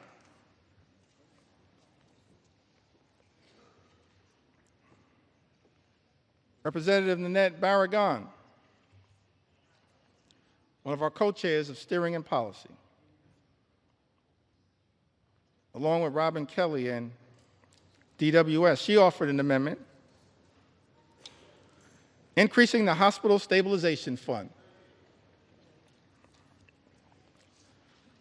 But they had to include in this one big ugly bill, this amendment was designed to protect hospitals from closing and expand eligibility for safety net hospitals that we know exist all across America. In every corner in this country.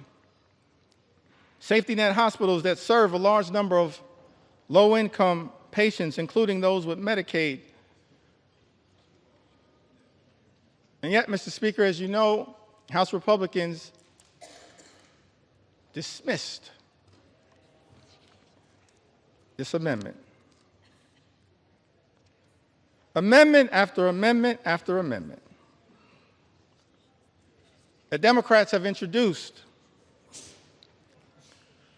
to try to relieve the pain that is being visited upon the American people by this one big ugly bill, voted down by Republicans or dismissed out of hand. Representative Costa introduced an amendment to protect those on the low-income heating and energy assistance program who are also targeted by this one big ugly bill. It's part of an effort to ensure that all households on SNAP can continue to qualify. Mr. Speaker, as you know, Republicans dismissed that amendment out of hand, ignored it, did not see fit to take it up. Representative Jill Takuda from the great state of Hawaii, she introduced an amendment trying to prevent the nutrition title of this bill from taking effect. Against USDA can determine that the provisions of this one big ugly bill would not result in material economic harm to farmers, ranchers, and producers. Mr. Speaker, as you know, Republicans dismissed that amendment out of hand. Representative Lloyd Doggett had an amendment to extend tax cuts for the 98% of the American people who make $400,000 or less per year. Had that amendment been taken up and passed, it would have cut the cost of this one big, ugly bill by approximately 50%. And we would have been standing up for those everyday Americans who are now going to be hurt by other provisions in this GOP tax scam, this disgusting abomination. Mr. Speaker, as you know, that amendment dismissed out of hand by the House Republican majority. Representative Seth Magaziner from the great state of Rhode Island. He's only in his second term. Somehow he's the dean of the delegation.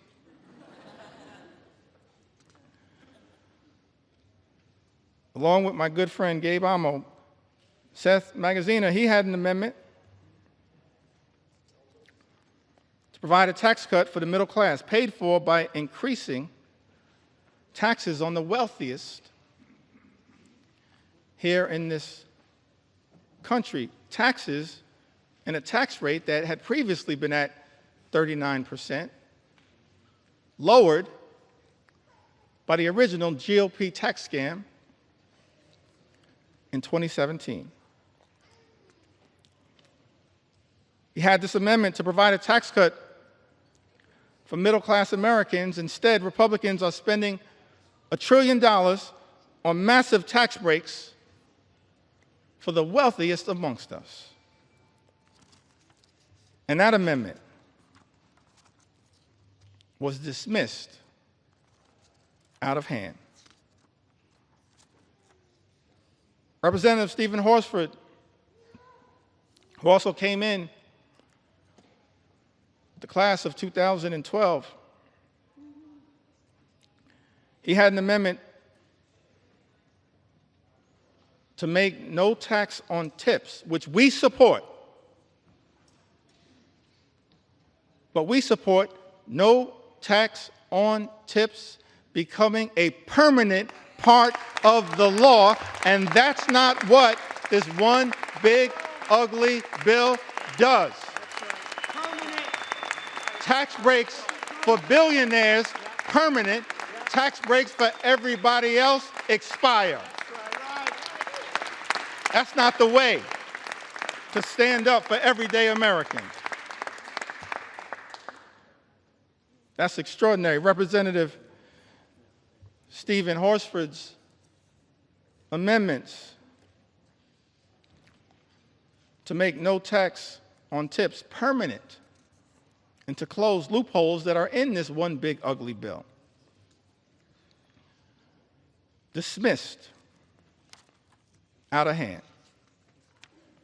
Amendments introduced by Ranking Member Huffman, Andrea Salinas, Dave Mint, Emily Randall, and others, protecting public lands, dismissed out of hand. Amendments on energy introduced by members like Luz Rivas, dismissed out of hand. And I think I'll end this portion of my presentation. Mr. Speaker,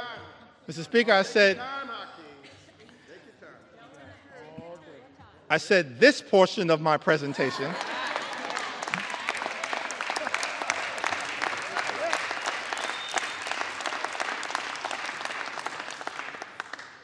Still got a little more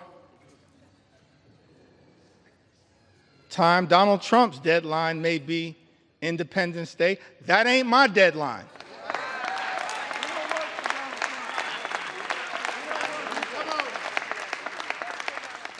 You know why? Mr. Speaker, we don't work for Donald Trump. We work for the American people. That's why we're right here now on the floor of the House of Representatives, standing up for the American people, for everyday Americans, for hardworking American taxpayers, fighting hard to make sure that we can live in a country where every American can afford to live the good life. And as I mentioned earlier, Mr. Speaker, part of being able to afford to live the good life, part of part of those 5 things that I talked about, which shouldn't be hard to agree upon. Work hard, play by the rules,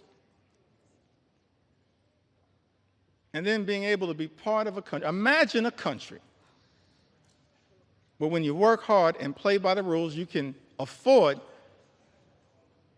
to obtain the American dream, to experience the good life, good paying job, good housing, good health care, a good education for your children, and then a good retirement. So we had a series of amendments, Mr. Speaker, introduced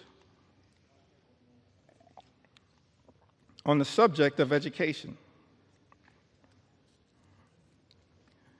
Let me say something about the Department of Education, and every agency, every department can, of course, be improved in terms of its efficiency, but the Department of Education does important work, particularly as it relates to the most vulnerable children amongst us. And as part of this unprecedented assault on the American way of life, President Donald Trump issued this executive order, effectively trying to abolish the Department of Education. I know there are people all across the country as I travel throughout America concerned about this. Let me make something clear. The Department of Education was established by an act of the United States Congress. It cannot be abolished by anyone pretending to be a wannabe king. Not anyone. It's us, the United States Congress. So we introduced, Mr. Speaker, a series of amendments related to this commitment, this recognition of the importance of education as part of accessing the American dream. Ranking Member Bobby Scott was also battling some issues. Life hits us all, but made sure to make his way here to the House of Representatives. It's part of his commitment to stand up for the education of our children and others. He had an amendment, Mr. Speaker, that strikes all of the extreme parts of the Committee on the Education and Workforce elements of this bill that make it harder for students to access high-quality education, jeopardizes child nutrition programs, and threatens financial student aid, all of which is being done recklessly, Mr. Speaker, by this one big, ugly bill. And as you know, Republicans chose to ignore this amendment, dismiss it out of hand. Representative Sarah Elfreth introduced an amendment to try to increase the amount that hard-working teachers and educators are able to deduct on qualified out-of-pocket classroom expenses. And that amendment was dismissed out of hand. Tax breaks for billionaires, Mr. Speaker, but Republicans have decided hardworking educators can't get an enhanced tax benefit for their out-of-pocket expenses. That's wrong, and as House Democrats, we will continue to stand behind the educators of the United States of America, the teachers in the United States of America, those to whom We entrust our most precious asset, our children. And House Republicans, Mr. Speaker, aren't standing up for educators, for the teachers of America. This is extraordinary. But we're going to continue to stand with our teachers and stand with our public schools all across the United States of America.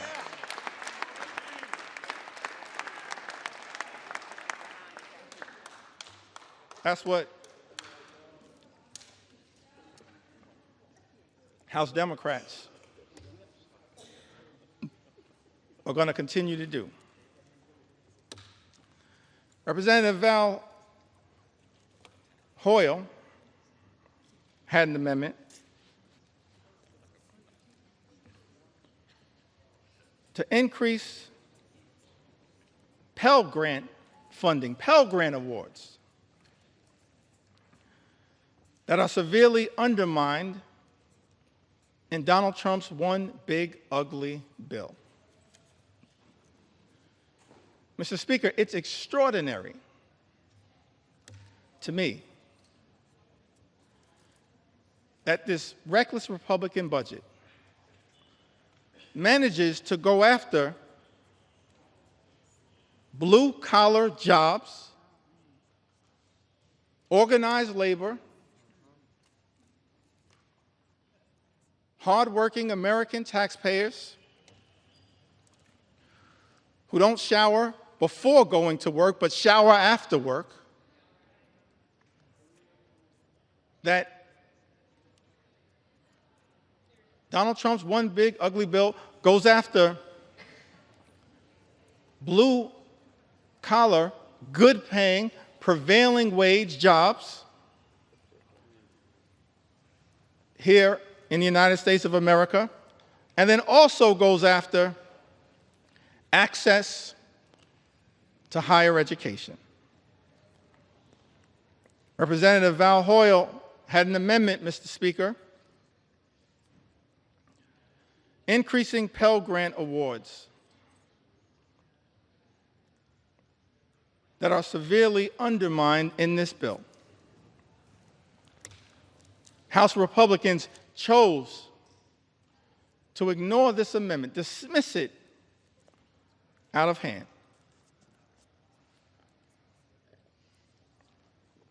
This is another one of those areas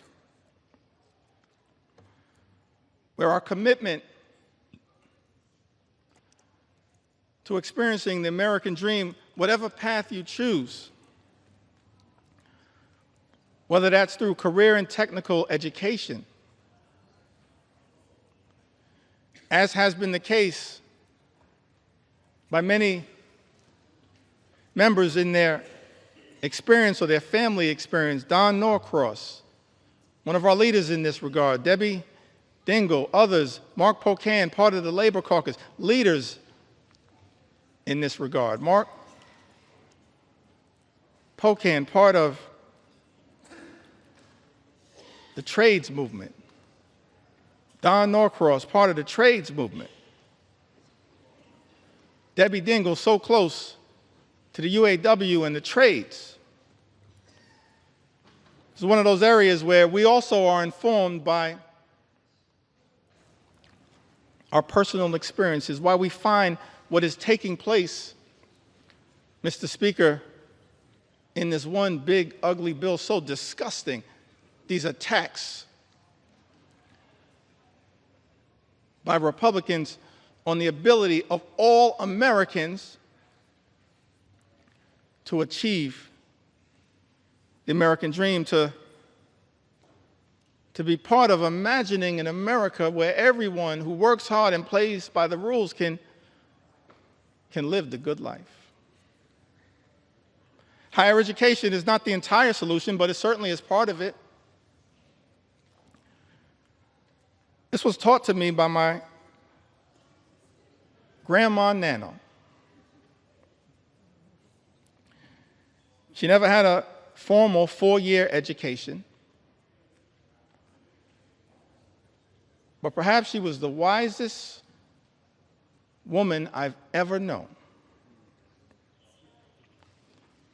And she was determined to make sure that her two grandsons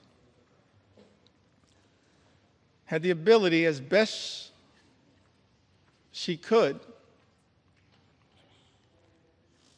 to obtain an education that might ultimately, for us, coming out of this working class neighborhood, Crown Heights in central Brooklyn, spending a lot of time in Bedford-Stuyvesant where she lived, on the corner of Putnam and Lewis, right down the block from the Cornerstone Baptist Church. She was determined to make sure that her two grandsons had the best opportunity, and in her view, and Grandma Nano's view, that meant access to education. And so, when we were young, she said to my younger brother and I, I'll never forget this conversation. We were in her home in Bed-Stuy. She said that the two of you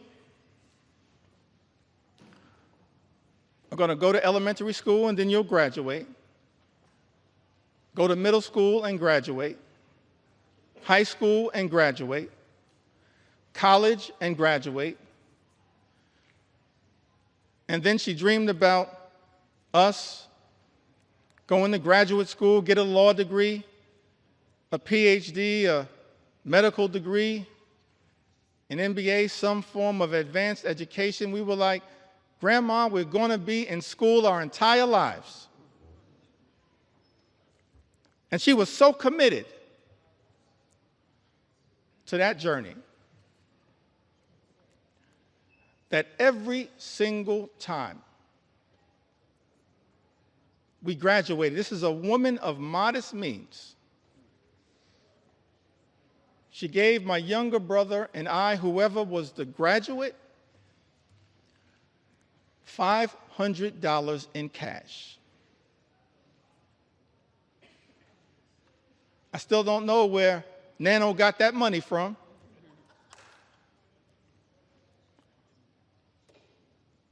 I know it came by her honestly. She saved for it.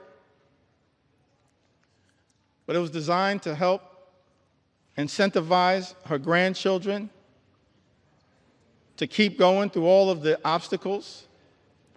And Mr. Speaker, I made the mistake one day of telling that story, this $500 incentive, in front of my two sons. And they said, Dad, you've been shortchanging us our entire lives.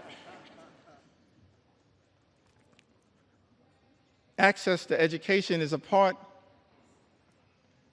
of the journey for many of us. Shocking to me that this one aspect, not the only aspect, this one aspect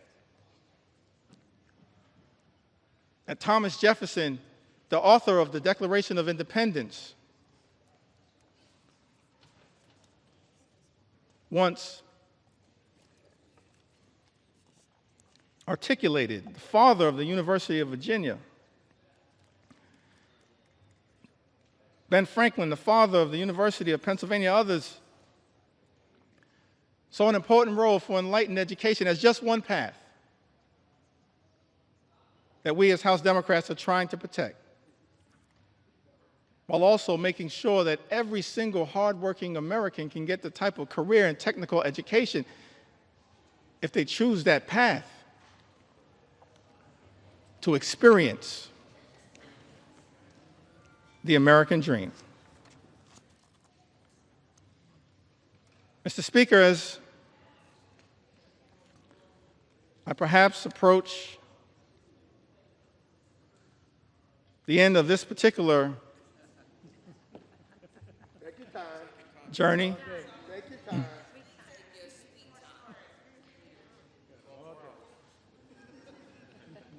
let me just reiterate that as House Democrats, we maintained from the very beginning of this Congress. We acknowledged the election of President Donald Trump, offered to work with our colleagues on the other side of the aisle whenever and wherever possible in order to make life better for the American people, to stand up for the things that matter, not as Democrats, independents, or Republicans, but as Americans. But the route, Mr. Speaker, that has been taken by House Republicans is to go it alone and to try to jam this one big, ugly bill filled with extreme right-wing policy priorities down the throats of the American people. That's why, in good conscience, we can't stand here, Mr. Speaker, and support this effort, this one big, ugly bill that hurts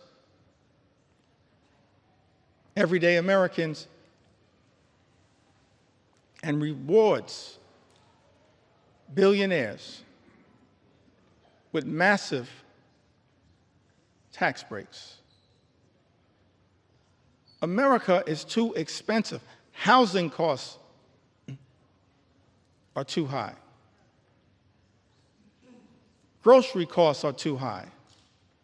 Child care costs are too high.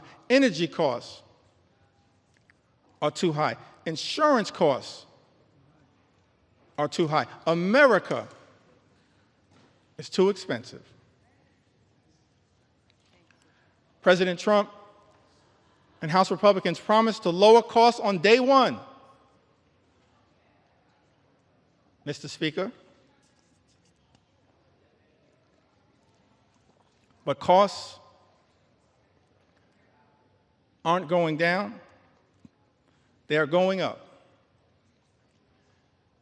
The policies unleashed by the Trump administration have been so chaotic, so all over the place, so much uncertainty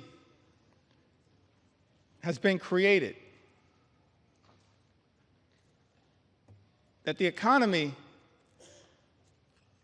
is being run off track, and nothing has been done to lower the high cost of living.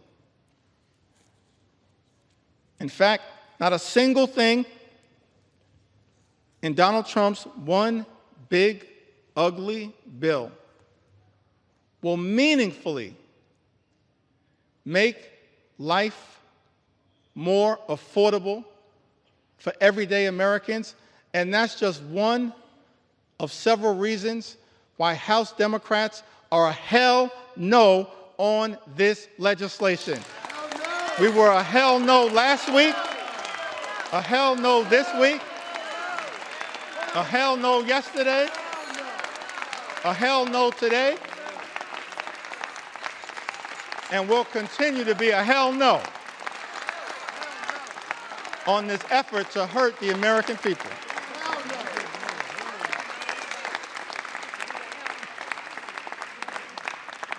And I note for the record, Mom, hell is in the Bible.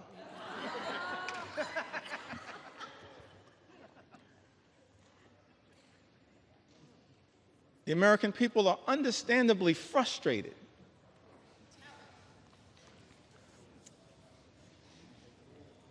by the high cost of living. Yes, they're frustrated by the unprecedented assault on the American way of life, on our democracy, on the rule of law, on due process, on health care, on Social Security, on nutritional assistance, but it's my sincere hope that we can find a path forward to actually address for the American people some of the underlying sources of their frustration. The fact that people, far too many people, you've heard the stories, Mr. Speaker. And that's just a fraction of the stories that have been shared with us, members of the United States House of Representatives. Just a fraction of the stories that I've been able, on behalf of House Democrats, to enter into the record.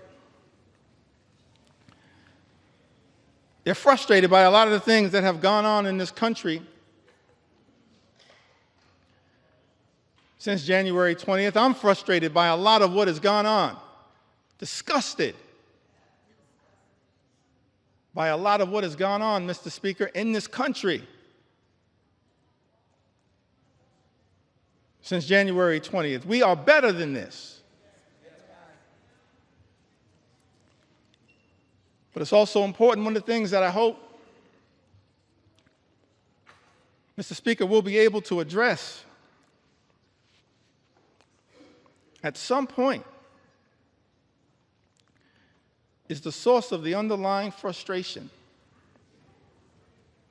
It's a frustration in the comments, in the eloquent words of all of those presidential leaders that I mentioned earlier today, this frustration, this economic frustration. FDR talked about it. Truman talked about it. Kennedy talked about it. Johnson talked about it. Carter talked about it. Clinton talked about it. President Obama talked about it. President Biden talked about it. It's a consistent strand. And while progress has been made in the United States of America, we've come a long way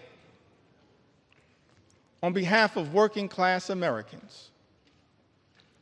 There is still a way to go to ensure that in this great country, hardworking American taxpayers don't simply work hard and play by the rules just to survive, barely paycheck to paycheck, but are able to actually thrive. That's the America that we should all commit to work hard towards bringing about. Good paying job, good housing, good health care, good education for your children, and a good retirement. A fair shot at achieving the American Leap. A good retirement, let me reiterate it for the record, that means, Mr. Speaker, that people in this town need to keep their hands off the Social Security and the Medicare of the American people. Keep your hands off Social Security, Medicare, Medicaid, all of the things. Hands off.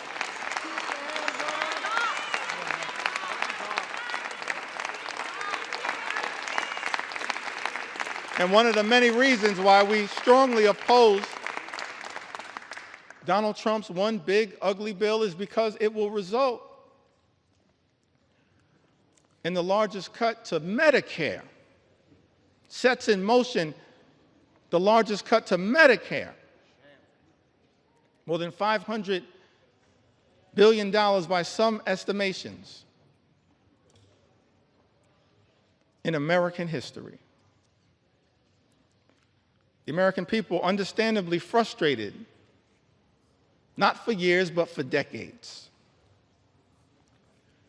that far too many have dealt with a situation where the system is not building an economy that works for hardworking American taxpayers. for everyday Americans, for working class Americans, for everyone who aspires to be part of the middle class. It's our sincere hope that we can get to a place one day,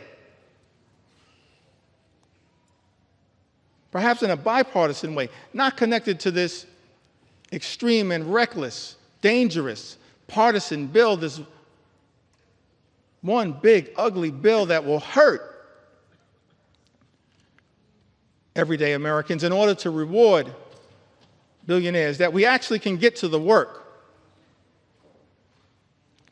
of lifting up everyday Americans, because the deck has been stacked against you for far too long. And that's not the America that the American people deserve. And part of the challenge, part of the problem, part of the issue as to why we find ourselves, everyday Americans, in this situation, it's because of the dominance of special interests in this town.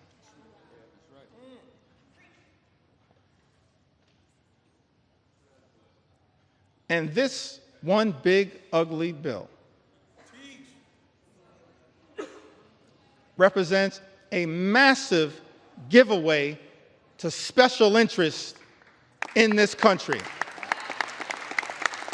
And we reject special interests, because our job here in the United States of America, Mr. Speaker, is to protect the public interest at all times, today, tomorrow, always, and forever.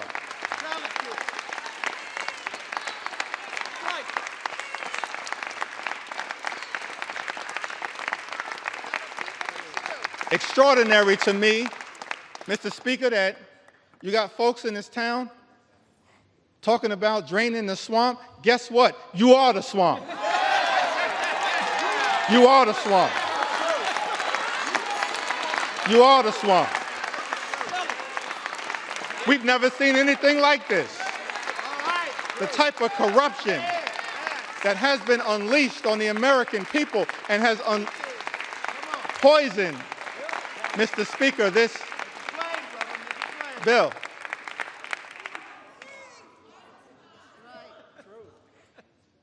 See, you're consulting the parliamentarian, I think. I said people in this town.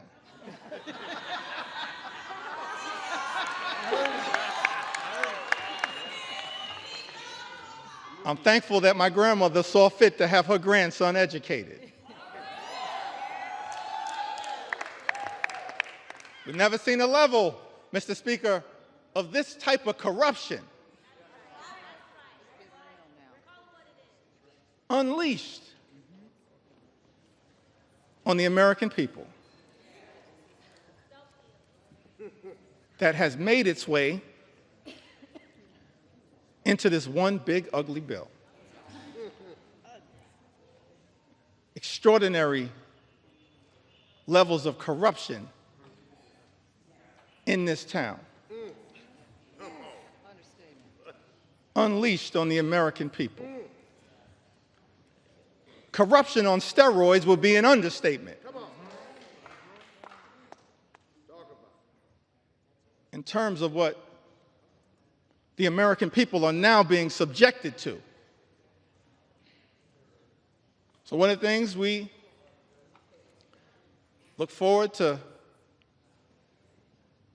changing in this town, I want to make this commitment, House Democrats. We are committed to making sure that we end corruption once and for all in the United States of America, in corruption in Congress, in corruption at the Supreme Court, and in corruption with the administration. That's part of our agenda, an anti-corruption agenda. That's what the American people deserve. That's what we as House Democrats are committed to bringing about.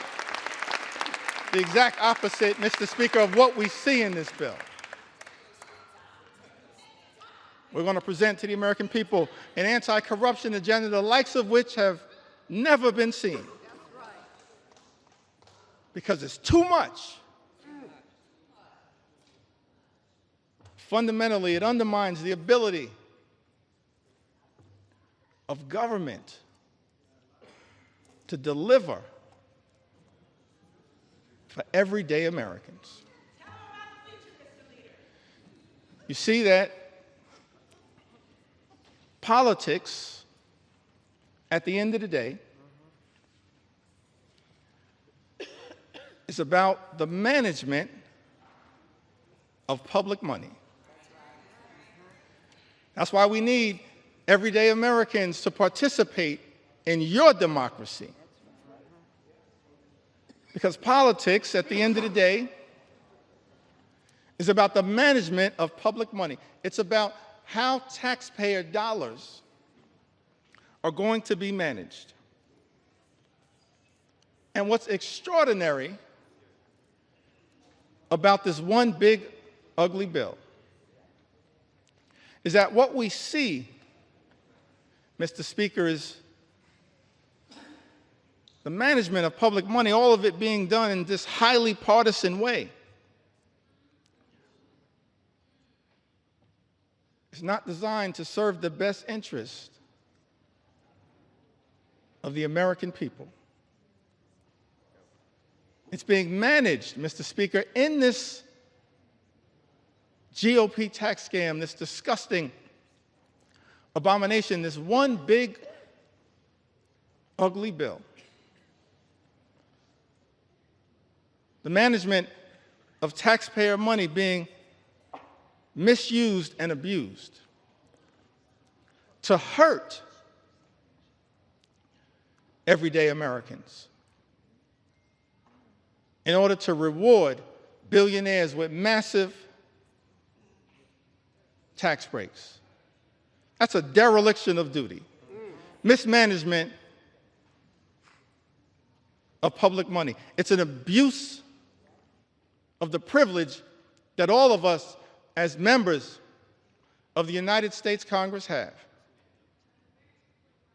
And so one of our promises to the American people as we look toward the future, we will always be stewards of your money to make sure that we are allocating taxpayer dollars in a way designed to lift up the American people, not tear the American people down. That's the type of Congress that the American people deserve. The public interest over special interest. The public interest over special interest. The public interest over special interest. That's one of our promises to the American people. And we're going to work hard to earn your trust as we move forward and look toward the future. I mentioned earlier in my remarks that I wanted to talk a little bit about faith.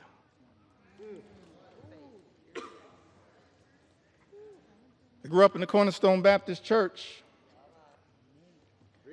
Faith is the substance of things hoped for, the evidence of things not seen. We walk by faith, not by sight. You just have faith the size of a mustard seed. You can move mountains. We come this far by faith. Can't leave this floor, Mr. Speaker, without talking a little bit about faith. Talk about faith. Talk about faith. And I use faith in the broadest sense of the word. Proud of what we are in this country: Jewish faith, Muslim faith, Hindu faith, Buddhist faith, Christian faith. All faiths. That's the interesting thing. this rush to jam this reckless bill down the throats of the American people, all of it somehow connected to our 249th birthday that we're going to celebrate tomorrow, July 4th. A journey launched by the Declaration of Independence. And ultimately, this principle embedded in the First Amendment around the importance of faith, but also at the same time the importance of separating church and state. It's all in the First Amendment as interpreted by the Supreme Court. Don't have time, I think, to really deeply go into it, but you've got...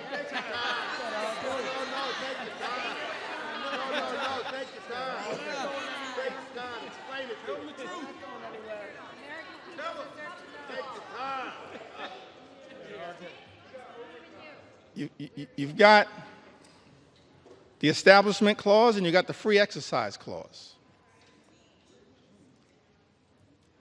Framers of this country recognize the importance of faith, our journey of religion. I'm proud of my Christian faith. But I also recognize the importance of the plurality of all of us, men and women of faith, different religions. And also of the fact that here in America we embrace the religious and the secular. The religious and the secular. But on this question of faith, I alluded to it a little earlier.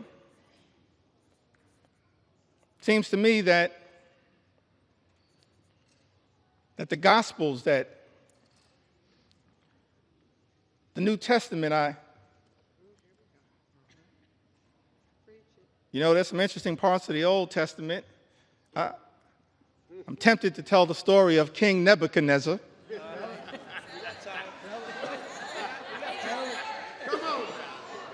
Mr. Speaker, a lot of parallels to what's going on right now. But I'm gonna focus at this moment on the New Testament prescription, the Gospels. I think it was mentioned earlier by one of my colleagues. I think Don Beyer mentioned it earlier. Matthew, the 25th chapter, verses 35 and 40. I think it's important that at this time, in this moment, in this debate, before I leave the floor of the House of Representatives, that this Scripture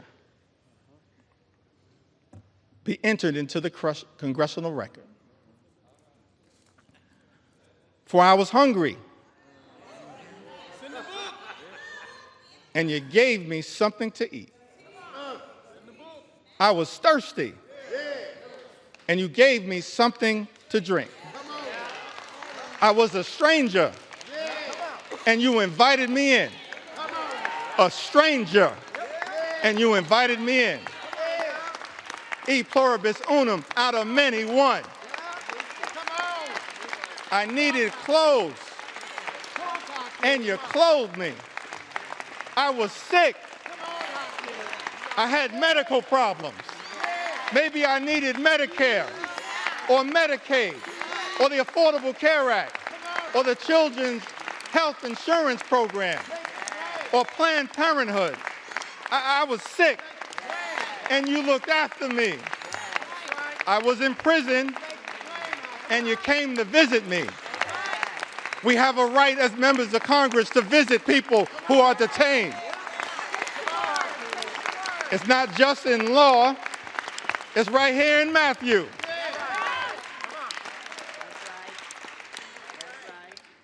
Then the righteous will answer him, Lord, when did we see you hungry and feed you? Or thirsty and give you something to drink? When did we see you a stranger and invite you in? Or needing clothes and clothe you? When did we see you sick or in prison and go to visit you? And of course, the reply from Jesus, truly, I tell you, whatever you did, whatever you did for one of the least of these brothers and sisters of mine, you did for me. That's what we should be doing here in the United States House of Representatives. Our job is to stand up for the poor, the sick, and the afflicted, the least, the lost, and the left behind, everyday Americans. That's what Matthew teaches us. And that's not what's happening in this one big, ugly bill. That's not consistent with what my faith teaches me.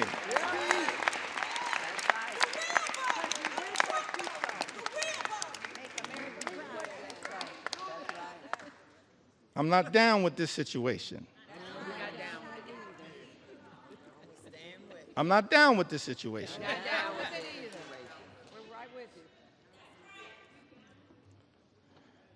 Well, you got some folks in this town. They go to church.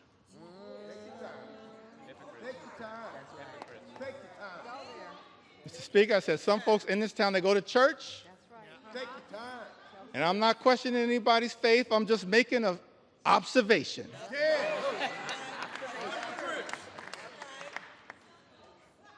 Got some folks in this town, they go to church and they pray on Sunday.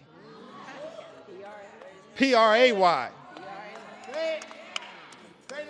And then they come to Congress and pray P-R-E-Y on the American people. I'm not down with that kind of faith.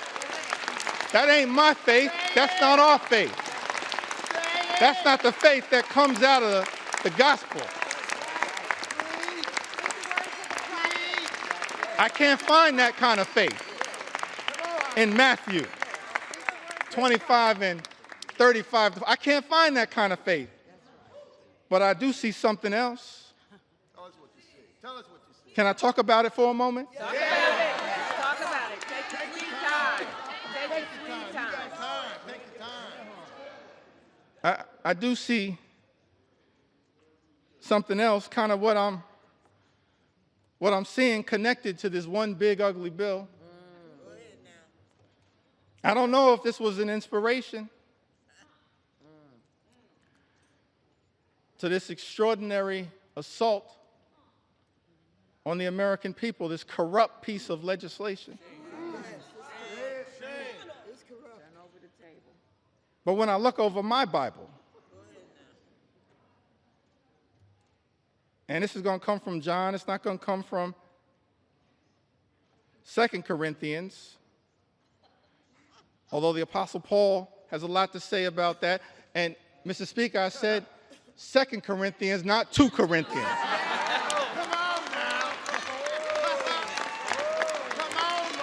I don't know who I'm talking about, but if you're going to sell the Bible, you should know the Bible.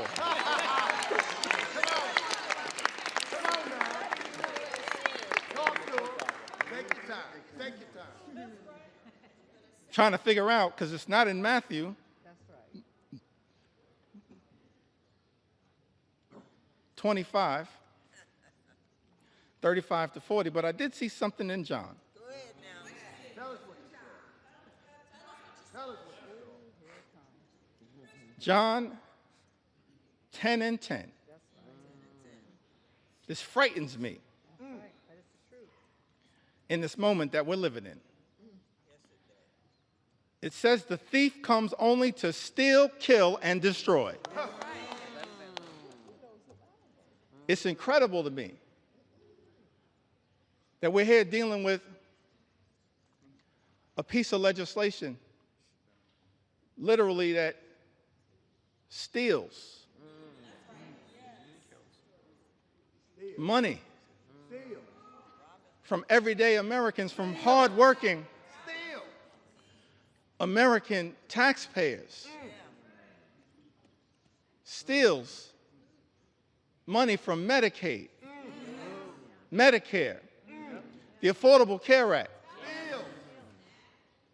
supplemental nutritional assistance, steals money from Pell Grants, from the education of our children, from energy assistance programs. Thief comes only to steal and kill. I don't say this lightly, Mr. Speaker, but we stand behind this point. That when you try to take health care away, what this bill does, taking health care away from everyday Americans, more than 17 million, this unprecedented assault on Medicaid, on the Affordable Care Act, on Medicare, on children's health insurance. What you effectively are doing, hurting everyday Americans, hurting children, hurting women, hurting older Americans, seniors, people with disabilities. Nursing homes will close. Hospitals will shut down. Community-based health clinics unable to operate. We're actually here debating legislation, Mr. Speaker, that will result in tens of thousands of everyday Americans losing their lives because of the inability to get health care that they now have and is being ripped away from them. John 10:10, the thief comes only to steal and kill and destroy. All-out assault on the American people. All-out assault on health care, the economy, Social Security, Medicare, Medicaid, nutritional assistance, veterans, farmers, law-abiding immigrant families, small business owners. All of the things that we've spent some time on this House floor talking about, that this bill is trying to destroy. Destroy the American way of life. Can't find anything in the Bible and the New Testament, certainly not in Matthew 25 and 35. Matthew 25, the 35th chapter, and all the way through the 40th verse, but somehow I happened upon John 10:10. And thinking about this one big ugly bill. The thief comes only to steal, kill, and destroy. But America is a resilient nation. We're an exceptional nation. We're a strong nation. We've been through turbulence, trials, and tribulations. And we always somehow have found a way to make it through. Because of the resilience, Mr. Speaker, of the American people. Yes. So whatever happens today as it relates to this one big ugly bill, if my Republican colleagues decide that once again, Mr. Speaker, you're simply going to make the decision to serve as a reckless rubber stamp of President Trump's extreme agenda, I still have faith in the United States of America. I still have faith in the United States of America. I still have faith in the United States of America. We will not let anyone in this town destroy what America represents. Not now, not ever. It's not going to be easy. We recognize that. But we've got faith in the resilience You have time. Take your time. Sweet time. of the American people. So I get ready to close shortly, and Now take your time. Take your time. Take your time. Come on. Take your sweet time. Tell them. Tell them. Claim your time. Take your well, let me say it Yes, say it. one more time. Our Republican colleagues tried to jam this reckless, extreme bill, Mr. Speaker, down the throats of the American people. Had the nerve to start this debate at 3:28 a.m. in the middle of the night.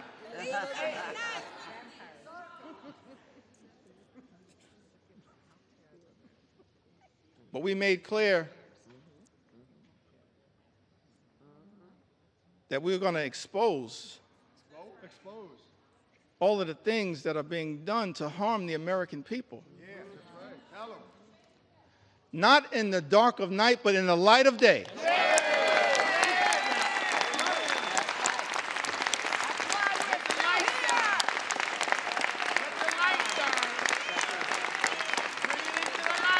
This little light of mine, we're going to let it shine on behalf of the American people.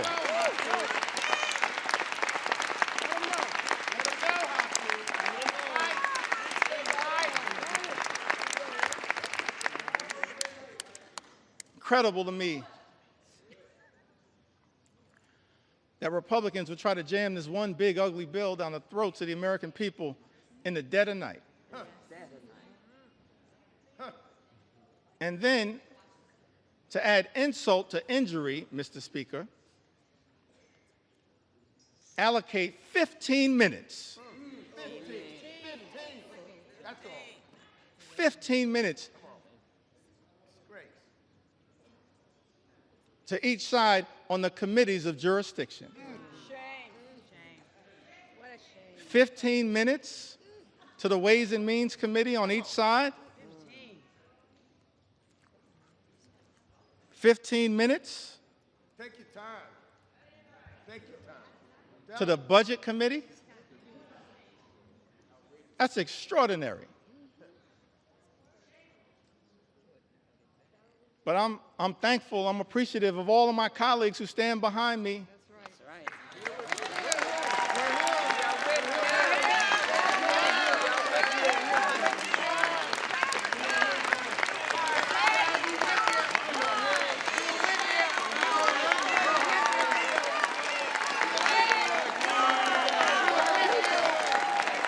I'm thankful.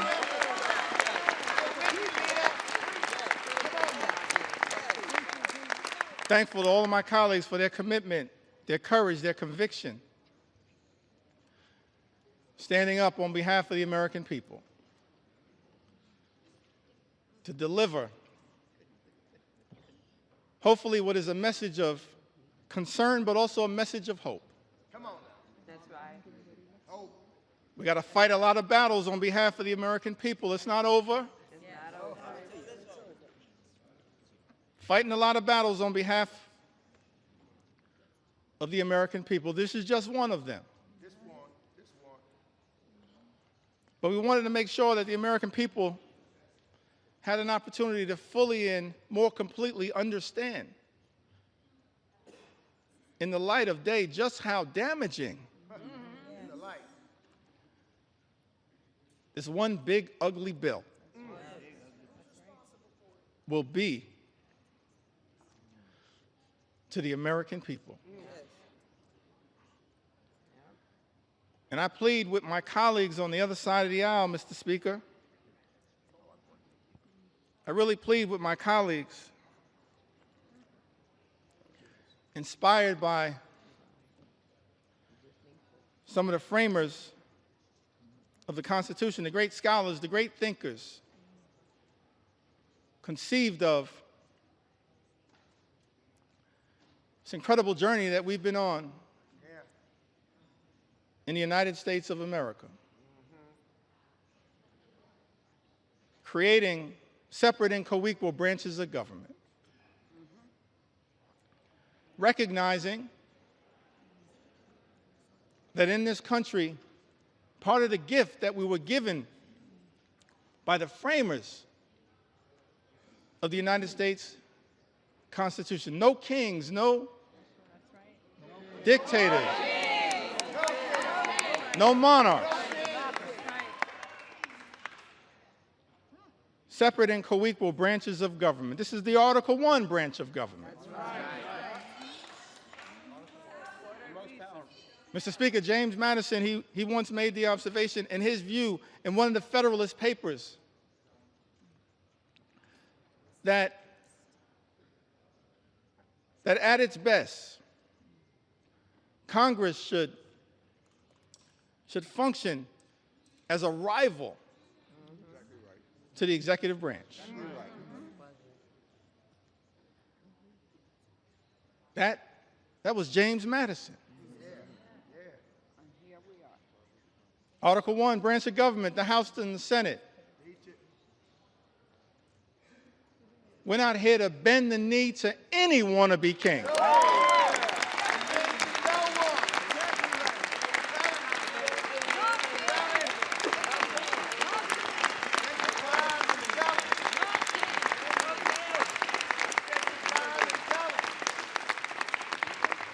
Mr. Speaker, we're not here to bend the knee to any wannabe king. We're here to be a rival to the executive branch in the best spirits of the House of Representatives, to push back against an out-of-control executive branch. That's the framers' vision. I said that's the framers' vision. That's what they said. The framers' vision. And so as we prepare to take this consequential vote, Mr. Speaker, I just urge many of my colleagues Take your time. in government, my colleagues on the other side of the aisle,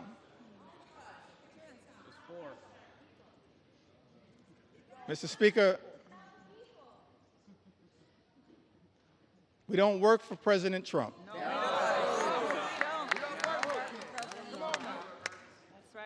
We don't work for J.D. Vance.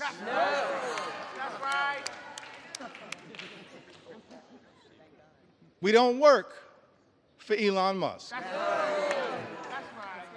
Mr. Speaker, as all of us prepare to cast this vote, I hope my Republican colleagues will come to the conclusion that we work for the American people.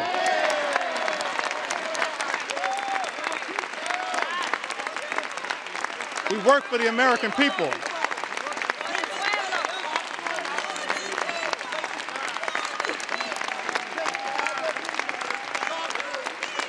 We don't work for any president. We work with American presidents.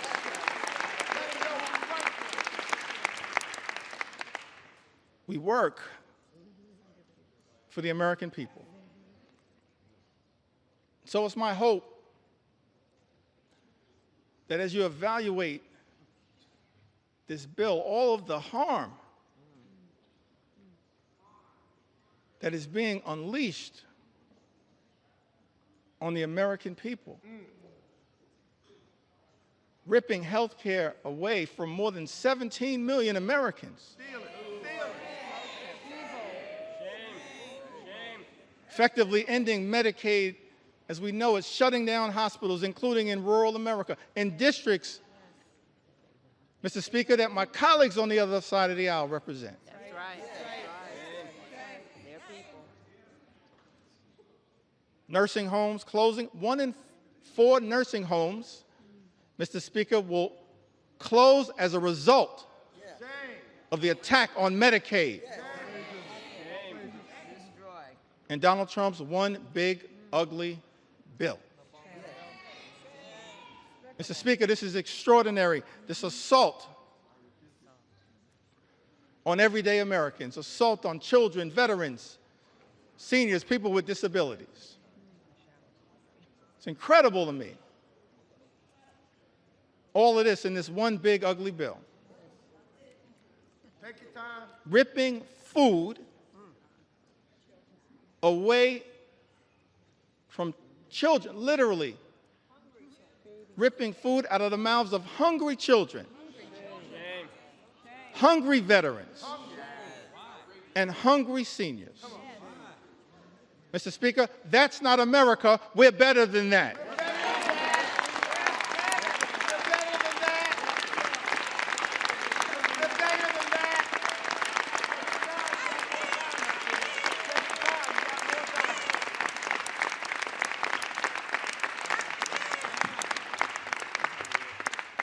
Mr. Speaker, we're better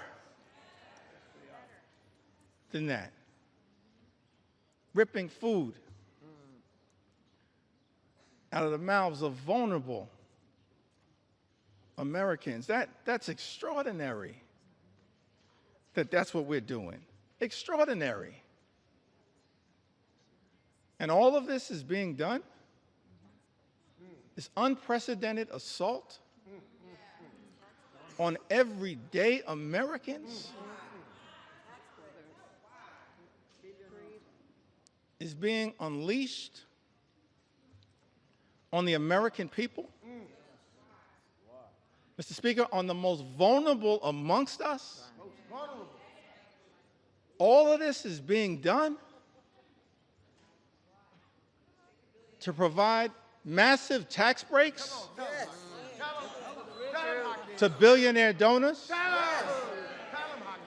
Shame on this institution if this bill passes. That's not America. We're better than this. We are better. We are better.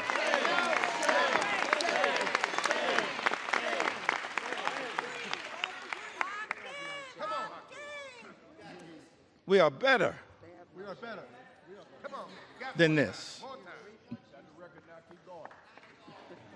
I think that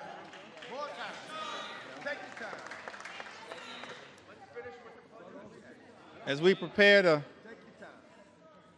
vote on this one big, ugly bill, tough time for people in the United States of America.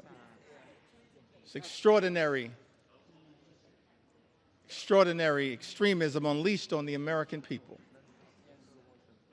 Mr. Speaker, my colleagues on the other side of the aisle promised to address the high cost of living. Nothing in this bill will meaningfully lower the high cost of living in the United States of America. Nothing. It's incredible to me. All of the promises that were made by some people in this town. That the top priority was going to be to lower the high cost of living in the United States of America. And then, all of last year, ran away from Project 2025. Come on. Acted like it didn't exist. That's right. And then, Mr. Speaker, people come to town, they're in the majority now, and every single part of the extremism that we've seen unleashed on the American people is connected to Project 2025.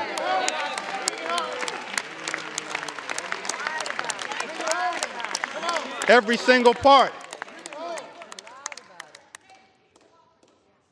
But here's why I still got hope, optimism. I referenced this earlier today as we prepare to experience the 249th birthday of the United States of America. Yeah. Take it back to that original document. Yeah.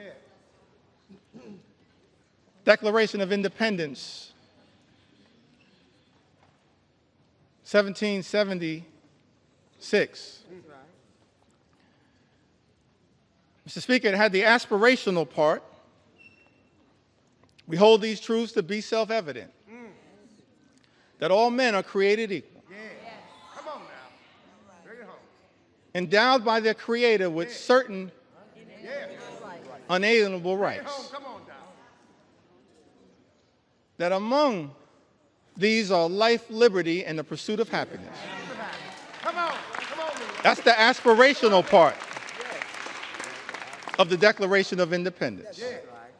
And as House Democrats, we're committed, no matter what it takes, to bring that about. Imagine in America where everyone who works hard and plays by the rules can live the good life, afford to live the good life. Good paying jobs, good housing, good health care, good education for your children, and a good retirement. That's what House Democrats are fighting for. That's the aspirational part of the Declaration of Independence, to bring that to life, the pursuit of happiness. That's the aspirational part. But then when you look at that Declaration of Independence, the second part of it, it reads like an indictment against an out-of-control king.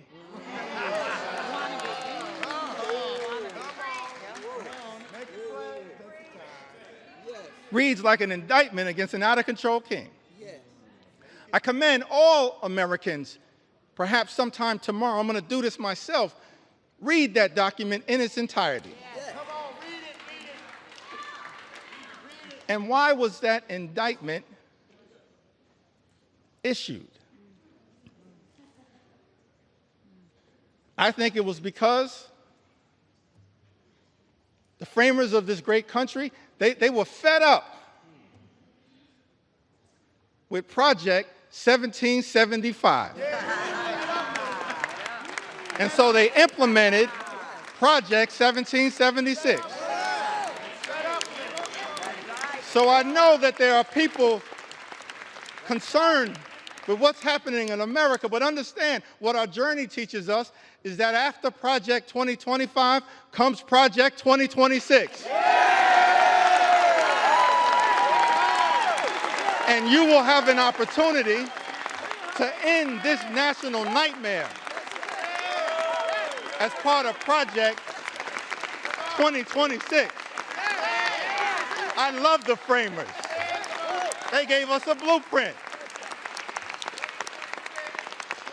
for what should give us hope in this moment. That's right.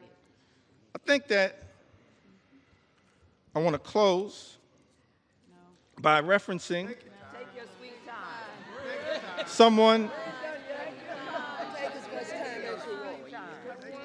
someone who we all serve with. I want to stand on the shoulders, if it's okay, on some of our civil rights heroes and foot soldiers. Yes, yes. Those whose character, whose conviction, whose courage should give the American people hope at a moment of great despair. Many of us had the great honor of serving with Congressman John Lewis.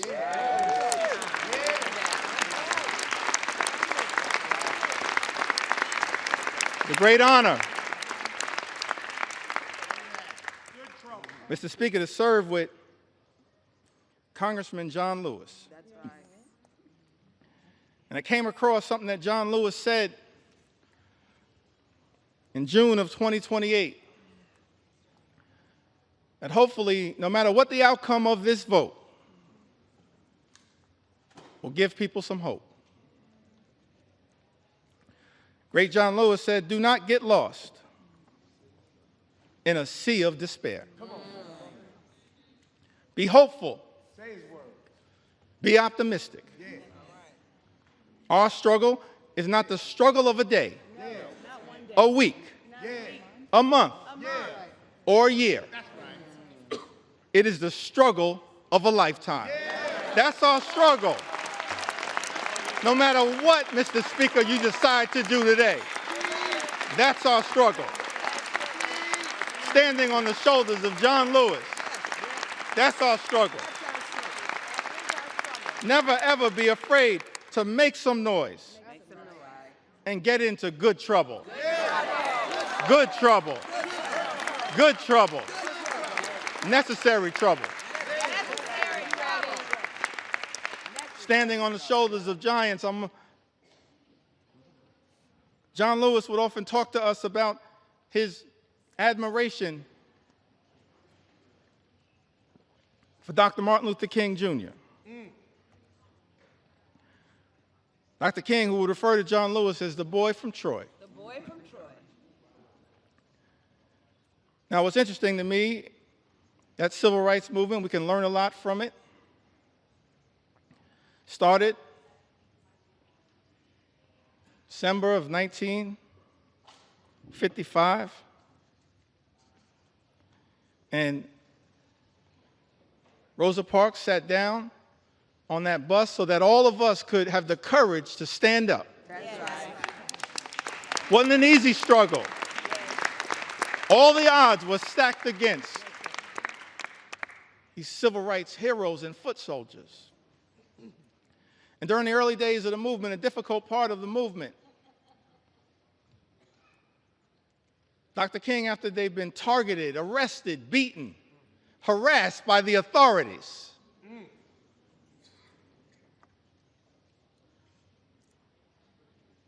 he traveled to Brooklyn, New York. Yes. Brooklyn. And spoke at the Concord Baptist Church. I think it was in March of 1956. And he said to a group of people of every race, every religion, every life experience, the Concord Baptist Church in Bedford-Stuyvesant, said to them, no matter what the odds, we've got to press on. Press on. Dr. King said that if you can't fly, run. That's right. If you can't run, walk. That's right. If you can't walk, crawl. But at all times, press on. And keep pressing. And so as I take my seat, I just want to say to the American people that no matter what the outcome is on this singular day, we're going to press on. We're going to press on. We're going to press on.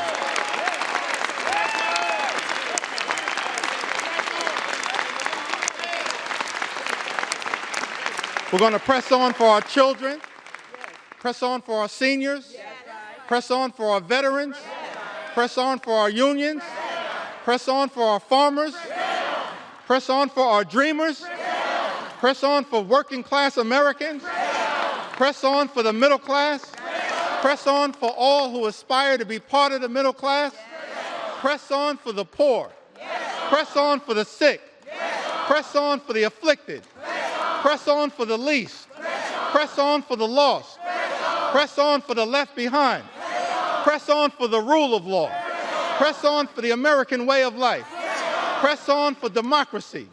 We're going to press on.